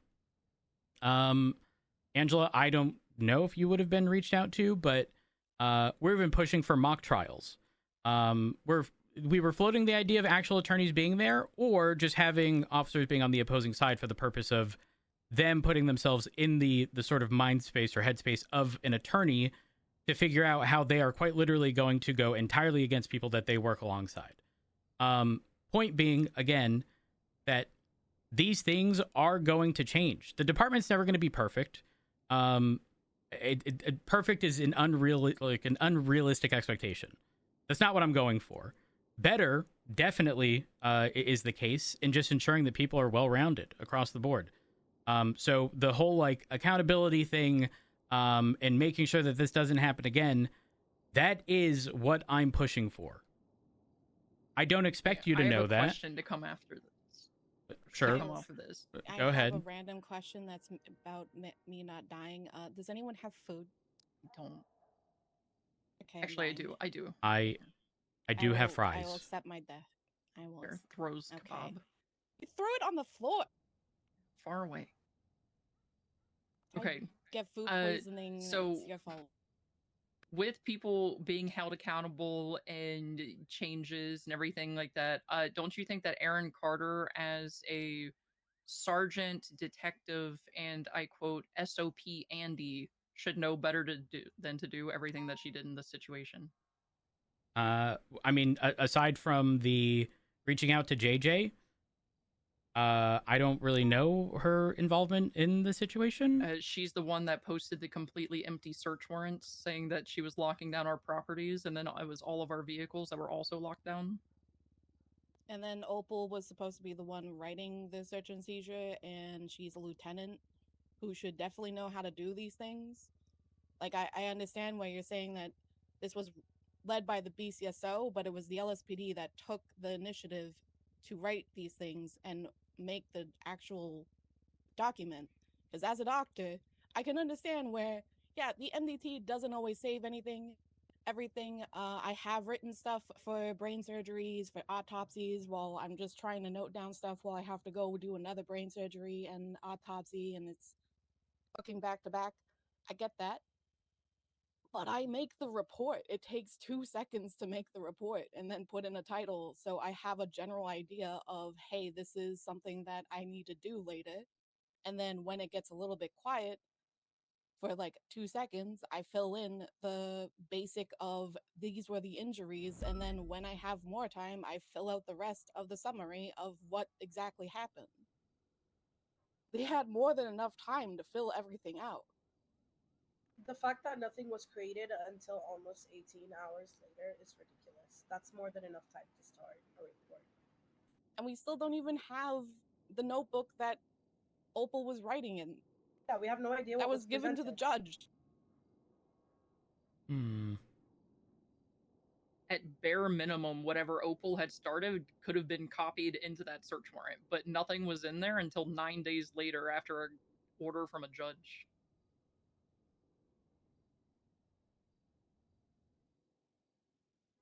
I am still very much so falling back on the whole, like, that has been identified as a problem and resolved with, I'm not saying it's resolved as in, like, you know, suddenly you guys are just, you know, you haven't been wronged or whatever. But that was quite literally clarified by the DOJ in that ruling in the civil case, if I recall correctly, where they made it very clear that it needs to be done in the MDT for records keeping sake. That still doesn't excuse the fact that 2 months later, we still haven't been given that information that the judge was shown. I'm going to be honest, I don't even know what that information is. No one knows. That's the thing. But it was already ruled on by a judge. It's not that it was already ruled on by a judge. It's when the judge has said it was deemed sufficient. Okay, then and why it's wasn't our it provided right to us to our when we FOIA. FOIA'd? Yes. Like, when we put in the FOIA, they should have given over the notebook or Why copy and was pasted the in shit the into the notebook thing. initiated whatever the whole warrant, according to the judge, was initiated by Opal. The one that we got, Opal has nothing to do with it. What the hell was shown to the judge? Was it an actual warrant that was started by Opal? Because if it was, we have a right to information for that stuff. We were never given that stuff. We don't even know if what Opal gave the judge was an actual warrant or if it was just something slapped on a book and given to him to justify the lockdowns. We don't know. So Okay. if you're not fine with the 500K, you can, like, suggest another number, but 200 is, like, way too fucking low. I feel like that's just not even going to be something that either department is going to go, oh, yeah, we really fucked up. Because you're saying, trust me, bro, but you guys have already done the trust me, bro, and it has not been a good experience after the trust me, bro.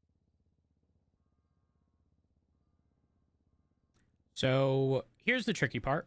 Obviously, both departments are being sued. At the end of the day, the conversation I had with Ventura was very much so that 200 is a cap, 100 grand from each. If it does exceed that, then there's not much I can do. I mean, we gave you the full picture on everything that's happened. If you want to revisit that conversation you had with him and maybe talk something close to 500,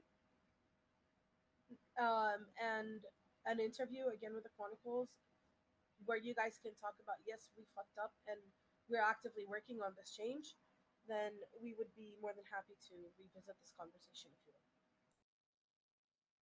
So just to clarify, you very, very specifically want an article on this civil case and specifically identifying, yeah, we fucked up. Pretty much like saying, yeah, like we realize that there are like some fucked up shit that happens. And because of that, we're going to be doing better at a department. And you said you want to change, so you can talk about the change that you are starting to implement. Yeah, I already have an entire article on the Chronicle pretty much regarding exactly that.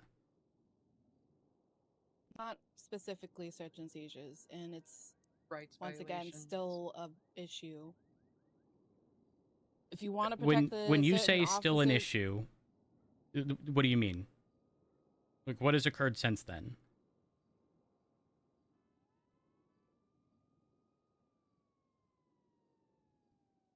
you're still getting, like, there's another person that's suing you for a rights violation Which person? on a property. Cass, which freaking thing was it? Is the Frederick White one? No, that was the search warrant. Take a look at the date on that. Or is there another one? I don't know. I haven't been looking at shit outside of our shit.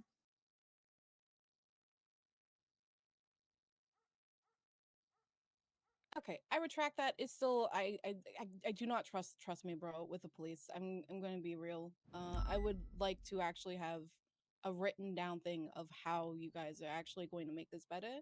And I think another interview with the Chronicle is not that big of a deal.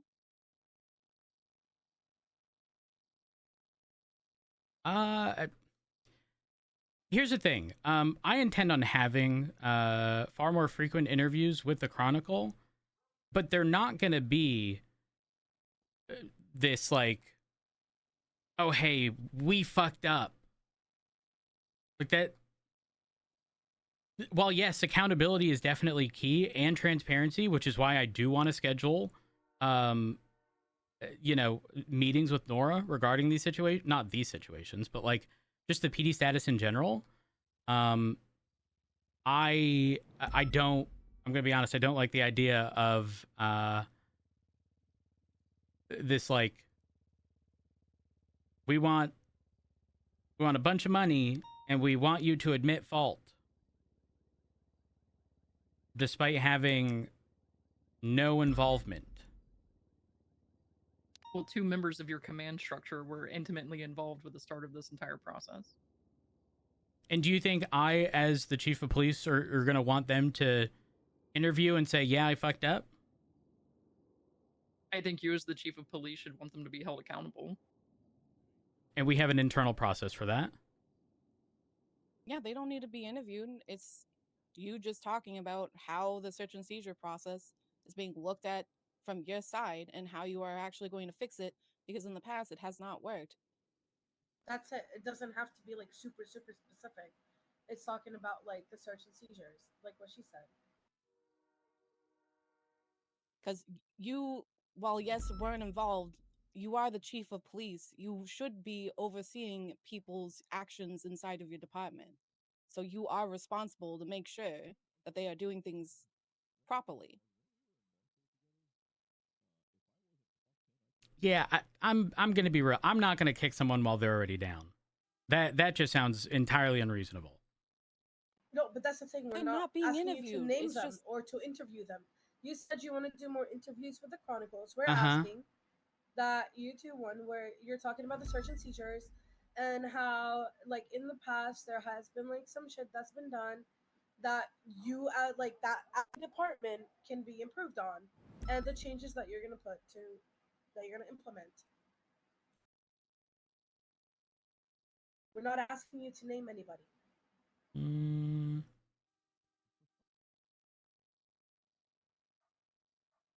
Yeah, that's going to be a no. It's going to be a no for me. If I have a conversation with the Chronicle, it's certainly going to be on my terms, not and because I agreed to as a result of a civil case. Those things might end up getting discussed with the Chronicle, but it's certainly not going to be something forced upon me.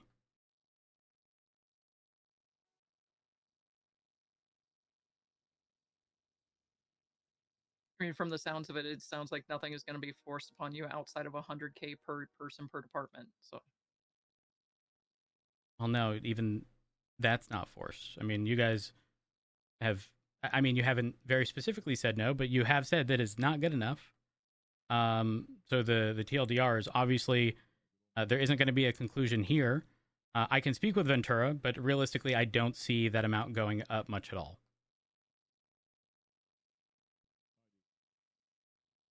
So we're just supposed to just go, yep, it's perfectly fine for all of us to have our rights violated, to not be involved in the process, to having random motherfucking people get contacted, to waiting for FOIAs at the fucking timeline, which legal, yeah, but fucking scummy. Still not getting the information completely because it's written in a fucking notebook.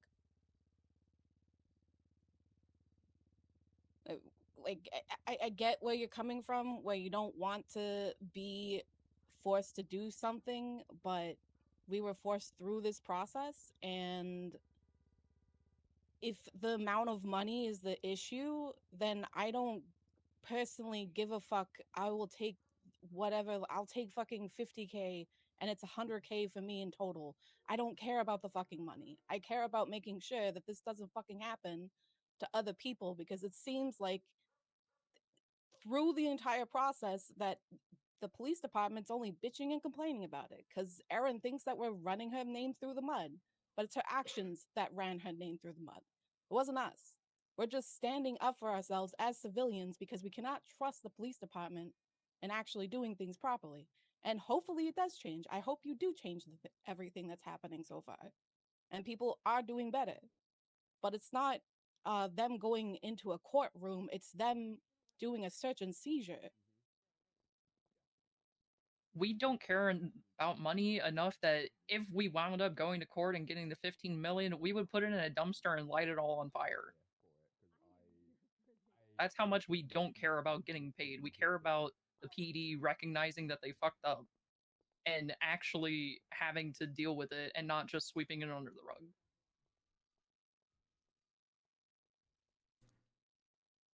I don't really like understand the perception of everything just being swept under the rug.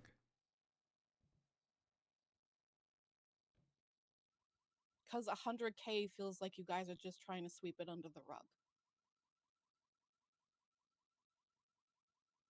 So it is about the money. I'm confused. You're mixed signals. Very much so mixed signals. It's not about the money. It's about the amount of money, what it means in this economy that we have. 100K is not a lot. Like Angela said, it's going to just cover lawyer fees. So at that point, you don't want to do the Chronicle, then from there, we just pay Angela, and then it's pretty much done for us.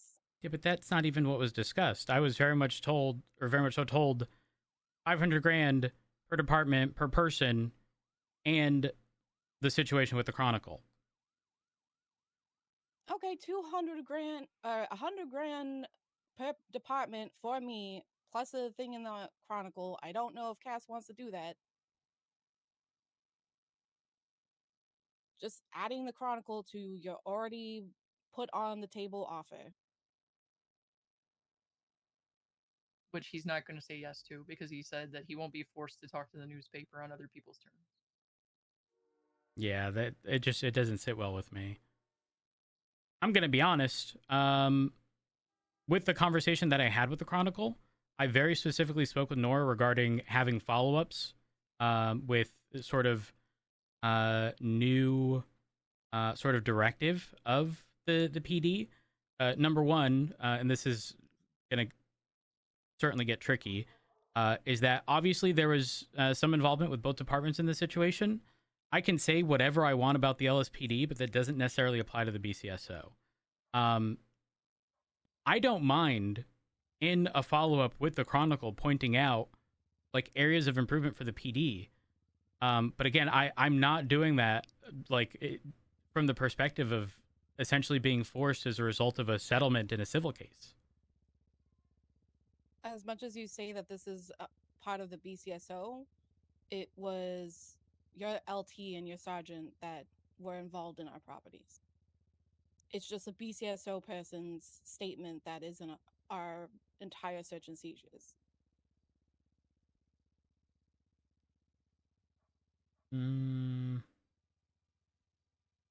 So if it's not the Chronicle, and I'm not going to take your word for anything because I'm going to be real actions that your department have done and the words that your department have done afterwards show that they are not learning from the entire situation, that they are just complaining about it. What else are you wanting to offer that is not money? Because I don't care about money.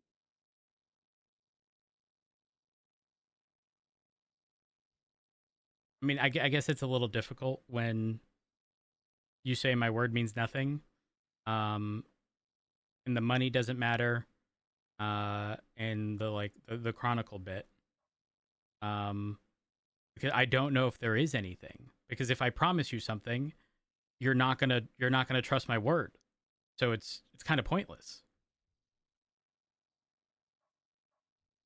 I think that's the whole reason why we would like for you to talk about like the search and seizure in the Chronicle, especially if you're going to be doing more interviews, because that way it's not just your word, it's kind of like your word but out there for everyone to know that like, hey, PD is actually actively working on this is like one of the areas of improvement, like you said. So if that is something that you would talk about it, then we would be okay with that. And we're not telling you what to say. We're not even asking you to name people. We're asking you to recognize that it's one of the areas that need improvement. And you are going to be working on it. That is all. Because at that point, it's not just you telling us, yep, we're going to work on it. It's out there for people to know that this is something that is being worked on. It has like a more standing ground. And this isn't just for you, it's also Ventura as well, since he's also not here. If anything, you're doing better by actually being here and talking to us about an agreement.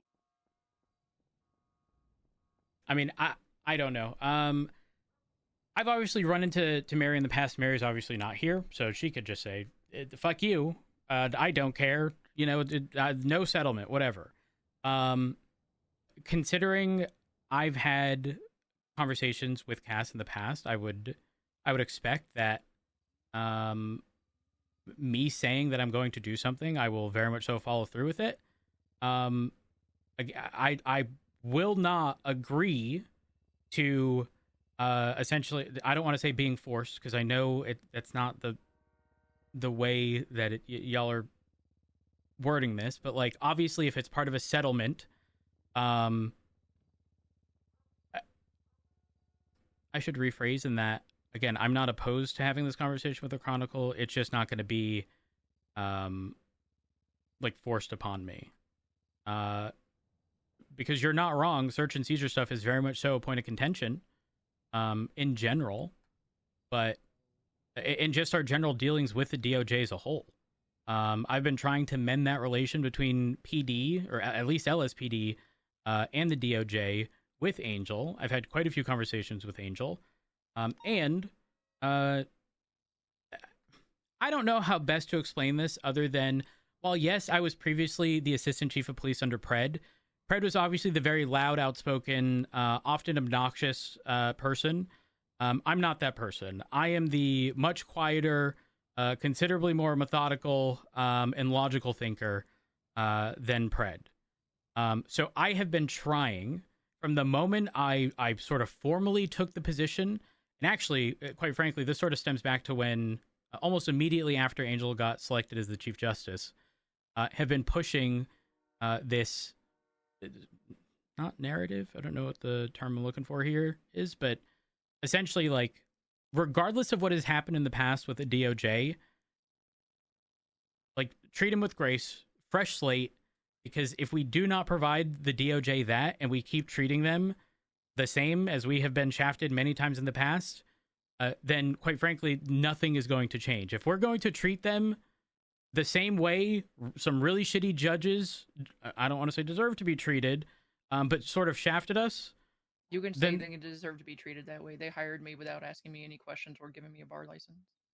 Okay, solid point. But I know under Angel, while there may be speed bumps in the road, at the end of the day, whatever we experience as a speed bump, we identify the problems, we figure out a solution, we implement it. That way, moving forward, it's not a problem. That is my entire mindset regarding PD right now.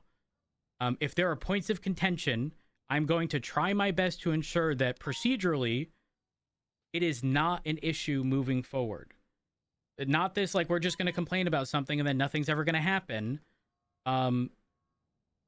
Obviously, I look at the situation and go, definitely not ideal. But in this case, I don't want to say the groundwork was done for me. But obviously, if this was a situation, because regardless of whether or not there was PC determined, right, the lockdown in and of itself is legal, right? A judge can say there isn't PC, and that doesn't mean the lockdown is illegal, right? The property then just gets unlocked. That's how that system works. So, I don't want to say the groundwork has been done, but like it sort of kind of has regarding everything now needing to be done in the MDT. Because had it have been done in the MDT to begin with, I don't think any of this would have been an issue. No, it would have been fine. I agree. But like, I don't want to sit here and tell you there's going to be drastic changes, and then you guys find out that it's like, oh, it was so intentionally vague and there wasn't anything pointed that addressed our situation, and they realistically didn't do anything. And it's quite literally because, again, the process has already adjusted to accommodate the point of contention in this scenario. If it hadn't been done, I would 1,000% be pushing for that change, where everything needs to be done in the MDT. If you want to if it's easier to do elsewhere, that's one thing. But like, bare minimum, the report has to be created. The person writing it needs to ensure that they identify themselves in said report so that it starts that timestamp.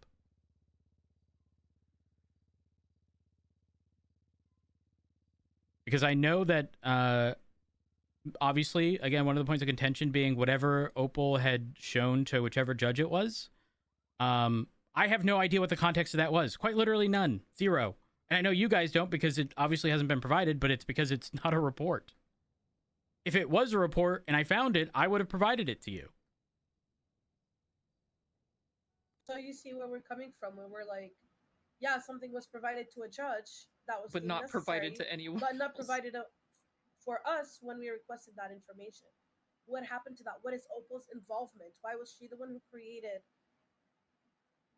gave him that response? She created that notebook, and why wasn't that given to us when we FOIA'd the whatever was that deemed the lockdown necessary? I do not have that answer for you, unfortunately. I don't even know if that page even exists. Justice to even find out that it existed, because we got hit with "Trust me, bro, it's real." Yeah. And even in that bar complaint against a justice, still was not shown whatever it is. Yeah. Again, I don't know if it exists. I have zero idea.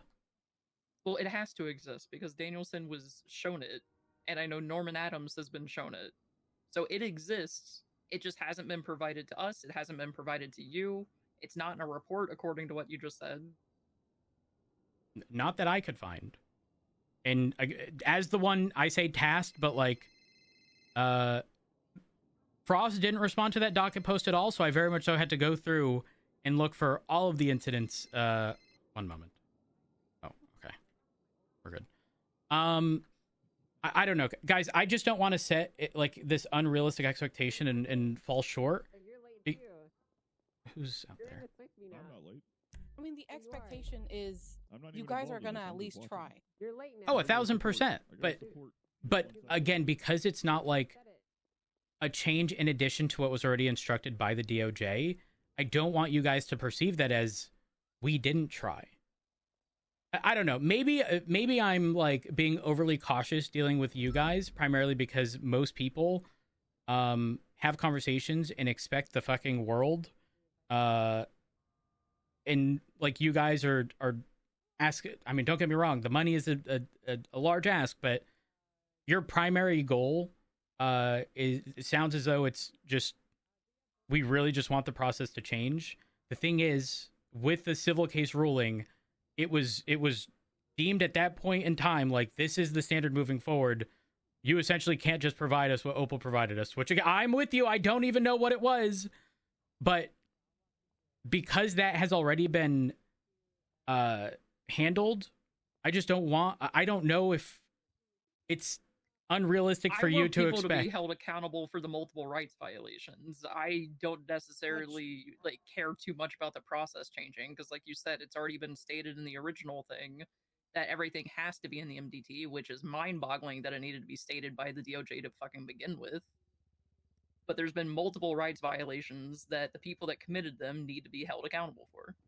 There's still a rights violation of us not having what's ever in the freaking notebook because while it's not a report, it's still information involving us. So we have freedom of information on that information. Like it's still happening. I'll speak with Opal regarding that and see if it's available. Again, I don't know whether or not it is. If it was on paper and provided, I can't guarantee that it exists at the moment. I have no idea if Opal ended up in the fucking water. Again, zero idea. So I can't promise something that I had. That's one thing you're never going to get from me is a promise that I cannot absolutely guarantee. Will there be a promise that I can speak with individuals regarding situations? Absolutely. Can I promise a resolution or promise whatever it is that you want? No, unfortunately, I'm not them. I don't know the circumstances behind it. I can speak in like generalities, I guess, but unless I was directly involved, it's hard for me to be like, absolutely, I can get that for you because I don't know if it exists. And I don't want to tell you yes and then fall short. Expecting you to be able to 100% tell us what is in a report you've never seen.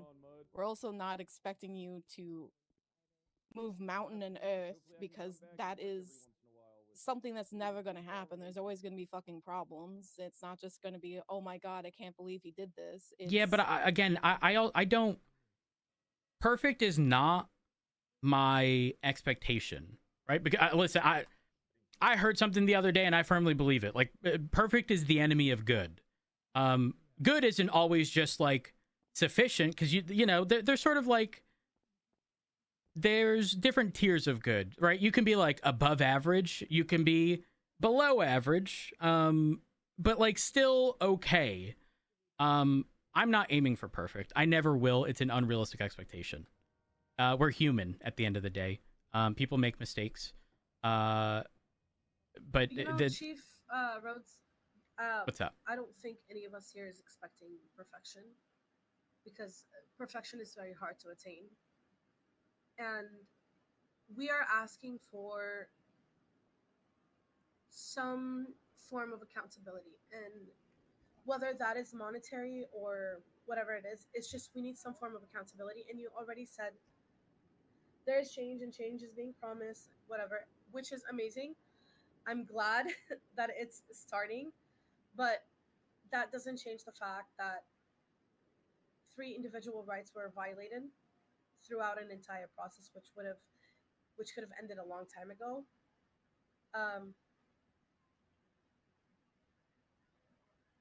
And I think that is the point where we would need to look at, because I don't think anyone is expecting perfection.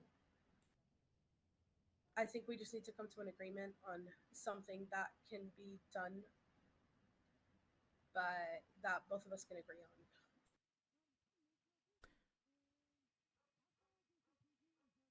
Okay.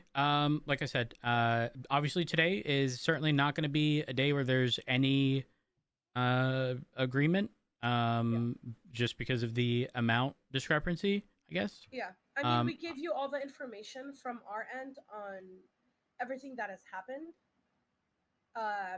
Maybe there were some things that were said that you were not made aware of, but we have given you everything from our point of view and everything that we had to deal with from both departments, I guess, at this point. So if you want to take that information and kind of, discuss things with Ventura, we would be open to another meeting, and hopefully we can come to an agreement then. But if we can't come to an agreement, then we will take it from there. Okay. I will. Ventura hasn't been around all day today. I assume I can speak with him tomorrow, if not tomorrow, the day after. I will mention the stuff that was brought up here today, but I can't make any promises. Again, I don't want to set an unrealistic expectation. However, should it come to it, there could be, depending on how this goes, there could be the severing of the lawsuit with us and the BCSO. So let me give you a hypothetical. Again, while I'm not going to directly tell you or essentially be forced to have said conversation, because I already anticipate having conversations with the Chronicle, say I inform you that I am going to speak with them regarding certain things and pretty much tell them what our focus is going to be in terms of improvement, right? And then you guys go, okay, and we agree to this amount from the LSPD. If that was deemed acceptable by all three parties, Melissa, Mary, and Cass, are you guys willing to sever the lawsuit with the LSPD and the BCSO, deemed it settled for the LSPD, and then you guys separately deal with the BCSO? Does that make sense? So you're saying the BCSO will not settle? Well, I don't know. That's the thing. I'm just trying to, again, consider all options here, because obviously I also don't want to be stuck in, court-related stuff 24/7. Obviously things have been delayed, not intentionally, might I add, but like delayed nonetheless. And like, actually, this just brought something to mind, right? Like the whole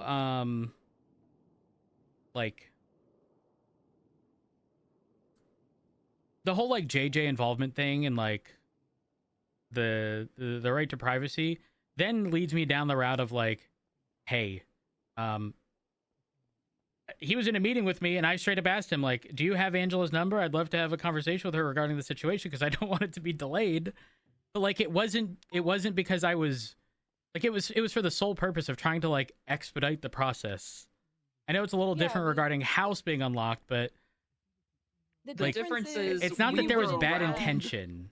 The difference is you didn't have a number. Erin had my number. Erin I has checked mine my too. call log and she didn't try to call me once. She didn't send a text message. She didn't try to make any contact whatsoever. She also saw me that day at the hospital because I was working. I also know that you guys have a lot of our phone numbers on our profiles. Actually, wait, that just reminded me. Another area of improvement, guys. One moment. Let me put this in my to-do list. Yep. Yes. Because while the documentation portion was pretty much clarified by the DOJ, the communication portion is not. Nor do I'm going to be honest, nor do I know if it's even a requirement, but regardless of whether or not it is, it should happen within reason. We can do it one of two ways, either text message if we have someone's number, or sharing of a document with said person, because then you could do it via state ID and it's a non-issue. I was around the day of it. I was the one that pushed all of this stuff to even get movement. Melissa was around. I think Aaron even physically saw Melissa that day and still did not speak to her. She did not call me, text me. She didn't call or text Melissa. I've asked Mary. She didn't call or text Mary. So, with 2 out of the 3 involved parties being around and very capable of being contacted, she chose JJ.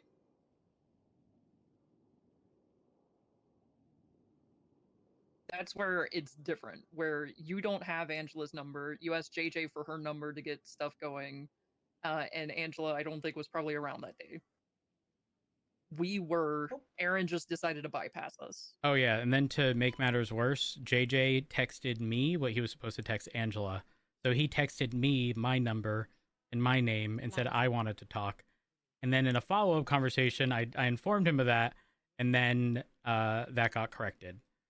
But again, sort of neither here nor there. But I know for a fact, if you look at my profile, my phone number is on there. Probably if you look at Melissa's, her phone number is on there. A judge did tell me my phone number's on there. That it is. Well, Cass, you have 2 numbers on here. Why do I have 2? I don't know. One ends in 9720, one is 4656. Mine's 4656.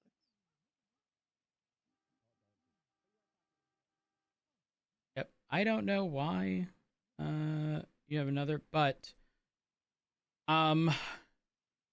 regardless of the outcome of this situation, again, I'm not going to I can't really promise anything, because I'm not going to, as I mentioned a million times, agree to said conversation with the Chronicle, regardless of whether or not, that's more so out of principle, regardless of whether or not it's going to happen anyways. I can't stress that enough. Regarding points of contention, obviously regarding your right to privacy, the point of contention being Aaron reaching out to JJ to then communicate that stuff to you guys. I definitely agree that there's a better way. I've already identified 2 here. If we have someone's phone number, we can text them or call them if they're available, though I'd prefer text because then there's a paper trail. Alternatively, documents. I think that's probably the overarching, like, best consistent manner in which we can fix this problem. And then some other points of contention was the information stuff. And that is almost explicitly specific to the documentation from Opal provided to the DOJ, correct?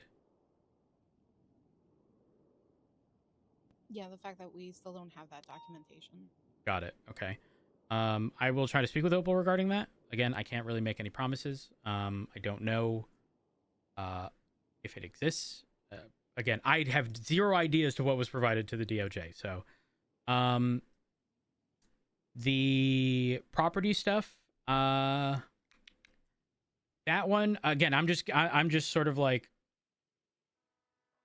I'm thinking of these situations because, like, ultimately the way, as I mentioned before, the way it operates is process in place for lockdowns, that being actively writing.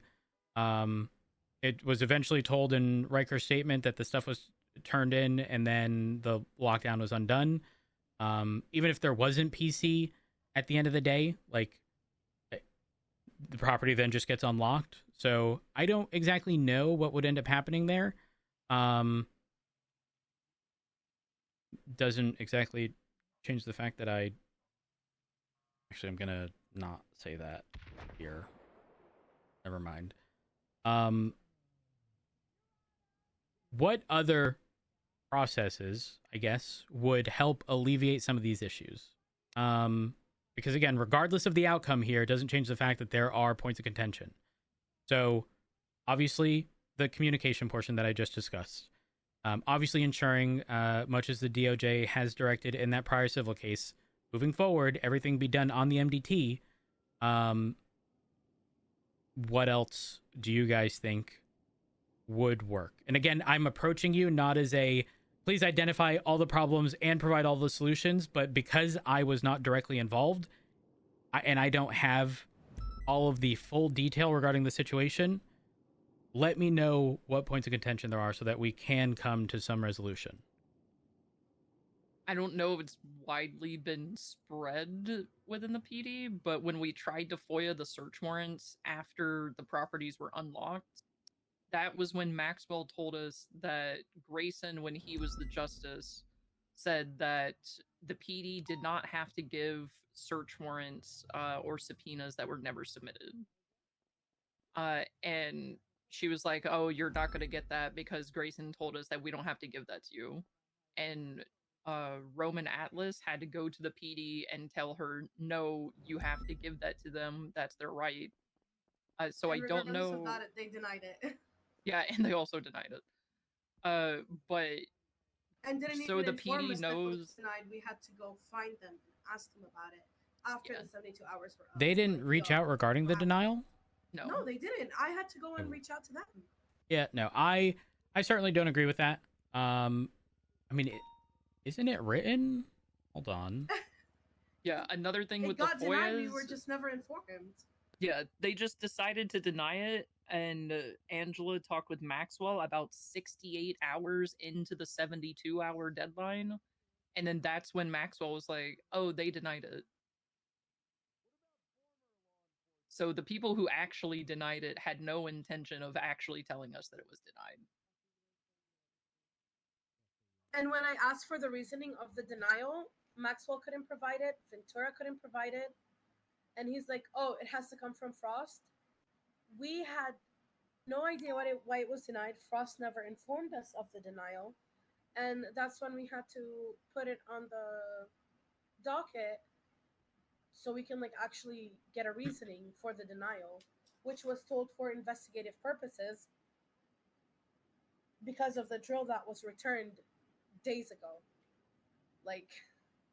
When the whole when the properties were unlocked. So they had no intention of sharing anything with us. Yeah, so one thing is, you guys have 24 hours to recognize that something has been FOIA'd, right? And then 72 hours to provide it. Yeah. I would say a clarification on that 24 hours to recognize it. Should you also be informing the people that it's been denied within those 24 hours? Or does it just have to be within the 72 hours? So the interesting thing is, based on how the FOIA legislation's written, and this is going to sound dumb, don't hate me, there's no requirement for being informed. It says if the report is subject to FOIA, the max response time allocated to law enforcement will be 3 days from the point of request.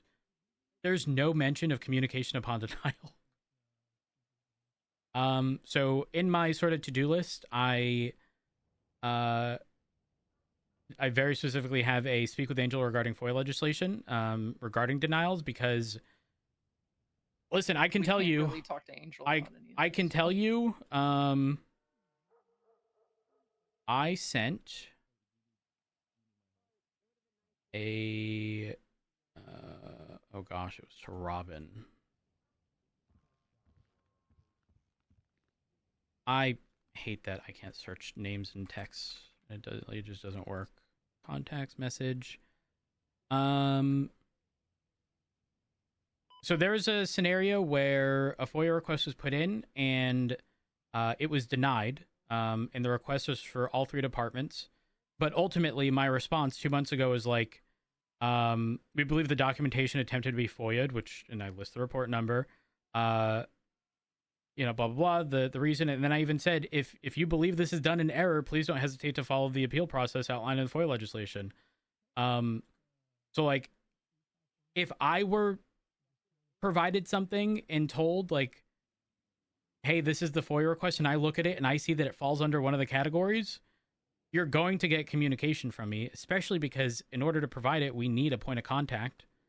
So there's no reason not to. Every FOIA request has a phone number associated with it. I will say the possibility exists that,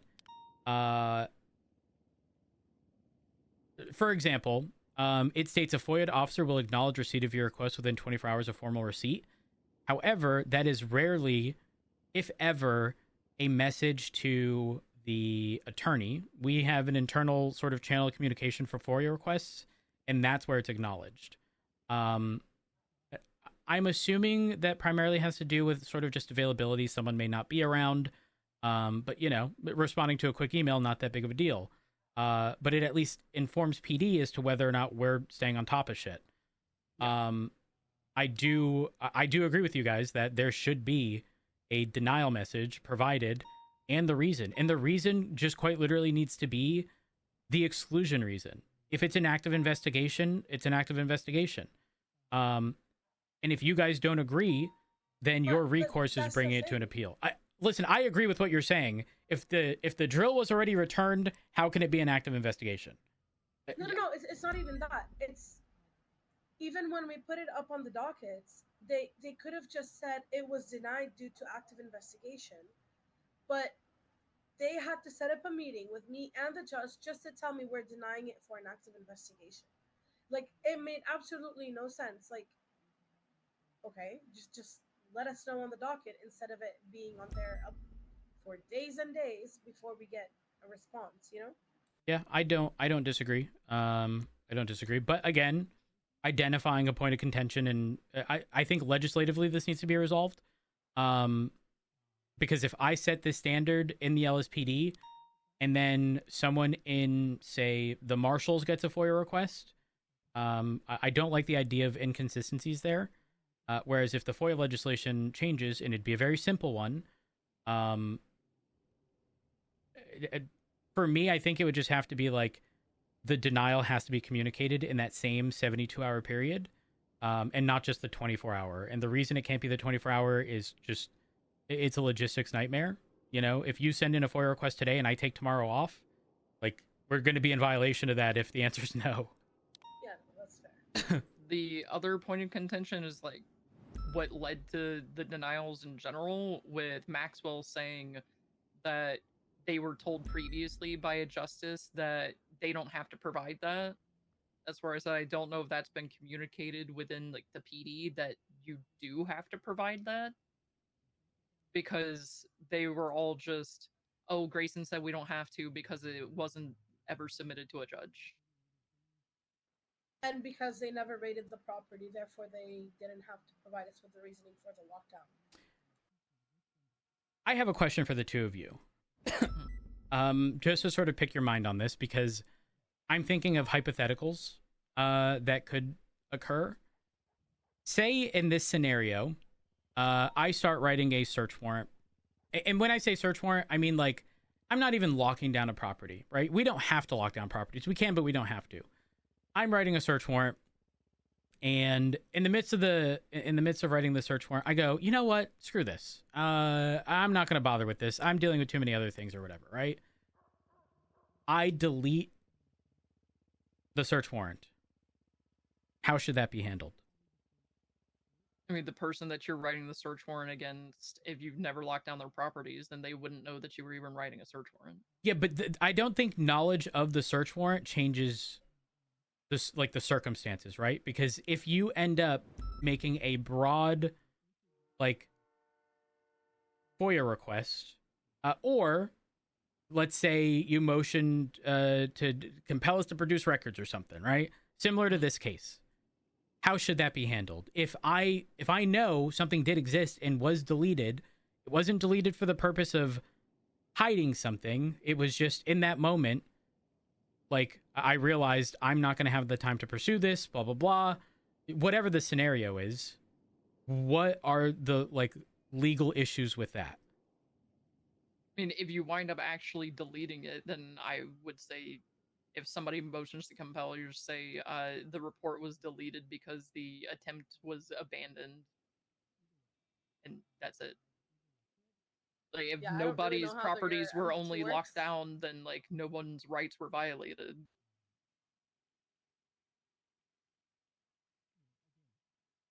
But the problem with this instance is we knew that stuff existed, and then we were told, no, you can't have it, because they were operating under shit that another justice told them. Okay, let me change the scenario a bit to be more in line with this one. I have someone in custody, and I tell them I'm writing a search warrant. for their vehicle, but I don't lock it down. Don't lock it down. I tell them, and I actually begin writing it. And 2 days later, I get a FOIA request from Angela saying, this is my client. I want that, FOIA request or, reports, search warrant, whatever, however it's labeled. But again, I've deleted it. Like, even though I didn't lock anything down, the whole, in this scenario, right to information and whatnot, how does that change? I'm trying to consider all sides here. So I'm just trying to Okay, other question. Why would you just straight up delete a report if you just weren't pursuing it anymore? I mean, if I'm not going to pursue it, it no longer has value, I guess. It would just otherwise be incomplete. Means be achieved with just putting on their search warrant no longer necessary, dropping whatever this is, deciding to not move forward. If I did that though, and that I give that to Angela, how are you going to respond? Aren't you going to want the original? Yeah. See, that's again, I'm trying to identify pain points in these scenarios. Why wouldn't that just be the original with a line added at the end saying no longer pursuing this? And that's just the end of it. In this hypothetical, let's say 2 individuals were dressed almost identically. I'm guessing we are speaking about this situation. There's something in the reports that have been deleted. No. Okay. I maybe just misunderstood what you said. I'm not referring to the Cass, Melissa, Mary situation at all. Purely hypothetical. Yeah. The reason I bring this up as a parallel is because I don't want things to ever be deemed as having been done in bad faith in the PD. It's really what I'm trying to push against. Because again, I expect people to make mistakes. But as long as they're not done maliciously, they're learning experiences. So my thing is, what legally prevents us from deleting a report? And I don't mean deleting a report isn't, a FOIA request came in, I don't like it, deleted, right? That's different. But if in the moment... Right? Let's say you're with someone, right? And you're in this house and you're like, you know what? I'm going to write a report to search your cars. And then that person gets out and gets a lawyer, hey, I want the report. You could, for all I know, be lying to him as an officer, right, using it as a scare tactic. Mm-hmm. I don't know. And you can tell me, oh, hey, we actually never made a report. We don't have a report that exists. But if you did start creating one, you can just be like, hey, we started creating one. I can provide it to you. It's incomplete because we never pursued it. And that could just be it. I agree, but in the hypothetical, I delete it. And the reason I delete it is because either I have found something out that again, someone was wearing identical clothing, I was unaware, blah, blah, blah, whatever the scenario is, right? But I realize that this is not even the correct person anymore. Sure, I can write that down at the bottom of the report and then indicate that's why I'm no longer pursuing, blah, blah, blah. But because it no longer has value for this specific instance, I would agree, best practice, leave it alone, just document that, whatever. But what is the downfall of deleting? Because I also can't legally tell someone it never existed to begin with, because that's a lie. I mean, yes, I can lie to people, but in court, if I'm brought to court, say you put in the FOIA request, I tell you it doesn't fucking exist. You appeal it and argue, well, you told me it did, and I saw you writing on your MDT. How is the DOJ going to look at that? I'm not a judge. I don't. I agree, but do you see where I'm coming from regarding this scenario?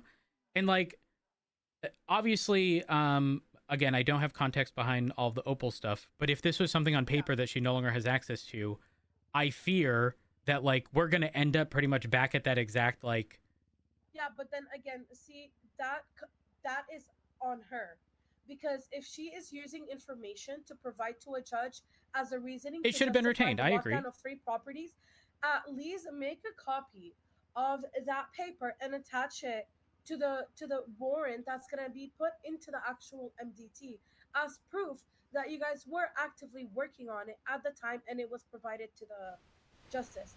I agree. But since that never happened and there's absolutely no record of that notebook, then we can't blame the judge on that, and we can't blame it. Can be on us. The only person that we can go back to as to, hey, what the hell, we never received this was provided, that goes back on her, and she needs to be held accountable for it, because it might have not been out of like, she didn't have any bad intentions. I'm sure she didn't, but every action has a consequence, and you guys know that as law enforcement, because if people do crime, they have to face their consequences. Yep, The I same agree. thing with officers. If you are going to be providing papers to a justice in an ongoing docket case that justified the lockdown of the properties, then you need to be held accountable for that documentation. And if you did not do your job right and document these, then you should be held accountable.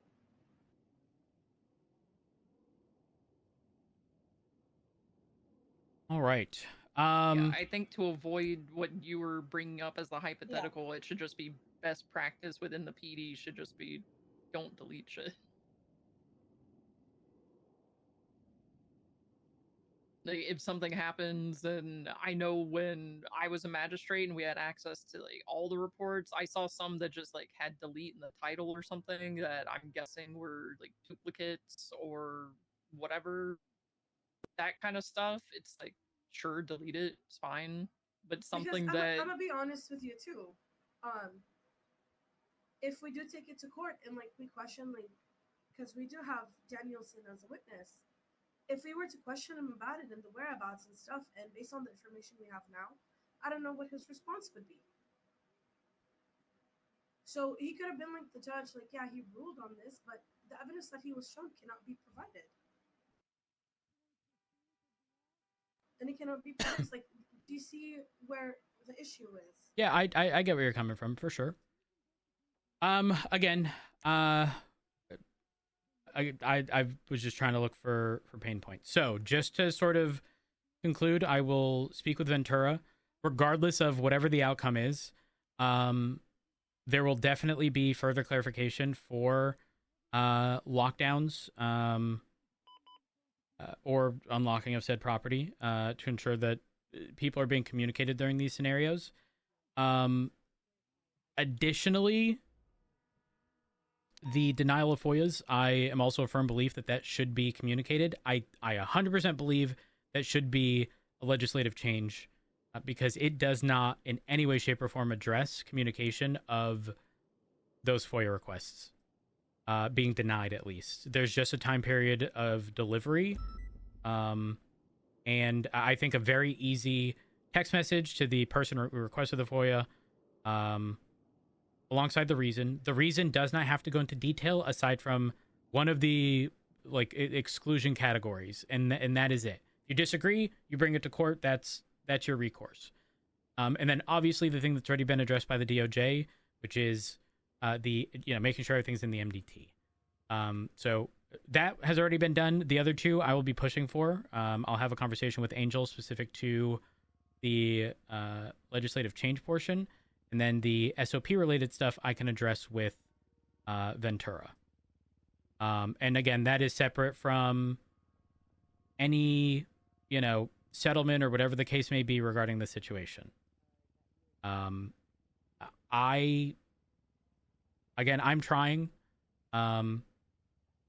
Trust is earned. I don't want this to just be a trust me, bro. But like, I just want the opportunity to be able to prove that I am pushing for change and not just like doing it on a whim just to satisfy you guys, for example, in this scenario. Because I can look at this and go, yeah, things didn't go according to plan or how they should have.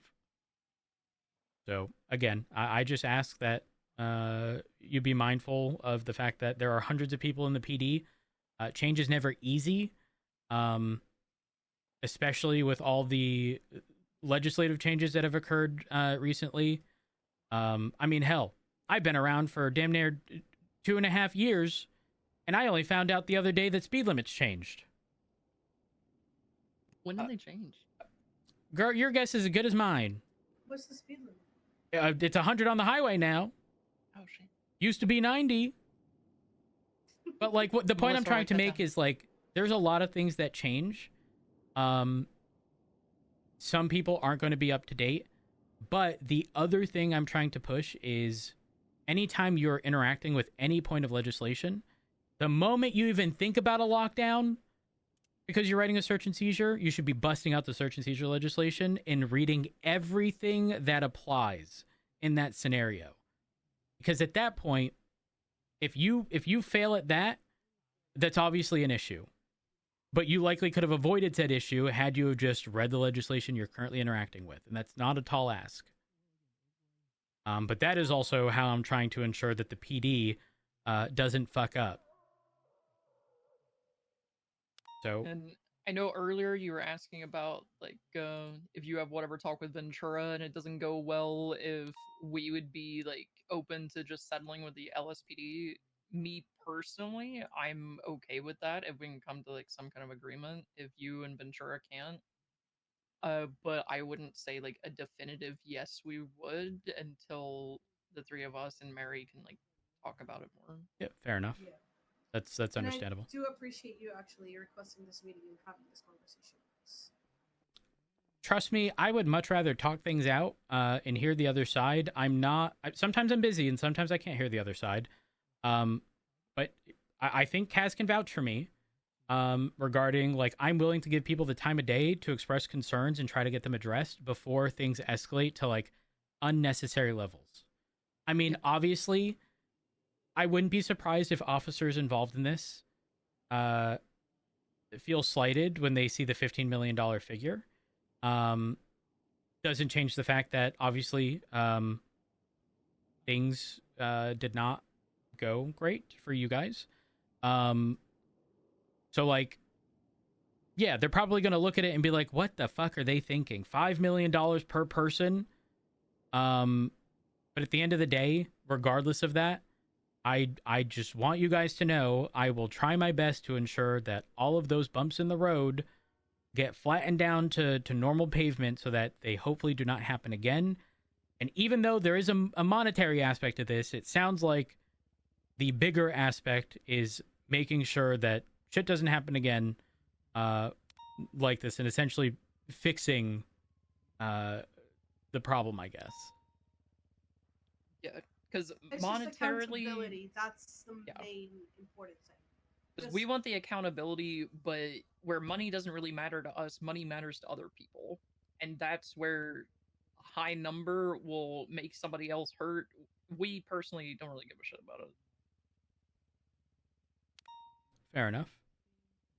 I guess the question becomes like, Mary's not here, and obviously you guys can't necessarily speak on Mary's behalf, I guess, but like her behalf. Were there any specific like identifiable things that Mary pointed out? Because I while she's not here, I obviously don't want to exclude Mary's like, and this is how I got fucked over, or this is what I think, you know, could have been done better. Were there any things that haven't been discussed that Mary may have brought up? I know the only thing that Mary was really frustrated about was like all of the cars being locked down. Because she woke up, her house was locked down, and then she tried to pull out one of her cars, and every single one was locked down. When there was nothing from the PD that said that they wanted to lock down and search any of our cars. Interesting. And you know Mary, she's a big car girl. Yeah. She's if you take her cars, you might as well take her life. I mean, I'll give you my like honest perspective. It's not unreasonable for garages for said properties. Just to clarify though, only the vehicles that were at the property were locked down? No. No. All the cars. vehicles? Every Everyone. vehicle that we owned across the entire island. That's odd because that implies they were locked down via state ID, not. Yeah, that I don't believe that should have happened. All of the driving school cars were locked down. That's what started all of this because I tried to pull a car out at my house It was locked. I went to the tavern. They were all locked. Went to Vinewood PD. Those were all locked. I was like, surely the driving school will be fine because it's written on my profile that all of those vehicles can be searched whenever. All of those were still locked. Yeah, that's very odd. That is very, very odd. Were you the only one who owned stuff at the driving school? At the driving school, yes.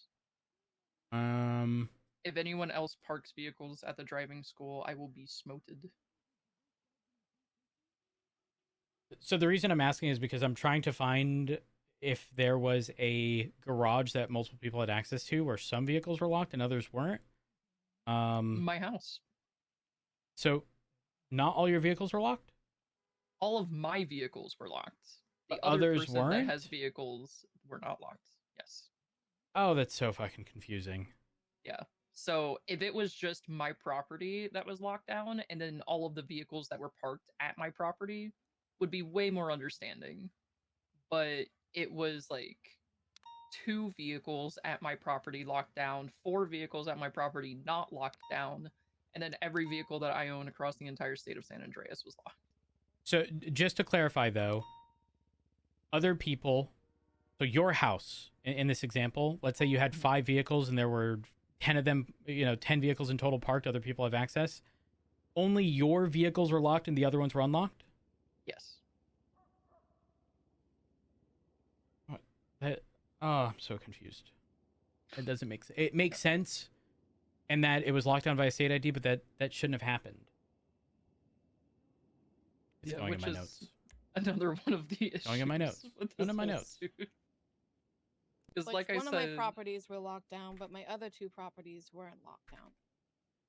but all of her vehicles were locked down. All no of my matter cars where were they locked were. down, but then other people's cars on my properties were not locked down. So it's just See, that doesn't make sense. It does in how we lock down via state ID in the courthouse, blah, blah, blah. it doesn't. Well, no, because- it doesn't make sense because if we're locking down a garage, it's obviously attached to the property. Listen, I'm not going to sit here and pretend, like people don't have a bunch of vehicles, nines, vans, blah, blah, blah. But like, if your house is locked down and vehicles in your garage, guess what? You have access to it. The entirety of the garage should have been locked down, not just your vehicles. Well, I own Polito Pets, and I've been trying to get Polito Pets up and running, but the mayor's office has been difficult, and that's a different argument altogether. I was the only person on the panel for that property, so if it was going to be through my state ID for my property, then that should have been locked down. 'Cause I was the only person that has access to it. That is... I'm going to have to look it's further into the- that. It's the most cooked lockdown I have ever heard of. Where, God, what's my address? It's like Westmere Drive 27 or some shit. I don't know. But if you guys wanted to search my property, like 27, and then the vehicles that I own, it would make sense that you guys would lock down any vehicles that are parked at that property. Right. But not specific ones, because at the end of the day, you'll have access to them if they're in your property. Yeah, but it was only mine that were locked. The people that owned the other cars, those were unlocked.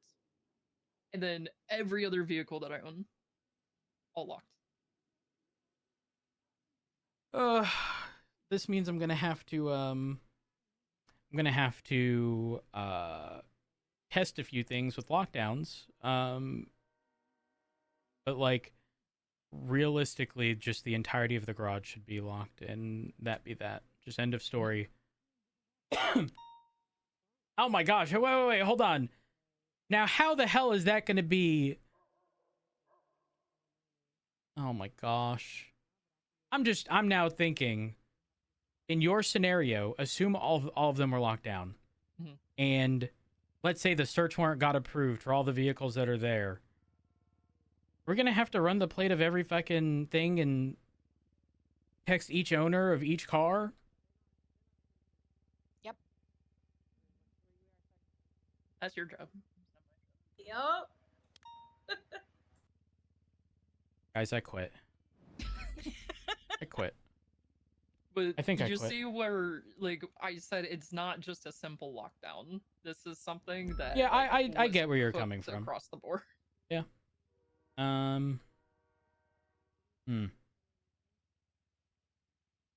Like by legal stance, you wouldn't have any ability to search any of the other cars on any of the properties that weren't locked down, and only the cars that were locked down, because those were the only cars that were supposed to be in the search and seizure. Maybe, I don't know. It doesn't even have the wasn't vehicles written. listed in the search and It doesn't seizure. even have. It doesn't have anything listed. In the Yeah, search and seizures. so here's the tricky part. Oh gosh, this gets real tricky regarding vehicles at properties. I'm gonna be real. If I'm searching a property and the potential exists that something's in a vehicle, it's gonna be any vehicle that's parked there, not vehicles just owned by said person, because that would be stupid. Right? Because I can't simultaneously say I think it's in one of these cars, but only the ones owned by the person and not any of the other ones that are parked here. It's specific to like private property. Obviously, public garages where each person has their own, that's a little different. But regarding private property, I 1000% believe that it should be the garage in its entirety. And if I'm being honest, because we can't or we don't know which vehicles are there ahead of time, there unfortunately is going to be a level of like vagueness. Now, if I see someone with a Speedo at a property and I see them have a class 2, put it away, they put it in the van, park the van, they get pulled over, eventually arrested, and it's not on them, guess what? I'm going to be filing for a Speedo at said property and nothing else, unless there's like an egregious amount of stuff, it was filled to the brim, and I have reason to believe that there's more, in which case, obviously, I'd look for more. But outside of circumstances like that, like any vehicle is going to be fair game in those scenarios. Rhodes, you want to know something else about how cooked this whole thing is? What? In Riker's statement that's in these search warrants, it says all 3 vans left the property, one of which was parked next door at Westmere Drive number 6, and the other 2 vans left. They didn't lock down that van.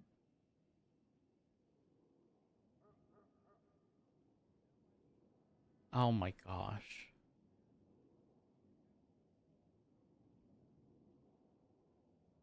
Yeah. Okay, well. So it is on the list. It is on the list. Don't you worry. So from our side, it's giving incredibly malicious when it's just kind of like a sweeping, we're locking down everything that they own, but not the things that would make sense.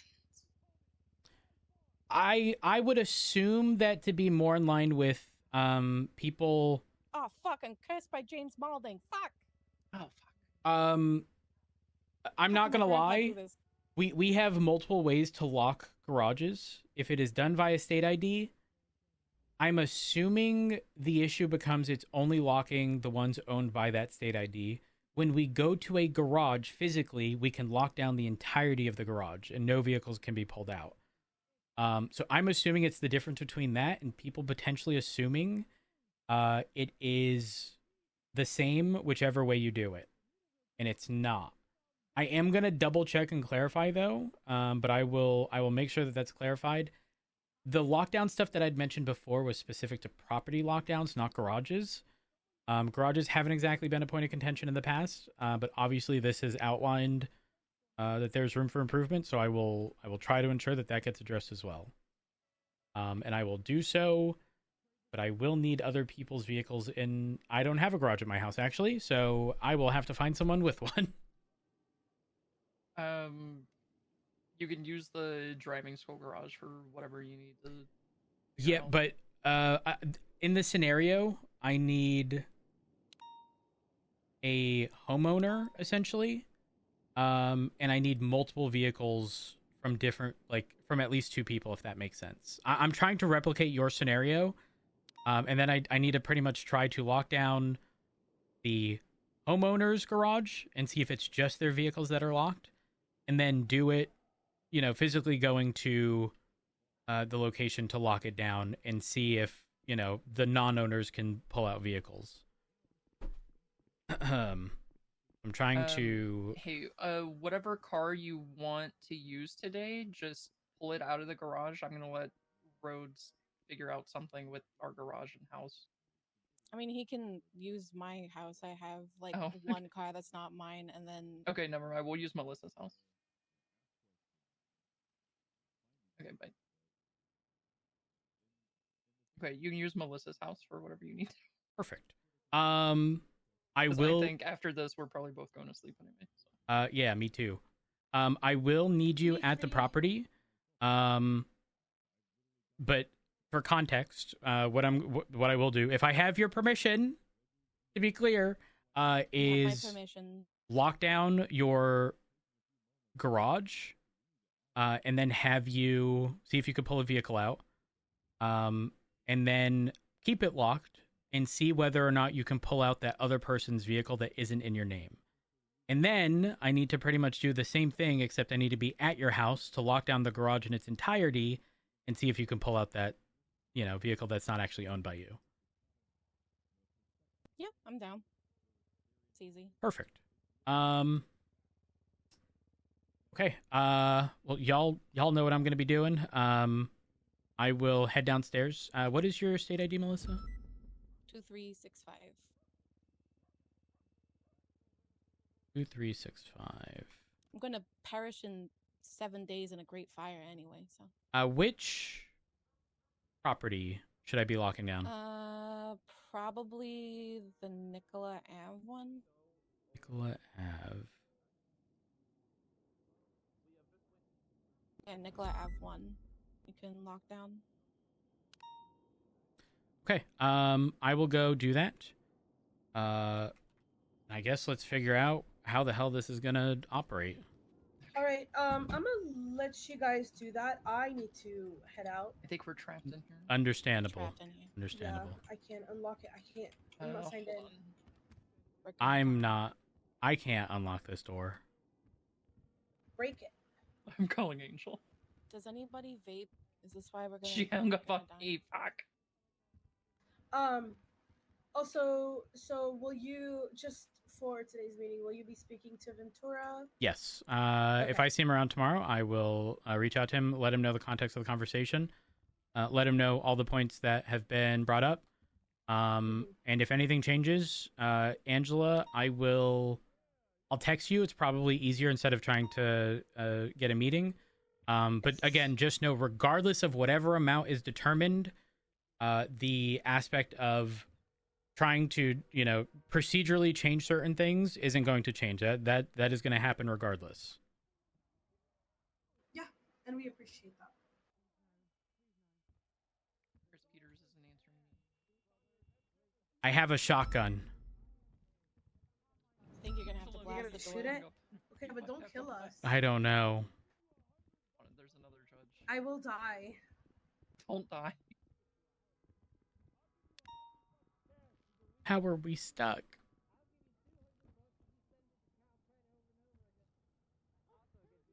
Do y'all not have like remote sign-ins? Hey, Judge Ramirez, me, Lawyers don't. Angela, and a couple other people, including Chief of Police, we're stuck in the office for the head of bar because Angela had a headache. So could you come unlock the door for us? Okay, Judge Ramirez is coming. Oh God. Oh. Here we go. Oh, we're safe. perfect. Thank you. Thank you. Thank you. Ah. All right. Well, thank you for the talk. Nope, thank all you. Have a good day. Does that elevator still not work? No, They it does work. work. Oh, it does? Yeah. Yeah. We just take the stairs. Gotta do cardio. Yeah. I hate cardio. Melissa, do you have my phone number? Are you in the lemon? Here's a list? card. Love cards. Cards are great. If you wouldn't mind calling me when you get to your house. Am I good to lock down the property right now? Yeah, you can lock it down right now. Okay. Angela, do you need a ride somewhere? Are you gonna? Wait, Hey. why am I cursed? Why you? Oh. Spalding was upset that I tried to seize his vehicle. But he was speaking in Pokemon, so I didn't exactly know. It's not Pokemon. Howdy, Chief. Hey. Positive that it's not. What How you doing? I'm doing a-okay. I'm just Are you ready looking for into. your day to be ruined? Sorry, Yeah. outburst. What do you mean day to be ruined? What? Why is my day going to be ruined? Because life, it just happens. It's good to see you, granddaughter. I had to rewrite a search warrant 2 times. Now, why does that mean my day's ruined? I don't know. Oh, Like, we my might day actually gets- ruin your day, though. Why? Me and you conversation. I have Rods, I have critical update for you once you're done. Oh, okay. Yeah. Oh, fuck, I forgot about all that. I've been in... Rosemary is, Oh ruining no, your we day made a soon. great discovery. I caught something that really grabbed my eye. Okay, I think perfect. we already solved it. Wait, was it the thing that you had mentioned as soon as I was leaving? Yes. Oh, perfect. Okay. Okay, well, Shouldn't we just have a heads up, meeting I'm maybe just somewhere else? very quickly testing something regarding garage lockdowns. Ooh, what's that? So yeah, well, it seems like when we're locking down garages here, it's only the vehicles that are owned by them. Now that might make sense. It might. But if we're raiding vehicles at a house, it realistically shouldn't matter whether or not it's owned by them. If we think there's anything in their vehicles, all the vehicles should be fair game, which means we should be locking down the garage in its entirety, not just their vehicles. That makes sense. Yeah. Are you aware that it's impossible to tell if their place is locked down? Huh? What? Wait, what do you mean? If we try to lock down a car or a garage, it's not possible to tell if it's locked down unless we have to go there in person. Oh, right, yeah. As in, if person A locks it down here, then person B, unbeknown of the previous lockdown, comes here and goes to lock it down, they will just unlock everything thinking they've locked it down. Because you can't tell from here. Well, no, because you can. I mean, there's two options. You can lock down or unlock. Well, no. So the only way to tell if something is for example, Ruby wanted to lock down a car. She couldn't tell if she locked it down or not because there's no notification or indication on the NBT. So we had to go there in person. When we locked it, the only way to tell if a car is locked down is to try to pull it out. Oh, I thought there was a indicator that it was locked when you're there. Nope. No, it doesn't tell you anything. Oh, shut. If the valet will just be like, you can't pull out this car right now, and then that's how you know it's locked down. Oh. Also, side note, if they have a fake plate on it and it's in a personal garage for a hell, you might just have to start violating rights.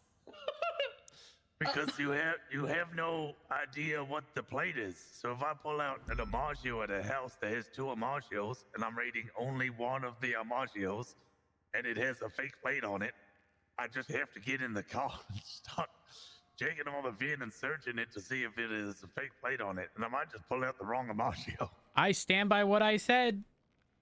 I think anytime we're looking in garages, looking for something, but think the context of someone drug trafficking and being in possession of large quantities of drugs. Yeah. It should not just be stuff in their name. It should be anything parked at said properties. Because I agree. Otherwise, I'm a park a nines van at my friend's place and I'm going to be storing everything. Give me a moment. Hello. Hello. I am at my house. Okay. Can you see if you can pull out one of your vehicles? Nope. All my cars are locked down, but the penumbra FF that is here is not. And I can pull it out. Interesting. Do me a favor. Pull it out. And What the fuck? let me know if you can park it back without a problem. Yep. Oh. Park it. My son-in-law is married. Okay. Are your vehicles still locked? Yes. Okay. Are they unlocked now? Yes. Perfect. I will be at your house in a few minutes. And then I will double check something when I'm there. Perfect. Because I believe when I go there, I should be able to lock it down in its entirety, and then you shouldn't be able to pull out the penumbra. We will but try yeah, the science. give me a few minutes, and I'll be there shortly. All right. All See right, you. bye. Sorry, I'm testing something with people who are suing us. Nice. So I'm just gonna go do that real quick, and then I can have a few conversations before I have to go 42. All right. Okay. Montez and Shaq, you needed to update. Off I go. MRPD.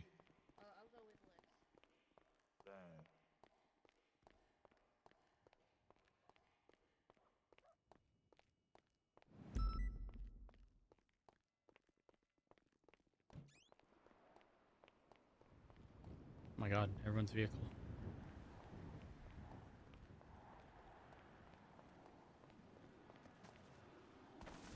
An ingot. Legal window tint.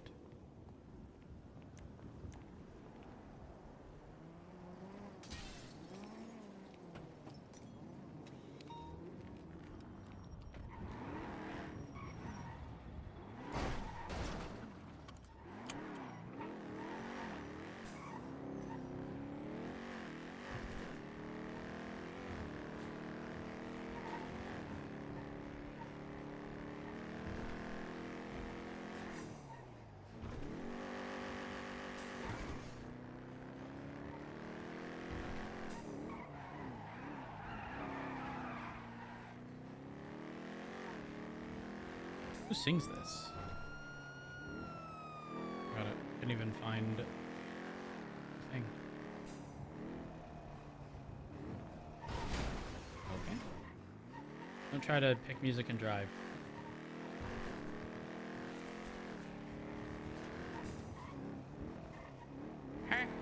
Why? What is that noise?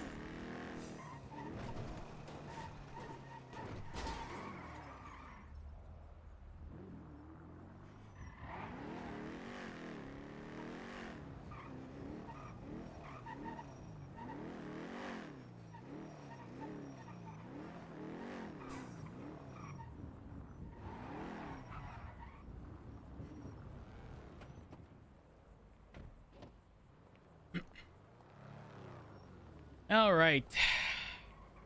I've arrived. Hello. Welcome. I'm here to ruin everything. Yes, ruin everything. Just to verify, I have your permission to lock this down on a temporary basis. Yes, you have my permission to lock it down on a temporary basis. Okay. Wait, do I have to do this? Hold on. Wait, no. There's two. You only have 2 vehicles parked here? There's 4 vehicles in total, but Two there's garage 3 here, and then there's one. Oh my gosh. I didn't even know that was a thing. Yep.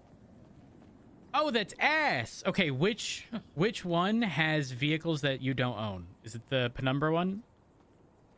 It's both of them have vehicles Okay. that I don't own. I'm locking the one with the Penumbra. Yep.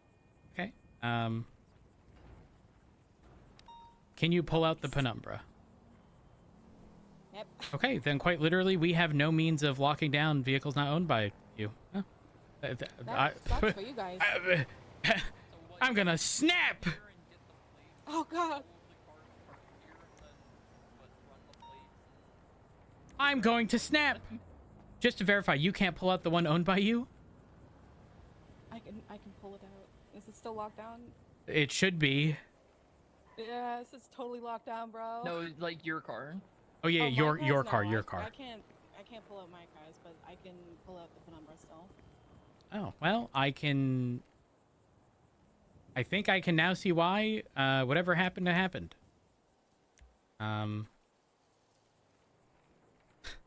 Maybe. Let me check all my vehicles. Yeah, not all of my vehicles are locked down. Yeah, no, it should only be the ones that were in this garage owned by you. Yeah. Wait, can you check the other garage with your stuff and see if that's locked? The other garage with my stuff, like, I have to look at it through my phone. Oh, that's fine. Yeah, they're All my other cars are not locked down. It's just the 2 cars that are here that are locked down.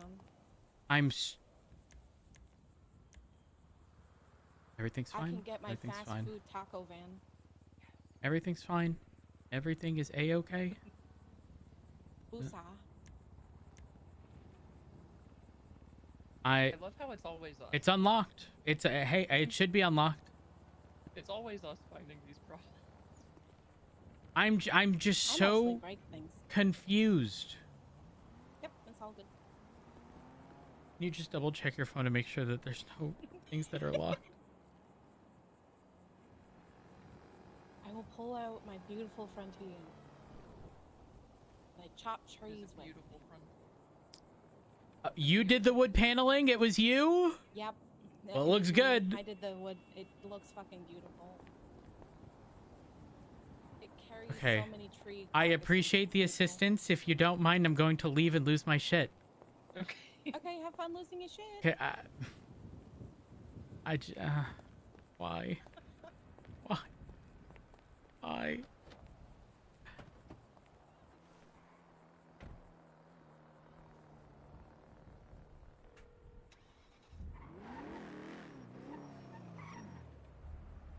I heard it.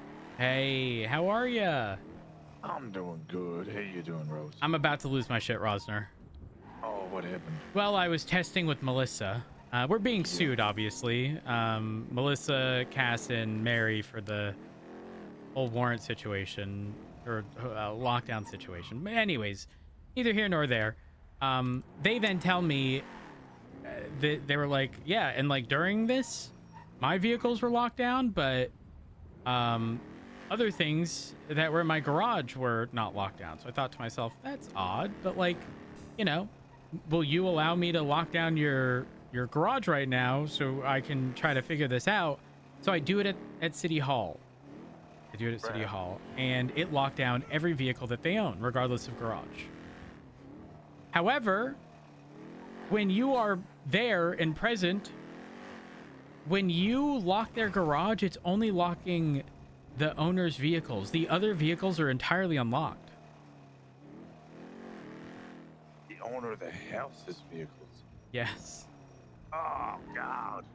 And the others, so if I'm parked at your house and they lock down your garage, you're the owner, all of your vehicles are locked, but I can still pull mine out. You can pull mine out.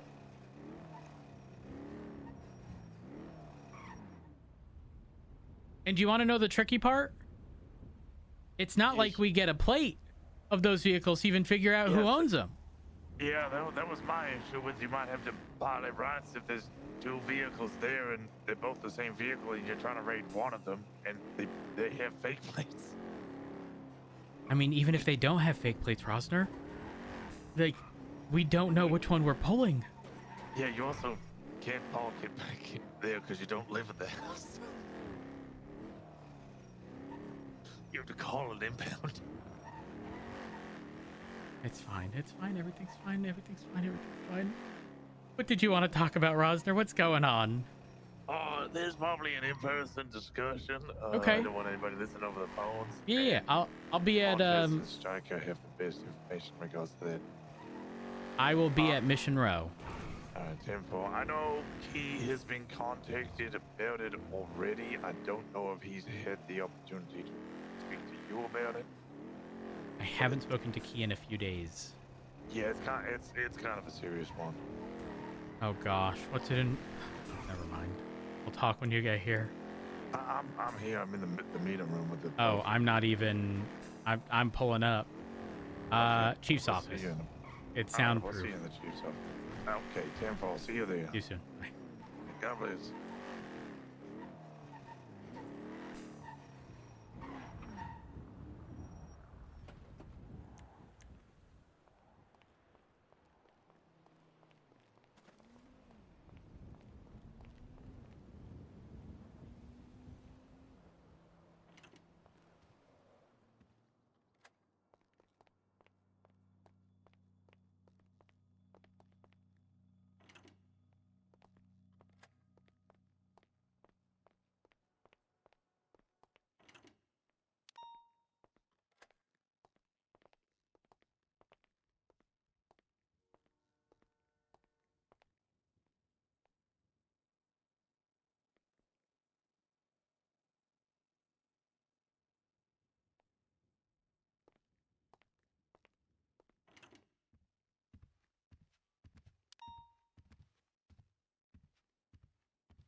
All right.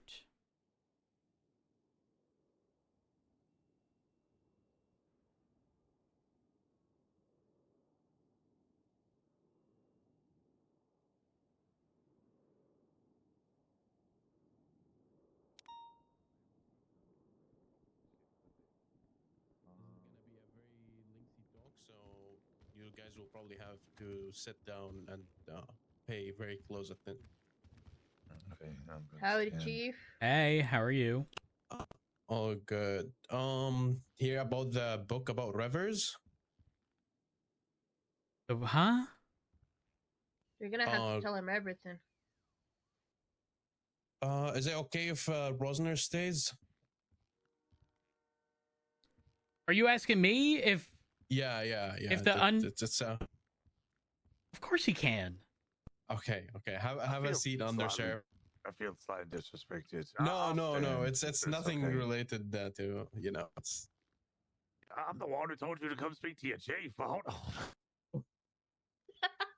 Oh no, because there's a lot of details that's about to be said here that I hope it doesn't leave this room because Keys gave me a lot of things to do. Okay, hit me with it. What's going on? All right. So let me just remember the DOA because we had the report moved to Marshall by Opal.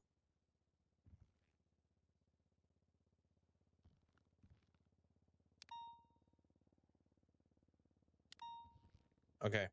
On the 21st of March, we responded to a 911 call from Siren Gray about one individual who's completely bleeding out and the other fully drugged.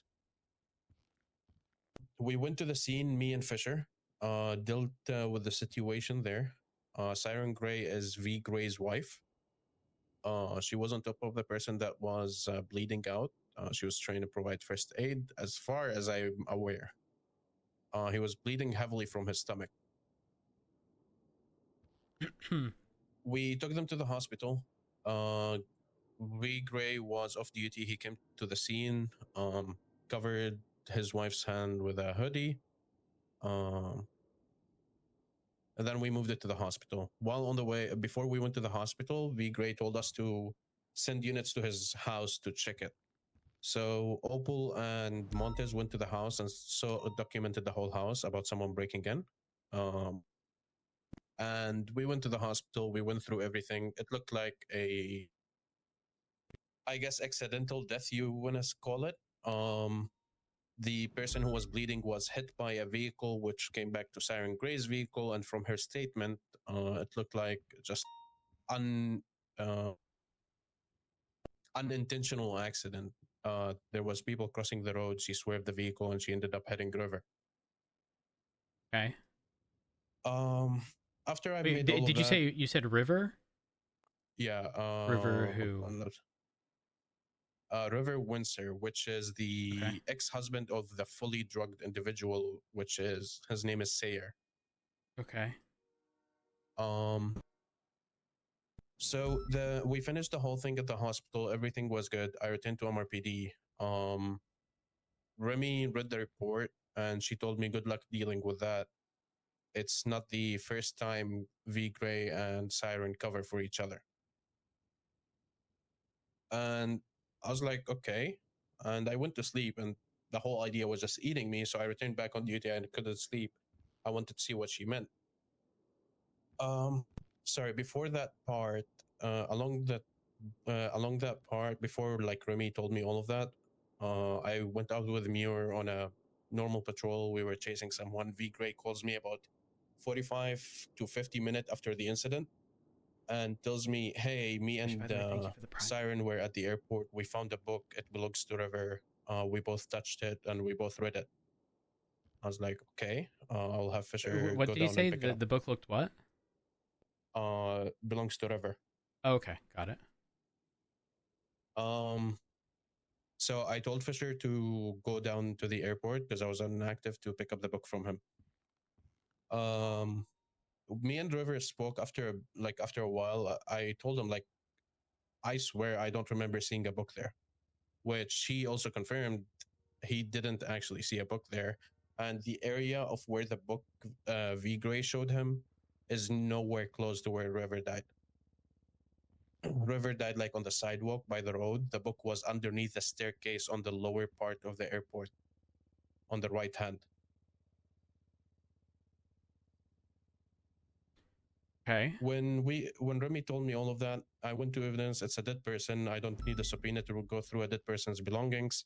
I checked the book. I found a lot of sentences missing, like it was scrapped off.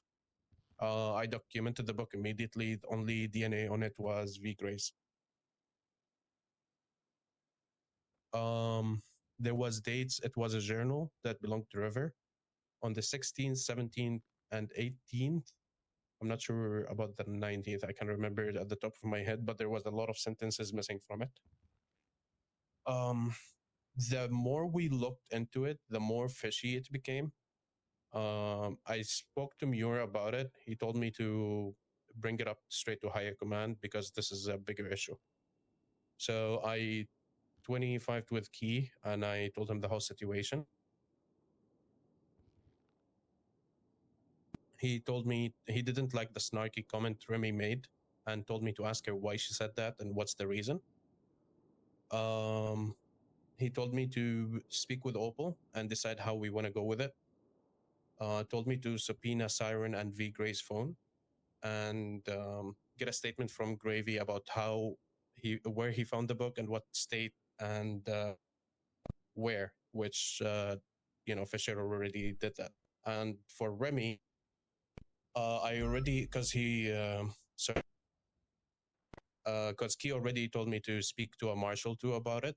So I spoke with the most one Opal worked with, which is Blunt, and he told me the story about why Remy said that. Apparently, there was an incident before where same individual, Sayer, was found in the middle of the ocean with a coke bag down his throat. And it was V Gray. Oh, hey, Fisher. It's Fisher. Real quick, Opal is on duty, although I don't know if she's busy. Do you want me to bring her here? Yeah. Lex? Right, Yeah. I'll go talk to her. It wasn't Blunt said that he stands with what Remy said, and I saw Remy on duty today, and I talked to her about it. She said she's going to apologize to Key and explain herself. It was actually Jessica Springfield who immediately took the coke bag from V Gray and made it a marshal's report. The whole situation, she said, was extremely suspicious, and she's pretty sure, like even Jessica is pretty sure that if nobody responded to that call, Gravy would have tried. She can't throw blame, but it would have went different. Okay. After that, me and Fisher started looking deeper into this. Oh, and Key he told me we have all full permission from Key to suspend V Gray if Opal deems it so. Hi, Opal. He also told me that Opal has a marshal tag. She should be able to, if we need it, to hide the report so V Grays can't see it since he's a sergeant and a detective. Got it. Okay. So me and Fisher, I believe, was it yesterday, Fisher? Day before, but like late night, so could have been Yeah.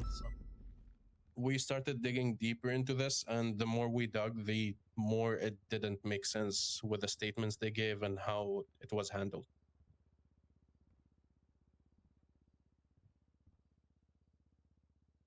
Okay, go on.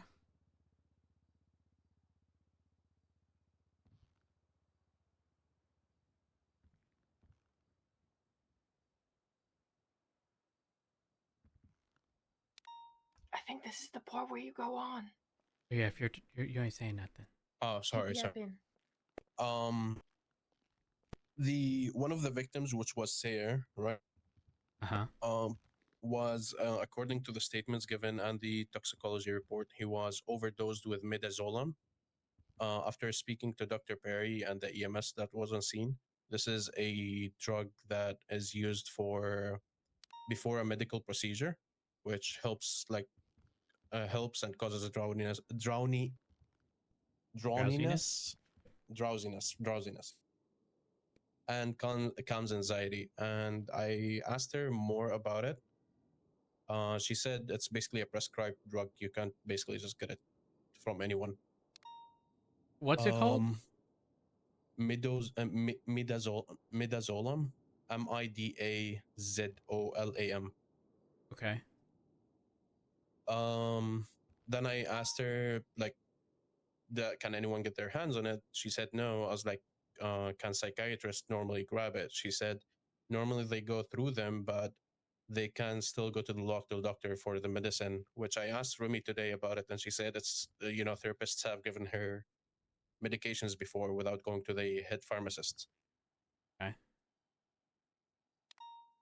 And Siren Gray and Sayer are both therapists, which kind of giving me more idea that they could have possibly obtained this drug, as it is not a normally obtained drug and it's used for procedures and not just, over the counter. Mm-hmm. There's been suspicions about the book that me and Fisher were thinking.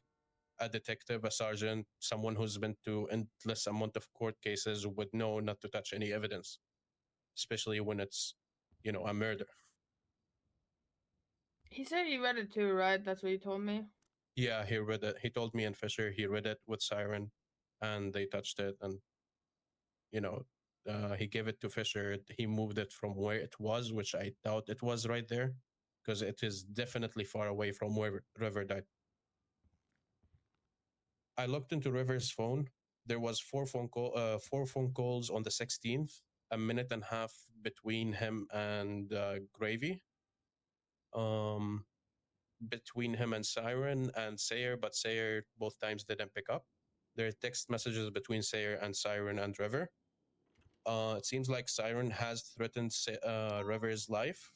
Well, not life, but has threatened him to hurt him physically if he comes anywhere close, which started diverting me from this is an accident to it might have been intentional.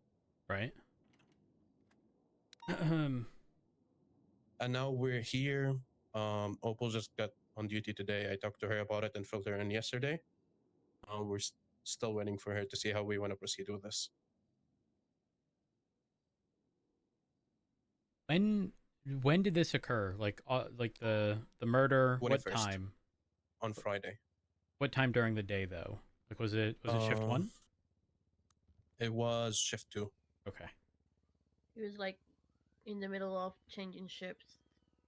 Oh, okay. I can probably get the time since the DOA is made.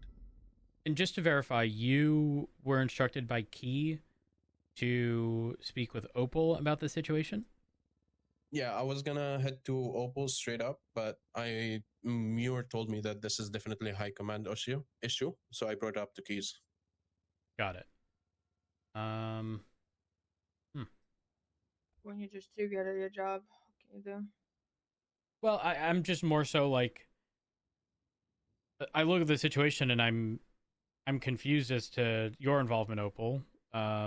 If it's squarely a shift 2 thing. I mean, she was at the house with Montez, looking through. Oh. Yeah, she helped us document where the guy was abducted from. Okay.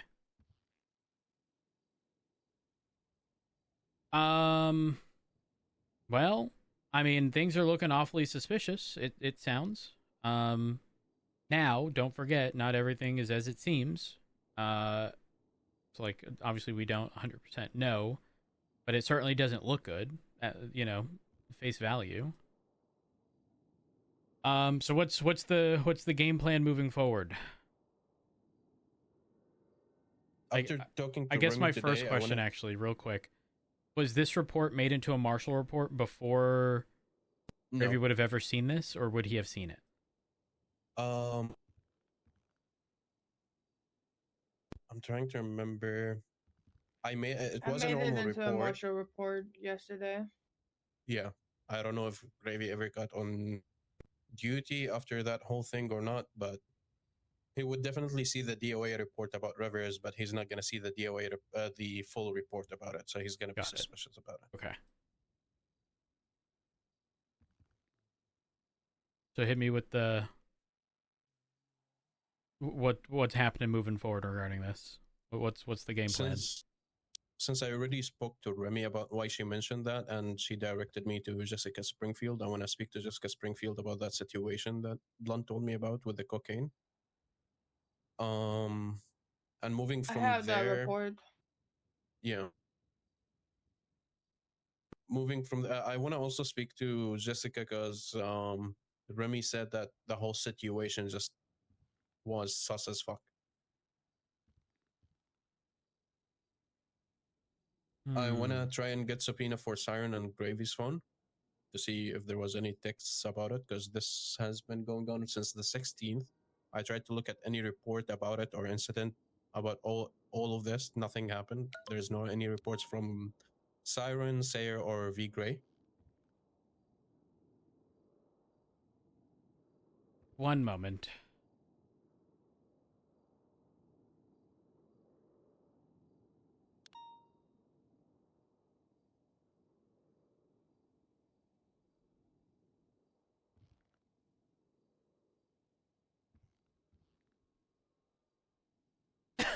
Okay, continue. Apologies. That's fine. I need to also speak to Dr. Charlie about possibly any missing medications or if he given any to anyone else. I think you could Specifically try and this subpoena medication. like the logs. Usually pharmacies and hospitals, they keep logs of what they give out. Might be tough though. Perry told me and Remy told me that psychiatrists can give medications through a local doctor, so it might be tough if Dr. Charlie isn't the one who issued them. Makes sense. Yeah, I mean, the local doctor should be keeping note of what he gives to who, but that's what I mean. But it could be tough. Yeah, very hit or miss on that. Yeah. Very hit or miss. The other thing, I just spoke to Chris Nagy, the EMS who did the toxicology report, because this is not a normal drug. I wanted very specific things to be mentioned, which he, by the way, Fisher, he did edit the toxicology report. The injection needles were in his neck. It's not easy for someone who's unprofessional to inject something like that into someone's neck without any experience. Unfortunately, we can't question River because he is dead. I spoke to Charlotte Spade and asked her because the autopsy mentioned that there was a large gash in someone's stomach, and I was talking to Fisher about that. It doesn't make sense how a little buggy would cut someone open, like stomach-wise. All the other injuries made sense, but the large gash in the middle of his stomach that he was bleeding really badly from didn't make sense. You say large gash, are we talking something consistent with like having been hit with like a blunt object, or are we talking like a sharp, could have like been a knife? Slash. Okay. Blade. Because even if it was blunt, it wouldn't have bled like that much. Yeah. Charlotte Spade said in her professional opinion, specifically that vehicle and on that turn, there's no way it would have made that cut. You need to show all this evidence to a doctor and EMS and get them on recording saying that. Yeah, I took a statement from Spade. I took Perry's statement. She told me it's better if we decided to call a specialist, it's probably better to call Dr. Charlie since he's the head of medicine. Okay. Okay. May I chime in for a sec? Yep. I think you probably already thought about this,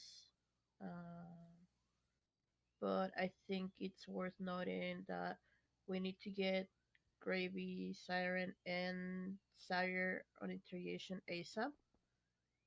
And this is my personal opinion, but I think that Gravy should be suspended. Not only because he has access to reports, but also because what we're looking at here is, at the very least, something either evidence tampering or fabrication of evidence, because we have no clue if the book actually belonged to river or if it was fabricated. And we're not talking about just little officer guy by Gray. We're talking about Sergeant by Gray, Right. head of detectives, who should know better than to be like, "Hey, I found this book and I read through this, and here it is." Off duty, by the way. Off duty, also, instead of doing his due diligence, 911 or call maybe Lex on the spot and be like, "Hey, I found this book. I have not touched it. Come document it and pick it up." I feel like it's a very bad look. Not only that, the contents of the book does definitely look like a journal. From the writing, it looks like Rivers was writing about his day, but there's a lot of sentences missing. It looks like it was scrapped off. Like you can see the papers is damaged. And on top of that, V. Gray was actually in the academy. He came down from the academy because unfortunately Camilla Fraser passed, and he came to talk to Opal and comfort her. He went back to the academy, and then he went 42, and next thing I know, he's showing up to the scene.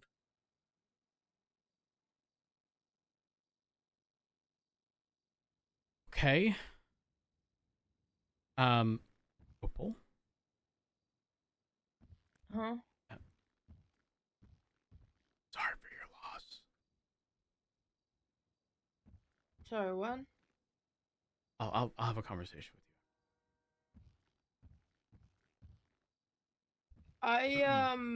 I think if we want to go the route of suspension, I don't think we do it right away. I think we prep to get all three of them into interrogations at the exact same time, so they can be like, "Yeah, I just got questioned by the cops about this. Here's what we need to say." I think we prepare questions that we ask all three of them, and try and catch them in a lie, because I'm looking at this report with the cocaine, and the statements are maybe not very clearly conflicting, but they are conflicting. And I think if we suspend him right now, he'll know what's going on And try to get ahead of it. and try and get ahead of it. So what are the odds in his justification for having touched the journal or whatever? What are the odds he states it was my wife and then she gave it to me and I looked? And when I noticed what it was, I put it where it was found. Except because he didn't, did he? he had the book on him when I still arrived, and I asked him to put it back where he found it. Oh. Yeah. And on top of that, he did mention to me and Fisher that him and Siren read the book. And when Fisher went to pick up the book, Siren wasn't even there. Also, didn't you guys say that when you arrived on scene, you looked at everywhere and did not see any books? Yeah. Any kind of evidence? Did not see anything there. And that was an area that you had checked? Yeah. It was like the area that where V told Fisher is nowhere close to the river. Like it is okay. If you look at the airport, the lower part, right? You know where the stairs takes you to the upper level? Yep. It was on the right hand, which is the western side staircase. It was underneath there. But where Fisher died, it was literally in the center on the sidewalk right beside the road where you go to into the airport. Sorry, did you say when Fisher died? He's alive. Wherever died, sorry. Oh, okay. Sorry. Hold on. Run that by me again in terms of the location. So on the sidewalk. I'm looking at LSIA on the GPS. Yes. Right in the center where you have the rental spot. It is. Yep. The rental spot is directly like on the upper level of the airport. He died directly underneath, right beside the road. Okay, but when you say beside the road, are we talking on the side where there's the staircase to go down into the train station? No, that is far to the right, far and to the right. That is nowhere close to the road. So if we would put it to like perspective, let's say he died here, and the stairs like where the slot machines, but more to the right, like towards the archive room, where on the right. The Okay. stairwell was about 20 to 30 meters away from where we initially found River's body, or, we were giving first aid to him and Saya. So it Okay. was not in the immediate vicinity, but it also wasn't like on the other side of the airport. Yeah. What purpose would there be for him to provide this? Are you ready for the shocking name? Yeah. Let me just grab the phone real quick. What was the report number, Opal? 43895.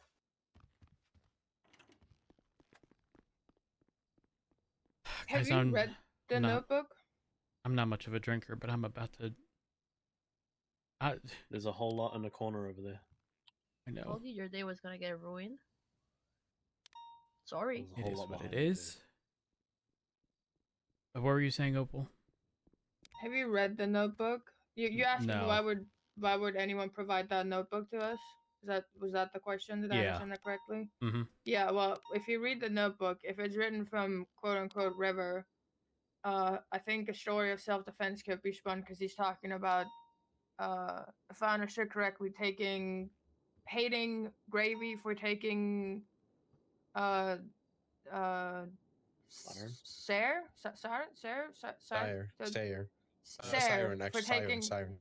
for taking Siren, and says he's gonna take Siren away because he'd rather have her hate him than have her not be with him. Oh no, in the book he was talking about Sayer, but I thought you were talking about Siren. Sorry. So there's 3 numbers saved on this phone: Sayer, and between brackets hubby, and then Siren between brackets we used to fuck, and then V as between brackets banging the girl that I want to bang again. What? Excuse me? Yep. Wow. Some people are shallow as fuck.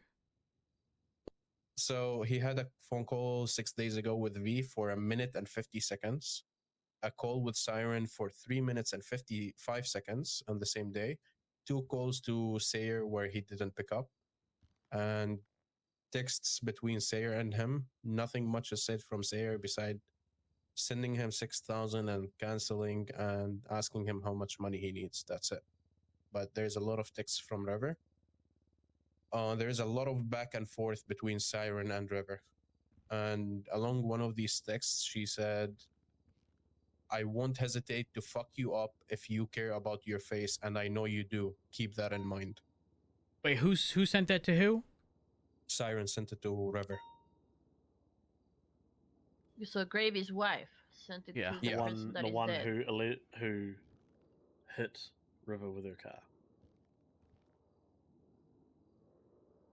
Okay.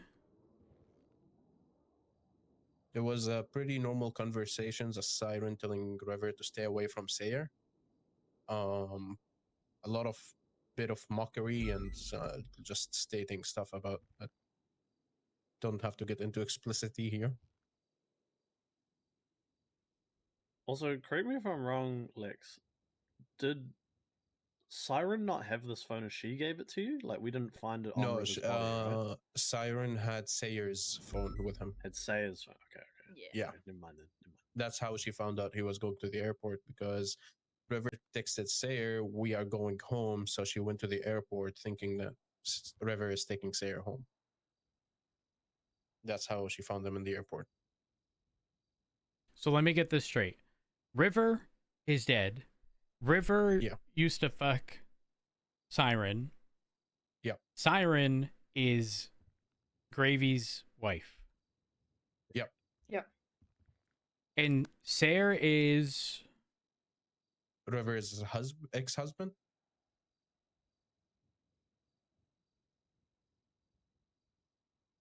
Oh. Okay. But just to clarify again, River wants Siren, not Sayer. No, River wants Sayer because according to the statement from Siren, he overdrugged Sayer and dragged him all the way down to the airport. But also might want Siren because Gravy's phone contact is banging the girl I want to bang again or something like that. So might also want Siren. Doesn't say anything in the text between him and Siren about that. He's just mostly mentioning Sayer and wanting Sayer back. Okay. So are we thinking this was like a street justice situation? I thought it was, and because it involves Gravy's wife, we have reason to believe he might be covering for her. Not that. Well, he tampered with evidence, no? Yeah. Yeah, very minimum, yeah. Not only that, but at the beginning, I didn't feel comfortable like pushing any charges from the information that I got after taking their statements, because it seemed like River drugged up Sayer and dragged him to the airport, which is kidnapping. And, you know, she was trying to swerve her car to not hurt four pedestrians, ended up clipping River. And then after I looked to the texts, I'm like, okay, she has threatened him. Now I'm kind of hesitant here if it was on purpose or not. Also, how would it, if the story is River drugged Sayer, where did he get that drug from? If we've just established 5 minutes ago, it's not that easy to get. Yep, that's why I went to ask the doctors about it. And Well, hold on. Didn't you Siren and mention? Sayer are therapists. Didn't you also mention it's available? You said it was easily obtainable. Are we talking like over the counter? Like you don't need a prescription obtainable? No. It is Easy obtainable not for easily. doctors and therapists. Oh, okay, understood. Yeah, it's not easily obtainable to the public because it is used for medical procedures and it requires a prescription to be used outside. Also, it is an injection medicine, so you need to know where you're injecting it. Which would then lead us to believe it's either Siren or Sayer, Sayer because wouldn't they're have both admitted it to himself. Like he wouldn't have given himself the drug. So True. the only one left. Except this was a play to get rid of River, right? Yeah. Make up the what story I'm about thinking. how he drugged Sayer and they came and rescued him, and in the process of that he died, except they were the ones that, or she was the one that drugged him with his consent, without his consent, I won't say. But what if this is just a whole, am I watching too many movies? No, you're good. I told Fisher I have the same idea too. Because Okay. when I was when they were visiting him in the room, what's his name? Sayer did tell Rivers, "I'm going to find out who did this." And then when Gravy called me later, I told him check on Sayer and be careful because I heard him say that he's gonna look about who did this, and he's like, "Oh no, it's fine. We told him," which I kind of don't. I kind of doubt that. I'm just for my notes. It's Siren and Sayer that are therapists. Yes. Yeah. Yes. How is it that therapists are the ones that are the most fucked up? True. Because they are fucked up themselves. Well, yeah. Don't they make the best therapists because they're currently going through it? That's like the blind leading the blind. Takes one to know one, don't it? Yeah. I just realized that sounded really shady. Oh my god, I'm sorry. Damn. Investigating Opal. I'm not having a good day. I'm sorry. It's okay. You're allowed to have bad days. On the other hand, from the statement that I don't have the report anymore, but from the statement of what Sayer told me, he heard a loud. He was sleeping in the house. He heard. Oh, he also lives with them. By the way, he lives with V Gray and Siren. Sayer lives with Gravy and Siren. Yeah. Mm-hmm. And Gravy's house is where he got taken from in the duct. Yep. So, Sayer's statement was, I was sleeping. I heard the loud noise. I blacked out. And I looked at the pictures that Montez and Opal took. He had to break the glass outside, which they found glass shard. And I made sure to check in with Jeremy, who did the autopsy, and there was glass shards on River's hand. But he had to break the glass, walk downstairs, and go to the bedroom. It's not like, it didn't make sense to me how he immediately blacked out after hearing the noise. Okay, and the toxicology report that you mentioned before, was that just for River? No, the toxicology report was for Sayer. Oh, it was for okay. And what was the 'cause he was conclusion the of one that? drugged. The overdose of midazolam.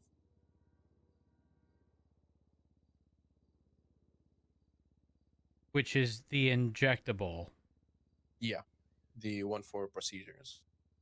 Okay, I'm sorry. I must have had things confused. Sayer's the one who got injected. Wait, are we talking about the in the neck? Yeah. I made Chris to double check the toxicology he made for needle marks, and he updated it and said it was in the neck. Okay.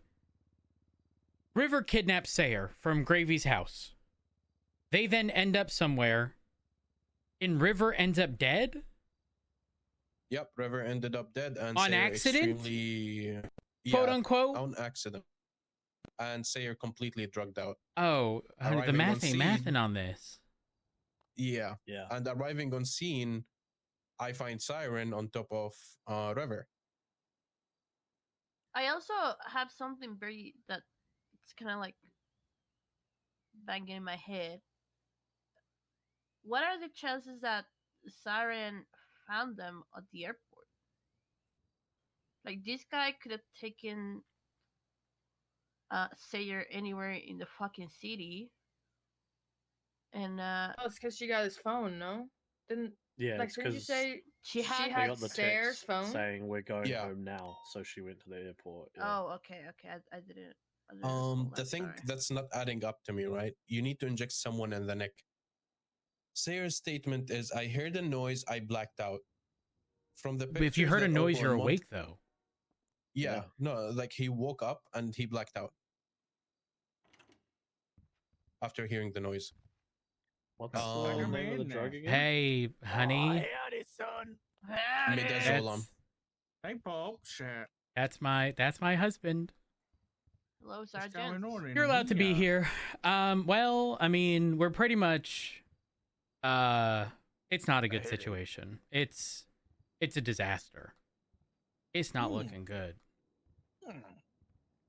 Also, Dark, regarding the notes we've been finding, it's Nora met up with me. It's most likely Smiley's.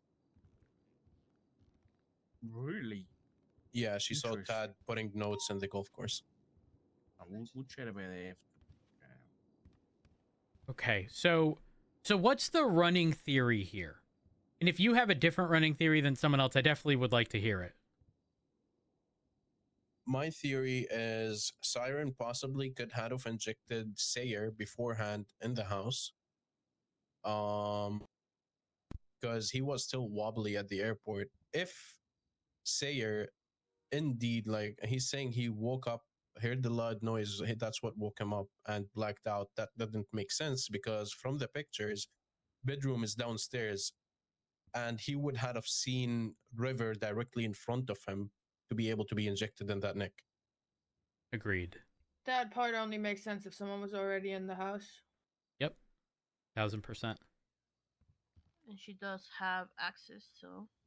Yep. Does anyone else have a running theory as to that part? I think mine might be a little bit too murder mystery, but I think that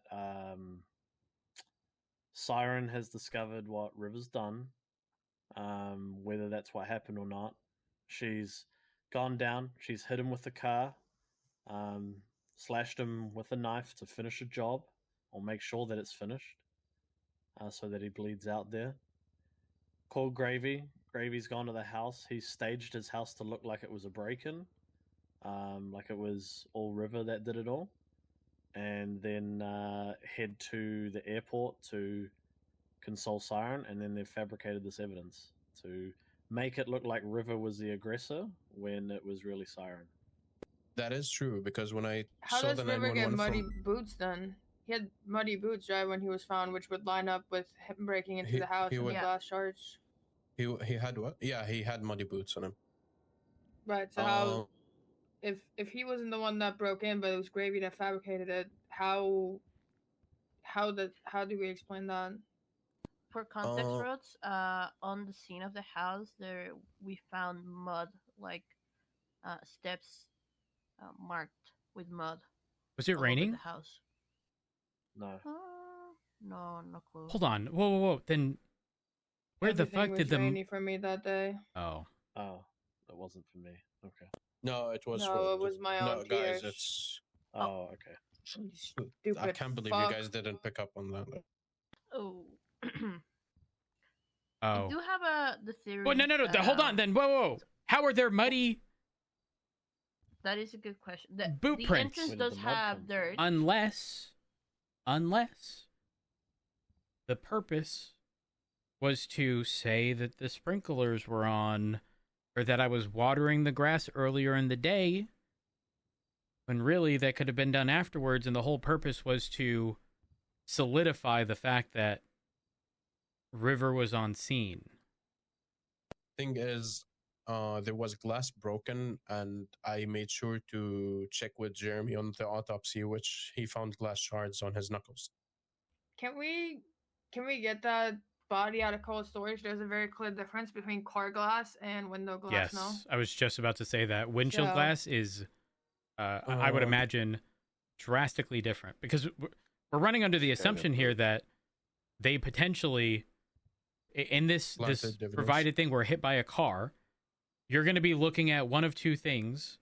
You're looking at, I mean, I don't know what kind of car, but like older style, you might be looking at glass headlights, but even then No, that would be it's, drastically different. Vagrant. Secondly, It's a vagrant. It's a the little windshield. buggy.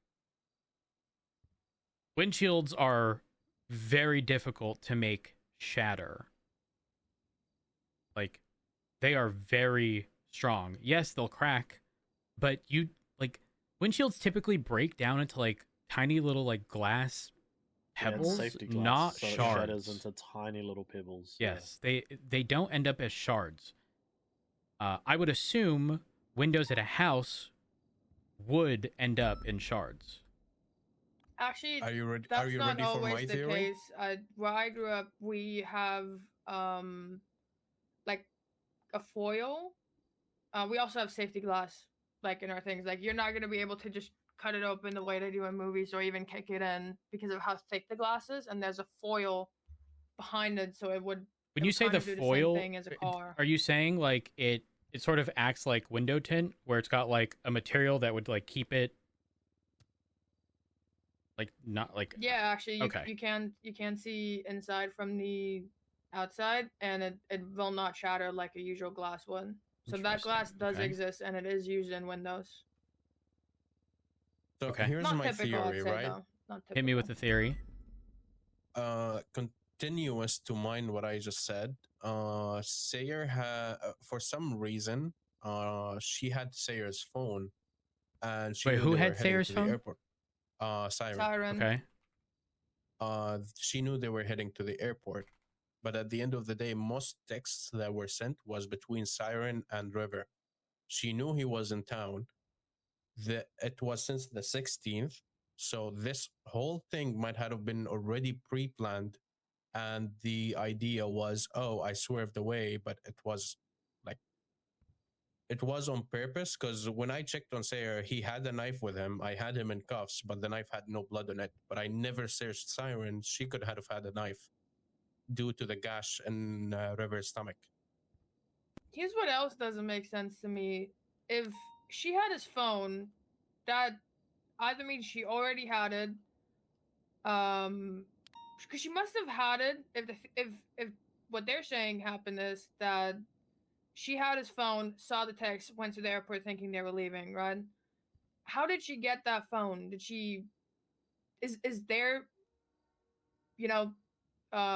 story that River broke into the house, took Sayer, and because River had just been sleeping, he wouldn't have had this phone on him, right? That makes sense. But if you go into your house and you see muddy boot prints all over a broken window, would you not immediately call the police before doing anything else? How did she get the phone? Maybe she did. Maybe according- she called her husband, who's a sergeant / detective. Which is funny, because when I saw the 911 from Siren, I immediately looked at the academy to see Gravy. He wasn't there. He wasn't even on duty, in fact. Gravy wasn't there for an academy? He no, was he at signed academy. off from the academy. He left? He dipped. Yes. Yep. Because I asked him to. I asked him to leave. Wait, what? Why'd you ask him? She was screaming. No. Okay, Opal, he came to the hospital, right? And he went back to the academy and then went 42. Oh. Because I saw him going back to the academy after he came to the hospital. So he leaves the signed up academy twice. upon Opal's Yes. request. Yeah. He then leaves Opal's situation, goes back to academy, then leaves again and doesn't return to academy. No, he signs off duty. He leaves Opal's situation, then signs off duty? Or No, he left Opal's situation. He went back to academy, then he signed off duty because I immediately went to check on Gravy if he's gonna see the 911 from Siren, but he wasn't even on duty.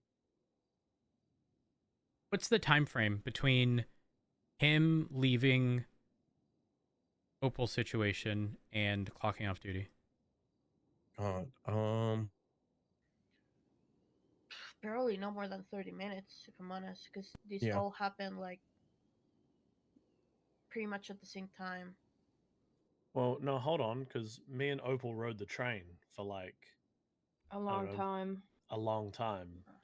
Probably When at did least 20 Gravy- minutes. when did Because I was Gravy- already, we had gone back to the hospital because when we were there, that's when I was at the hospital with Stryker, and then we were like, and then that 911 came in. He's like, "Let's go." I was like, "Okay." So I'm gonna say it's probably about an hour plus, and from an hour to 2 hours after he's come down to comfort Opal. Okay, question. Does anyone here have any time-stamped indicator of remembering? Did you get a text message right before Gravy left? Or anything to that extent? Because we can figure out when he clocked off duty. We don't even need a subpoena for that. Those are just our internal records. We can subpoena my phone. I called Gravy to come down, and that would give us like a rough estimate because I called him to come down. I don't know how long he stayed. Wait, did he 311 at all? Like that he was leaving Academy or 76 to Academy? Definitely I not. I don't did know. not. I did not keep track of that, but I know Frodo was there because he texted me yeah. telling me to give his condolences. We can ask either Frodo or Oxby. I would probably say not Oxby. I don't know.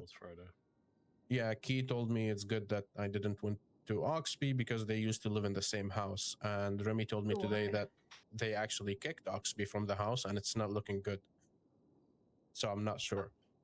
I think if we ask Frodo, we play it kind of low key, and I will ask him, and I'll be like, I feel bad for pulling him away from Academy. How long was he missing? I feel so bad. I don't want him to like even just accidentally mention this to Gravy.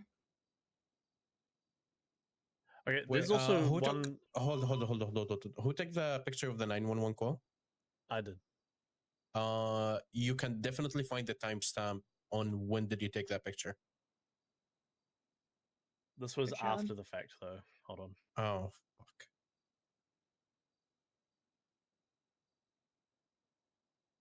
It was definitely like if we want to go to the autopsy report, it was definitely anywhere between 30 minutes to 40 before the report was actually no. They made the report immediately and didn't fill it in till it was they finished doing the autopsy. The autopsy was made on midnight 41 minutes GMT, 21st of March. So, correct me if I'm wrong. Aren't there payphones at the airport as well? Yes, yeah, there there is. are. Yes. Because that's a whole other aspect of there's zero means of tracking those. You don't get a call log, whether like even on the receiving end. Pred called me earlier from a payphone. There's no log of it on my phone that I ever received it. So the possibility exists of that as well. Was Gravy with anyone at Academy? Because I don't know about you guys. He Every was time, with, Chef 2. every for time Academy. someone gets an unknown number call and you're riding with them, they always go, "Oh, unknown number. Hold on." We should probably figure out if he was with anyone at the time. Give me 2 minutes. I'm gonna go to talk to Dr. Perry. I need to get an autopsy report signed for HEPA stuff, and I will be back. Okay. Whatever you do, listen, this is the standard. If you're interacting with any piece of legislation, just double check it. Make sure ain't nothing changed. Okay. Make sure you follow everything to a T. Please. Yep. And thank you. Okay. Okay. Yep. Wait. Has the legislation changed about reading dead people's stuff? Just double check. Double check. Okay. You never know. And double checking is the way we're going to ensure we don't fuck up in that capacity. Okay. You're only allowed to lock So- someone down for 24 hours. Well, I did So do I should've- formalities, and I did send in subpoenas anyway. I'll be right. Just real quick for time-wise stuff. I left the hospital at around midnight CET. And that's when Dan found me. We walked to the train station. We went on a train ride. The report for the breaking at the house was made at 1:35 CET, about an hour and a half after I left the hospital. Hold on. Question. Was there any Twitter posts around that time? I wouldn't have been paying attention. No doubt there was, I'm sure. I mean, typically, like, was anything announced via Twitter? About him dying? No. But his body was he not found after we went to the break-in, or was that like at the same time? No, we went before. So we Yeah. got the 911 call from Siren to go down to the airport where we found Saya and River. We brought them to the hospital and then you'll have to check with Stryker, but he told me, can you go and document Cravy's house because that's where the break-in occurred. So that's when we went and documented that house. But you know, something that's bugging me, right, is that the drug that was used to knock Saya out is only available to, we assume, 2 people. It's going to be Saya and Siren. Saya was knocked out. So Siren is the only possible person that could have given him that drug in that professional manner, like in the neck. Gravy wouldn't have done it, and River certainly wouldn't have done it. He wasn't a doctor. He wouldn't have known, he wouldn't have had access to it, and he wouldn't have been able to administer it in his room. For going off what Saya said, he woke up and then we assume he was drugged in his room right there and then. But River wasn't a doctor. Didn't know how to administer the drugs to him. What day did this occur again? Friday. Friday. The 20th. 20th. He signed on duty at, let's see. He signed on duty at, when you say the 20th, are we talking like fully into the 20th and not overlap between potentially the 19th? Okay. So, Well, it depends what time you're looking at, right? Because for me, No, the it- incident was created on the 21st, because I'm talking CET. oh. What time zone are you talking, Rhodes? Eastern. So on For Eastern, it would have been like fully like around 6 p.m. EST, so 6? you wouldn't have any So overlap. on the 20th, he walked on duty.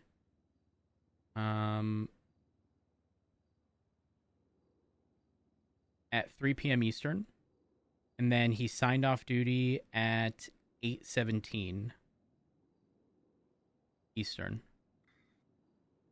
That would have been for Opal's reaving. Wait, so he clocked. Wait, then how could he have returned to the academy? Or going 42? No, that's when he Wait, clocked off. So he stayed on duty when he left academy to come see Opal. He Okay. actually clocked off duty. Oh. He never clocked 8:17 off. Eastern. Yeah, so 8:17 is when he clocked off duty.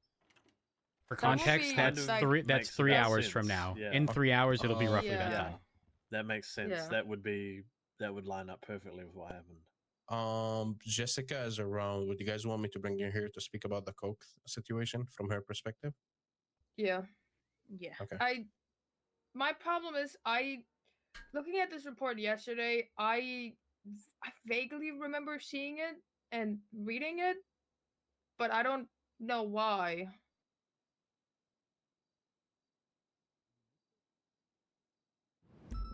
I'm still I wondering don't remember. how Saya got these drugs and was drugged, because Yeah. that's what puts us extremely suspicious circumstances. Because if River was going to kidnap him and take him back home, you either got to assume that Siren was in on it, or Siren drugged Saya so he didn't have to see what happened next, or something like that. I don't know, but it doesn't make sense why Saya was drugged, because it couldn't have been River that did it. It had to have been Siren, because she's the only other doctor out of the 4 of them. Also, even the coke situation, there was another person called Owen who was involved, also a psychiatrist, by the way. Owen Bradshaw? Yeah. Damn. Hello. I saved his life the other day. Hey. Hi, Springfield. Hi. The rabbit hole's getting deeper. This looks like a bit of a powwow. Oh, it's a shit show. Oh, what the fuck is the sheriff doing here? Hello, Bobby. Oh. Hey, Sheriff. Morning. What's up? Hey. Do we have to repeat everything we just said again? Start again. Did you arrive on the bike? That's kind of badass. Springfield, could you explain Lacey, to thank us you for the the 56 whole months. I appreciate it. situation with Gravy with the coke and Sayer? The TLDR, basically. Yes, please. I was talking with Remy elsewhere in the city. She noticed that Gray was off on the East Coast alone, and there was a bunch of actives, so we didn't want to clutter radio up trying to status check him, so we just drove over there. And as we arrived, he was standing on top of a hill, on the little mountainside over there, and we could see a car crashed out in the trees below us. He was a bit evasive on answering what was going on at the time, and Remy I let Remy talk to him because she was closer to him, and I'm just, I'm a marshal, so who's going to talk to me? So I started searching around, and they were like, it sounds like, she was telling me on the radio, she was like, it sounds like somebody's missing. And I was like, okay, who? They're like, they're looking for one of their friends, Sayer Safin, or something like that. We're like, okay. And that was the car that was crashed out in the trees. It belonged to Sayer, I believe. And as we were searching, we found another car on the coastline, dumped into the water, and it was registered to Gravy's wife. The last page. And he didn't quite answer Fuck! Why her car was down there. I didn't even see her in the area. But then while we were talking to him, we got a 911 call from a beachgoer saying that there was a fight in progress down at where her car was. And we're like, okay, so what's going on? And eventually came out that I guess Sayer was missing. And so Remy was like, okay, well, where was he last seen? In the water? He was like, yeah, I think he was in the water. So Remy went and got a boat, and I stayed on the coastline, and we were kind of just skimming. I was just looking through the camera, looking for anybody swimming or anything like that. And there was a boat that was just unoccupied, floating in the middle of the water. And so Remy took her boat, went over to that boat, and was like, okay, I'm just going to look just in case. poked her head under the water and found both Sayer and Owen Bradshaw unconscious, drowning in the water. So we dragged them both to the coastline, called for EMS, and EMS was trying to give him CPR. They tried to clear his throat and found there was something obstructing Sayer's airway, and it was like a plastic bag. They were trying to pull it out, and I guess they pulled it out and ripped it in the progress, and it was later identified as a bag of cocaine. Are we talking like small baggie of cocaine? Like a single bag. Okay. Single little bag. Yeah, small bag of cocaine that was lodged in his airway. After the fact, I did interrogations on both Bradshaw and Sayer and had Gravy write a statement. And what got me was all three of them had completely different stories about what happened.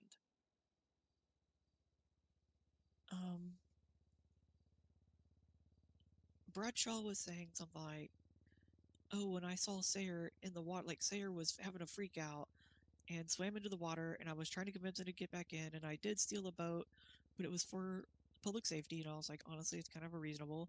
If you're trying to stop somebody who's having a mental breakdown from out of the water, you know, what else are you going to do? So he took the boat, was trying to get Sayer to get in there, and Sayer was screaming no and denying it, and then was apparently on the phone with somebody, and then he tried to jump in the water to get him and drowned. But then Sayer was like, oh, I must have,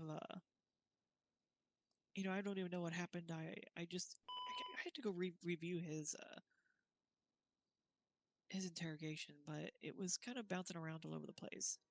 Sayer was the one with the cocaine in the mouth or the throat? With the cocaine. Yes. Okay. Which made it kind of strange because they were talking, things like that, but then nobody mentioned the cocaine or where it came from or anything like that. And I guess Gray said that in his statement, or like personally to me, that he was dealing with Sayer in his car, and they had an argument, and they were arguing, and then they crashed into the trees. But this person was missing, and they didn't call 911. It was a whole confusing mess. Opal, you have the whole report, right? I have the report. I vaguely remember seeing it before, but I don't know why or anything. So are we continuing to investigate this part of it? Are we out of No, it's something else. Or is it the further thing? This is the second time we found Sayer incapacitated with drugs in him. Yeah, I was gonna say, it seems. What if River wasn't the target at all? Was V Gray on duty on that time? Yes, that's how we noticed, because he was out on the Eastern Cliffs. And of course, you know, we blip check people for safety. Yeah. And if you're out on the East Coast and nobody said anything, we're gonna check on. Any odd behaviors in general? Just in the evasiveness and answering and unwillingness to like catch us up on what was going on. The fact that he had missing people and was in a car accident off on the East Coast and didn't 911 or alert anybody. The whole situation was just off. I'm gonna be real. I don't like how any of this is playing out. This is all pointing in a very bad direction.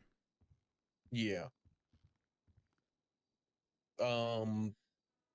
Springfield, you probably noticed. Sorry, Opal, did you ever have a chance to go through his text messages in relation to that incident to see if anything was related? What? You had received Gray's texts and calls, right? What? Oh, that's why I handed it to you. Wait, I did? You had like a 30-day voluntary phone subpoena That's why we handed it to you to talk about. What? Opal Why would I have that? had experienced something and doesn't remember a few things. What? Oh dear. So this whole thing has been kind of dropped then. Well, if you look Oh, at the Opal moved it, you'll probably see it in the Marshall reports. There's a recent report about the DOA. Well, the whole report is a Marshall Omega report right now. Would you like me to transfer it to a different subject or category so that y'all can see it? Since it looks like this might be tied or related. I was waiting for Blunt. I was waiting for Blunt to get on duty because he said he's gonna 25 with me and share it with us so we can see I it. don't want it set to a category that normal officers can see. Yeah, that's what I was asking if it's one that y'all have. Like, it's currently under Marshall Omega. Yeah. Blunt said that he was gonna share it with us who's working on it, so we can able to see and relay to Opal any information so she can put it in there. Okay. I can't stress this enough. For anyone actively looking into this, I need you to have the mindset of trust but verify. If you're told something, I don't expect you to blindly believe everything, because obviously we have indicators pointing in a not so good direction. But essentially don't treat any of this any differently than we would anyone else. It does not matter that Gravy is a police officer. Opal, I'll ultimately leave it up to you, but he should not have MDT access and likely should be suspended pending the conclusion of this.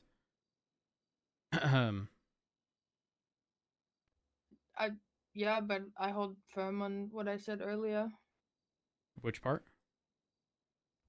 That while that may be true, we did that, then he immediately knows something is up. We need to get them all in a room at the same time before we did that to get an initial statement so that there's no corroboration between anyone. He was on duty yesterday. He probably seen that the report is missing, but the DOA is there. He might already know that something is up. That's fine, but he doesn't know for sure. So yeah, I think Opal's got the right play. We want to try and Yeah. trap them into saying, well, not trap them, but like if we get them all simultaneously, they don't have a chance to corroborate their stories, which is what we want if we're going to try and get to the bottom of this. I mean, but let's be honest, there's no way they haven't already. Like, they might not have fleshed out every detail, whereas if he were to have obtained information from a report, he knows exactly what was, and he can make the puzzle pieces fit, right? Whereas before, they're assuming the puzzle pieces of this situation are all there to the best of their ability and work around that. But like, they're going to have like base level stuff figured out if this was pre-planned. But again, you guys are not wrong. The whole like, I heard the glass shatter and then everything went black. That doesn't happen in an instant. That's zero shot that happened. Also, especially that the back bedroom is downstairs. Like he had to go down the stairs to go to the room. Additionally, the muddy like shoe print or boots or whatever, that's not adding up if it wasn't raining. Unless again it might was have been planted on him. That's what I'm saying. Like, those things need to be. I don't know how we're going to confirm that, but were there muddy prints next to the window? I think so. Opal, could you read Siren's statement just so everyone knows her statement specifically? Yeah, there was muddy boot prints like leading up. 1 second, I gotta make these pictures bigger.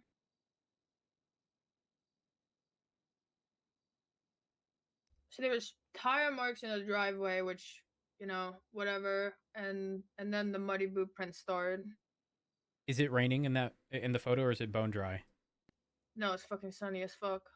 It doesn't make sense. Any sprinklers in the area? None that I can see. Also, hold on. We did not find any cars in the vicinity, right? of where you guys found Sawyer? Nope. Siren did Yeah. state in her statement that she saw Sayer being dragged. So why would there be I'm tire about, marks? I'm about to lose my shit. Dragged near an airport? Yeah. I mean,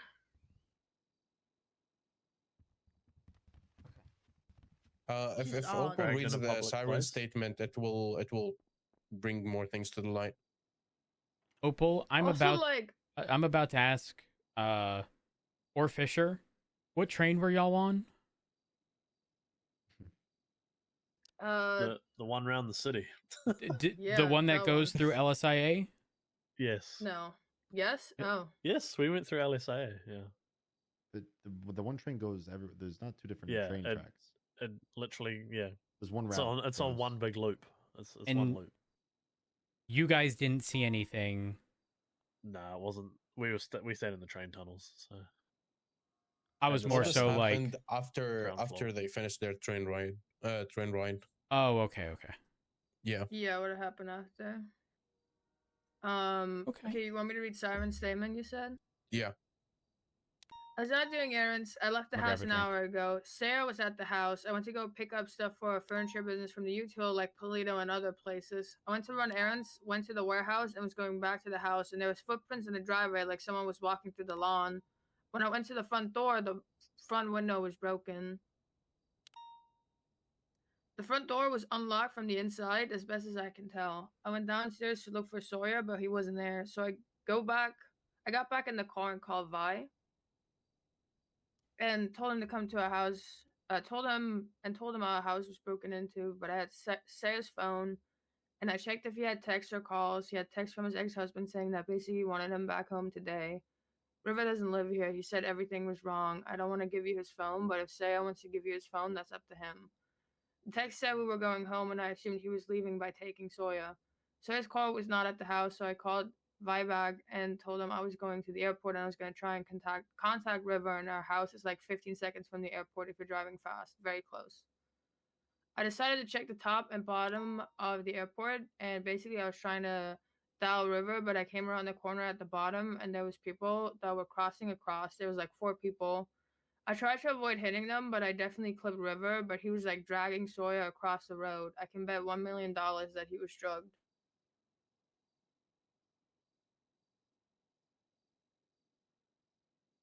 Drugged by who? The fact that she Why says she drugged? bets $1 million that he's drugged is even a bigger concern. How does she know that he was drugged? Because she drugged him. How can she be so certain that he was in that state? Which takes us back to the drug that was used, only handed over by doctors, because it's a medical procedure drug.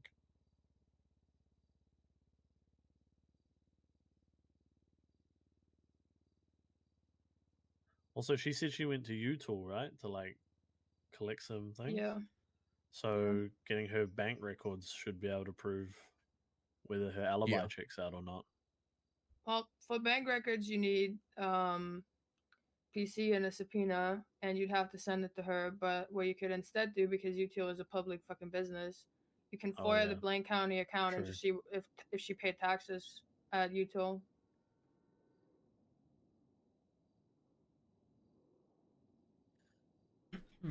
Opal, would you be willing to? It looks like you received the previous phone subpoena from Norman Adams. Would you be willing to look through your emails with Norman Adams and see if you can find anything delivered by him in relation to this? So we can compare the information and see if there's anything that might align or exonerating. So I have the phone from Rivers, since he's dead.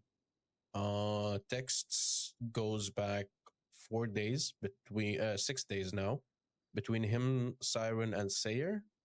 Only four phone calls. First one was to V Gray, 1 minute 30 seconds. Siren for 3 minutes, and 2 to Sayer. He didn't pick up. Was there any incoming phone calls by Siren? Like she said she was dialing him? Let me check. I see what you're saying, but if this was a voluntary phone subpoena, I don't know how I feel using that in criminal proceedings. Correct me if No, I should not have it's that stance, Chief. Well, as far as I'm concerned, this is administrative, isn't it?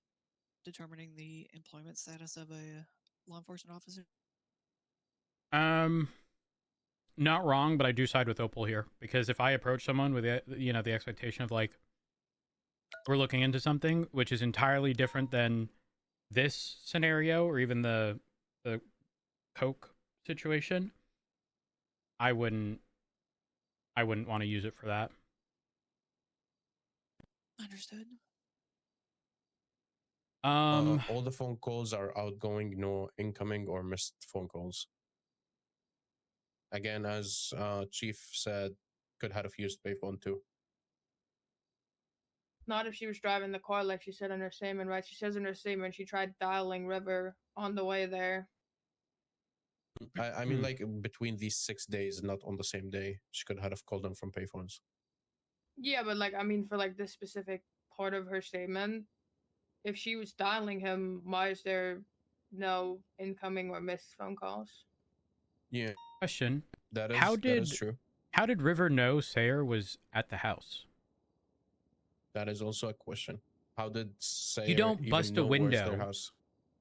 unless you know your target's in there. If she was sleeping, or he was sleeping, Meet sorry. Siren. He what? River, he did meet Siren on the 4 days ago. She sent him a location. He said, "A dam, you're such a drama queen." So they met at the dam. Yeah, that's days before though. Rhodes is asking, Yeah, that like, was how 4 did he days. know how did he know that Sayer was asleep inside the house at that point in time? You don't bust the window unless you know they're there. Unless you know, yeah. And alone. My best guess, either he got the info from courthouse or during these phone calls between either V or Siren, because Sayer never picked up. No, it's not about how did he know he was living there. How did he know he was at the house and not Like out physically at the there, hospital in doing that errands? That's yeah. Sleeping.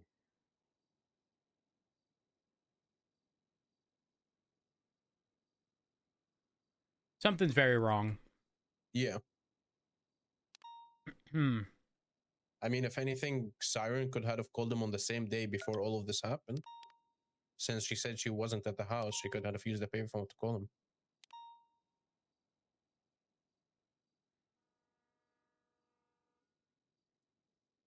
It's very clear that it's not adding up. Something is amiss. I'm gonna go get a FOIA for the Blaine County account real quick. Anyone happen to know that number? I can never remember the legislation that has it. Blaine County Jessica? like mayoral is 11. Yeah, like 11. Okay, thank you. I only have it up to the 19th on my records right now. Wait, I have the DOJ master doc for FOIAs. Actually, it might be in here. Yeah, the DOJ master one's only up to the 19th right now. That was the last weekly. Oh, okay.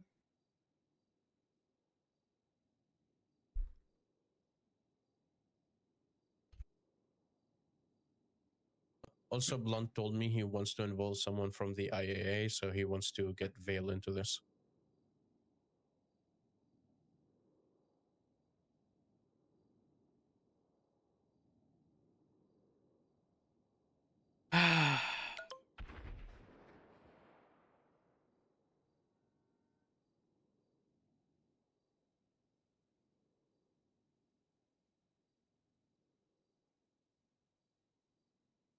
Oh, the things I do for my husband. Actually, I don't know if I'm doing that one. Huh? Without context, that can be taken so many ways. Yeah. Well, he said, don't forget to take a break and delegate. Also, fist my bump. I put a bunch of question marks, and there's now What? The fuck? a fist emoji and a heart. Okay. Son-in-law, I Could do have not lived wish to my hear this information. entire life without Guys, knowing it's just a this. fist bump. Don't make it weird. Why are you fisting his bump? That's not. They're married. That's kind of. Are It's you not sure even- it says bump and not like? BUMP. Oh. Yeah, I could be referring to a bumper. Not again. rump. Yeah, M and P are pretty far away on the phone keyboard. Also, Jessica, this is for you. You should probably look at your latest report, probably from Ruth. We gave her a book today that me and Remy found. All right. Oh my gosh! I just realized all of this has been mentioned, and there's also the other person who died today. Oh yeah. So I decided since I saw Tia's injuries, right? I was here to make sure you found out that information about V Gray. I'm not sticking around for the next murder investigation. You guys got You're going good. on. You're good. I'm out of here. I'm out. I'm gone. So I checked Tia's injuries, and from what Minerva said, I went back to search about Tia, and you know how she was arrested before by Maeve regarding attacking Ava and torturing her? Mm-hmm. The torture Ava that Devereaux? Tia... No, Ava Bird from Chaos Legion. I had Minerva link the report, the incident, sorry. Tia did mention some stuff that she did to Ava, right? I'll be right back. All the things that she did to Ava seems like has been done to Tia, except one thing, which is giving me a massive indicator this is a payback from Ava for Tia torturing her. Literally the exact same things. I went to the hospital to Helen to check with the doctor and check exactly on what was done, which is literally the same torture style that Tia did on Ava. And the people who visited on the hospital was Iona Wells. Hold on, I wrote it in my statement. Dustin and Hanabara Mayberry. Ava didn't pick up.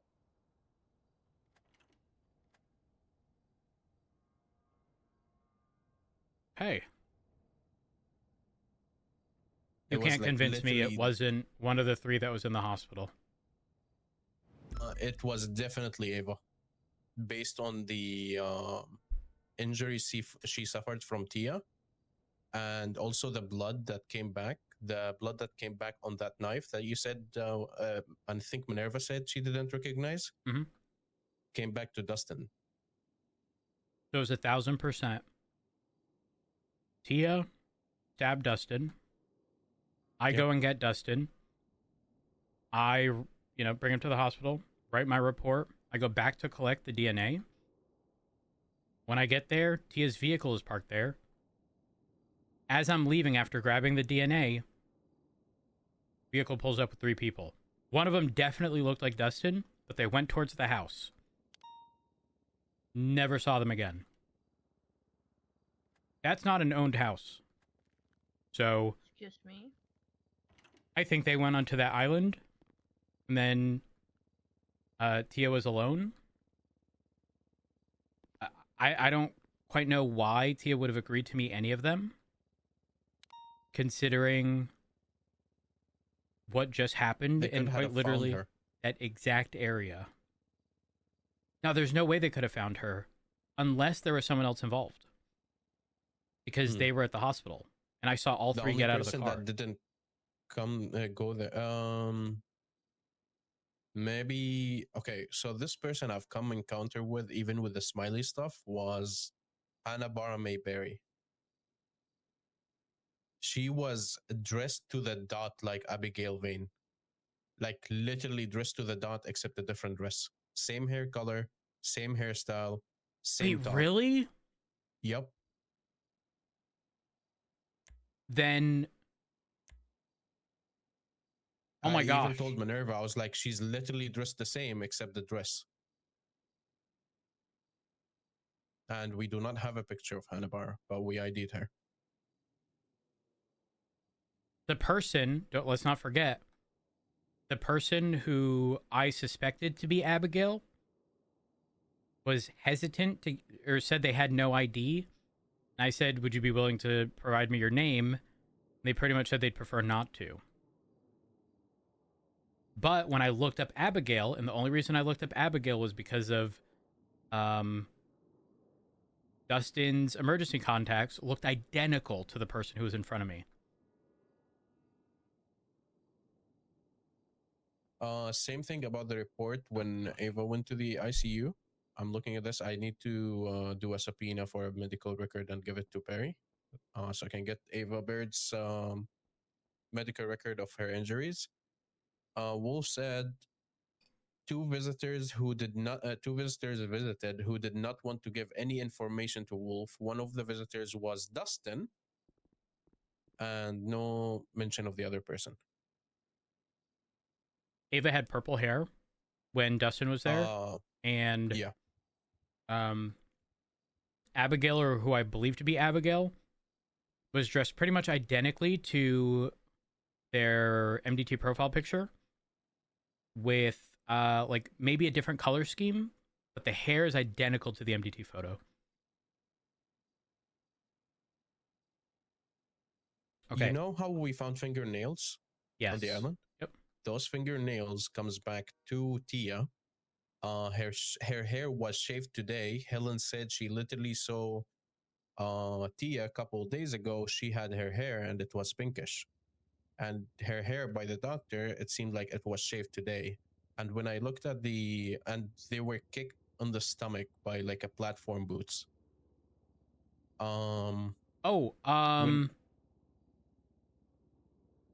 Okay, I don't want to assume, but Ava was dressed in all black. Yep. And I'm just saying, I didn't look at what she was wearing. I wouldn't be surprised if it was platform boots. I arrested her before. She always wears platform boots. Oh my gosh. I looked at the incident where Tia tortured Ava. Everything is down to the dot with what they did to Tia, except making Tia drink boiling water. Hair shaved, kicked, and fingernails cut off.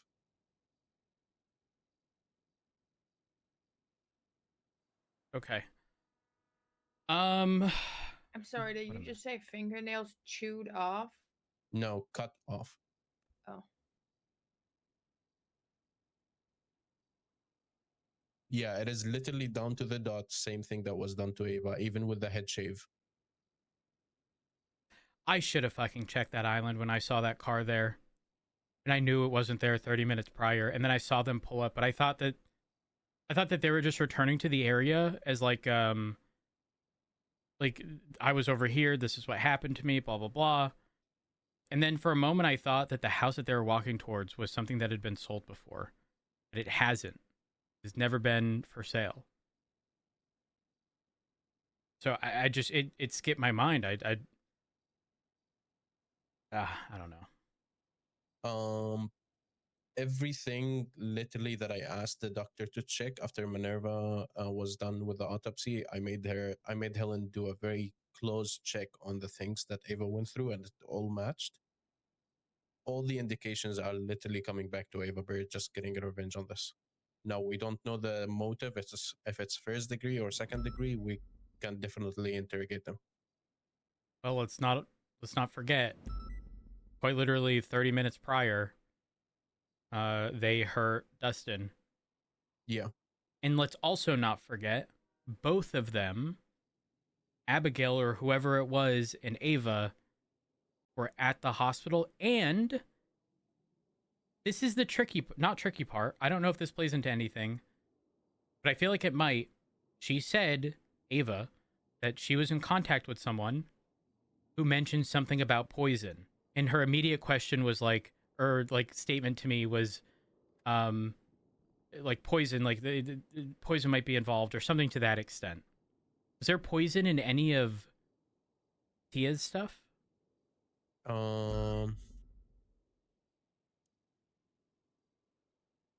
As if she was poisoned, or she had poison with her.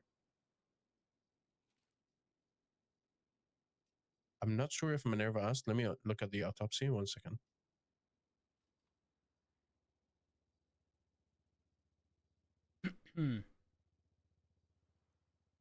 Fuck, guys. I have to go 42. I do too. Okay, Helen received a 911 call. Once on scene, female floating in the water between the shore and island. Once back on the land, the patient had no pulse and was not breathing. Helen placed Lucas' machine and then began to suction to the mouth. Helen then heard coughing, after which she turned the machine off. Helen then took a look at the injuries and could see their fingernails has been cut off and their bones of their head were sticking out from what it looked like. Repeatedly being smashed with a hammer or a wrench. The patient will need a follow-up with a doctor. I need to look at the autopsy report.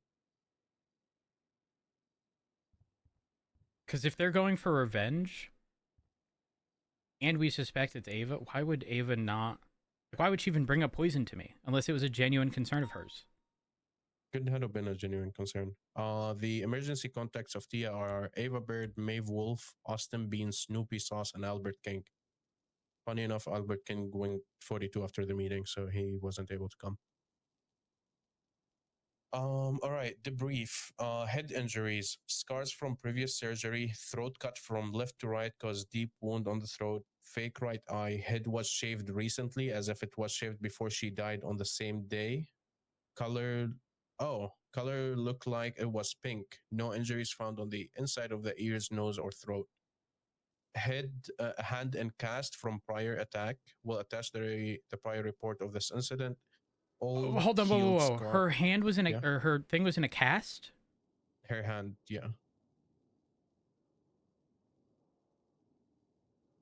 Old healed scar on back with word snitch. Are we talking about today? Yeah. This is all from the autopsy. How was her hand in a cast when she held someone up originally at gunpoint and then had them in a vehicle and then eventually stabbed them?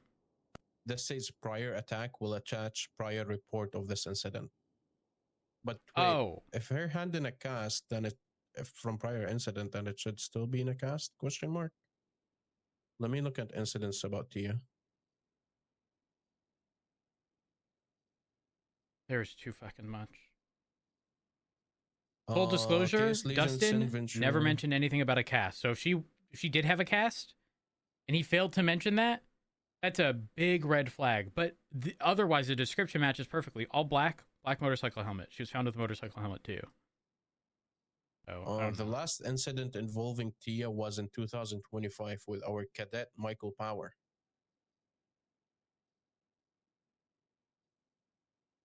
Any reports about Tia? Okay, I don't want to cut this short, guys, but I do have to go. Unfortunately, I do have other obligations to tend to, but I will be around tomorrow, so hopefully, yeah,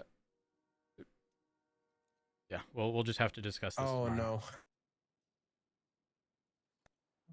I just found something. I don't know if I want to know. It's also Dustin and Tia.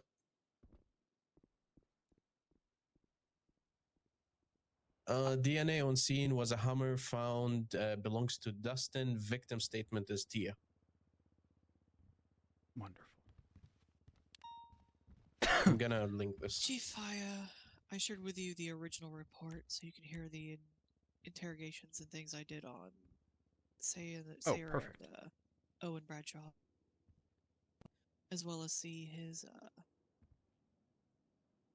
V. Gray's initial statement on the situation. The interrogations are in photos. It's just so you can click them and listen to them externally. Oh my god. Okay. Sorry. I do see it. Listen, I don't want to leave, but I have to. I genuinely don't have time. That's fine. We'll talk about it. Okay. It was actually was actually in a cast. Oh my. How? A cast wasn't even mentioned.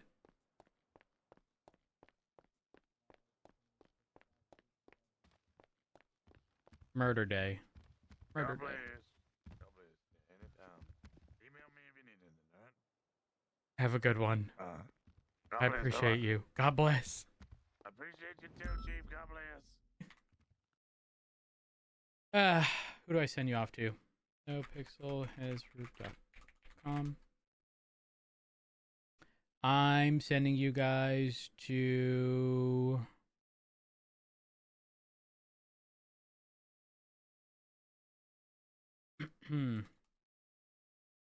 who's live?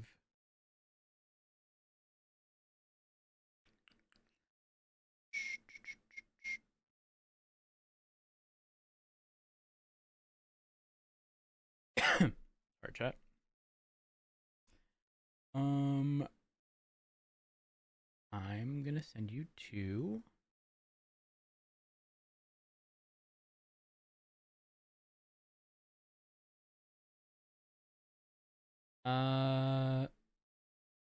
using Sloth, who plays Striker. Y'all can continue down this rabbit hole. But chat, thank you all so much for all love support. I appreciate it. Thank you all for the follows, hosts, raids, bits, donation subs, guest subs, resubs. I say this each and every time. I genuinely cannot have asked for a community to be built around channels. Thank you all for being absolutely amazing.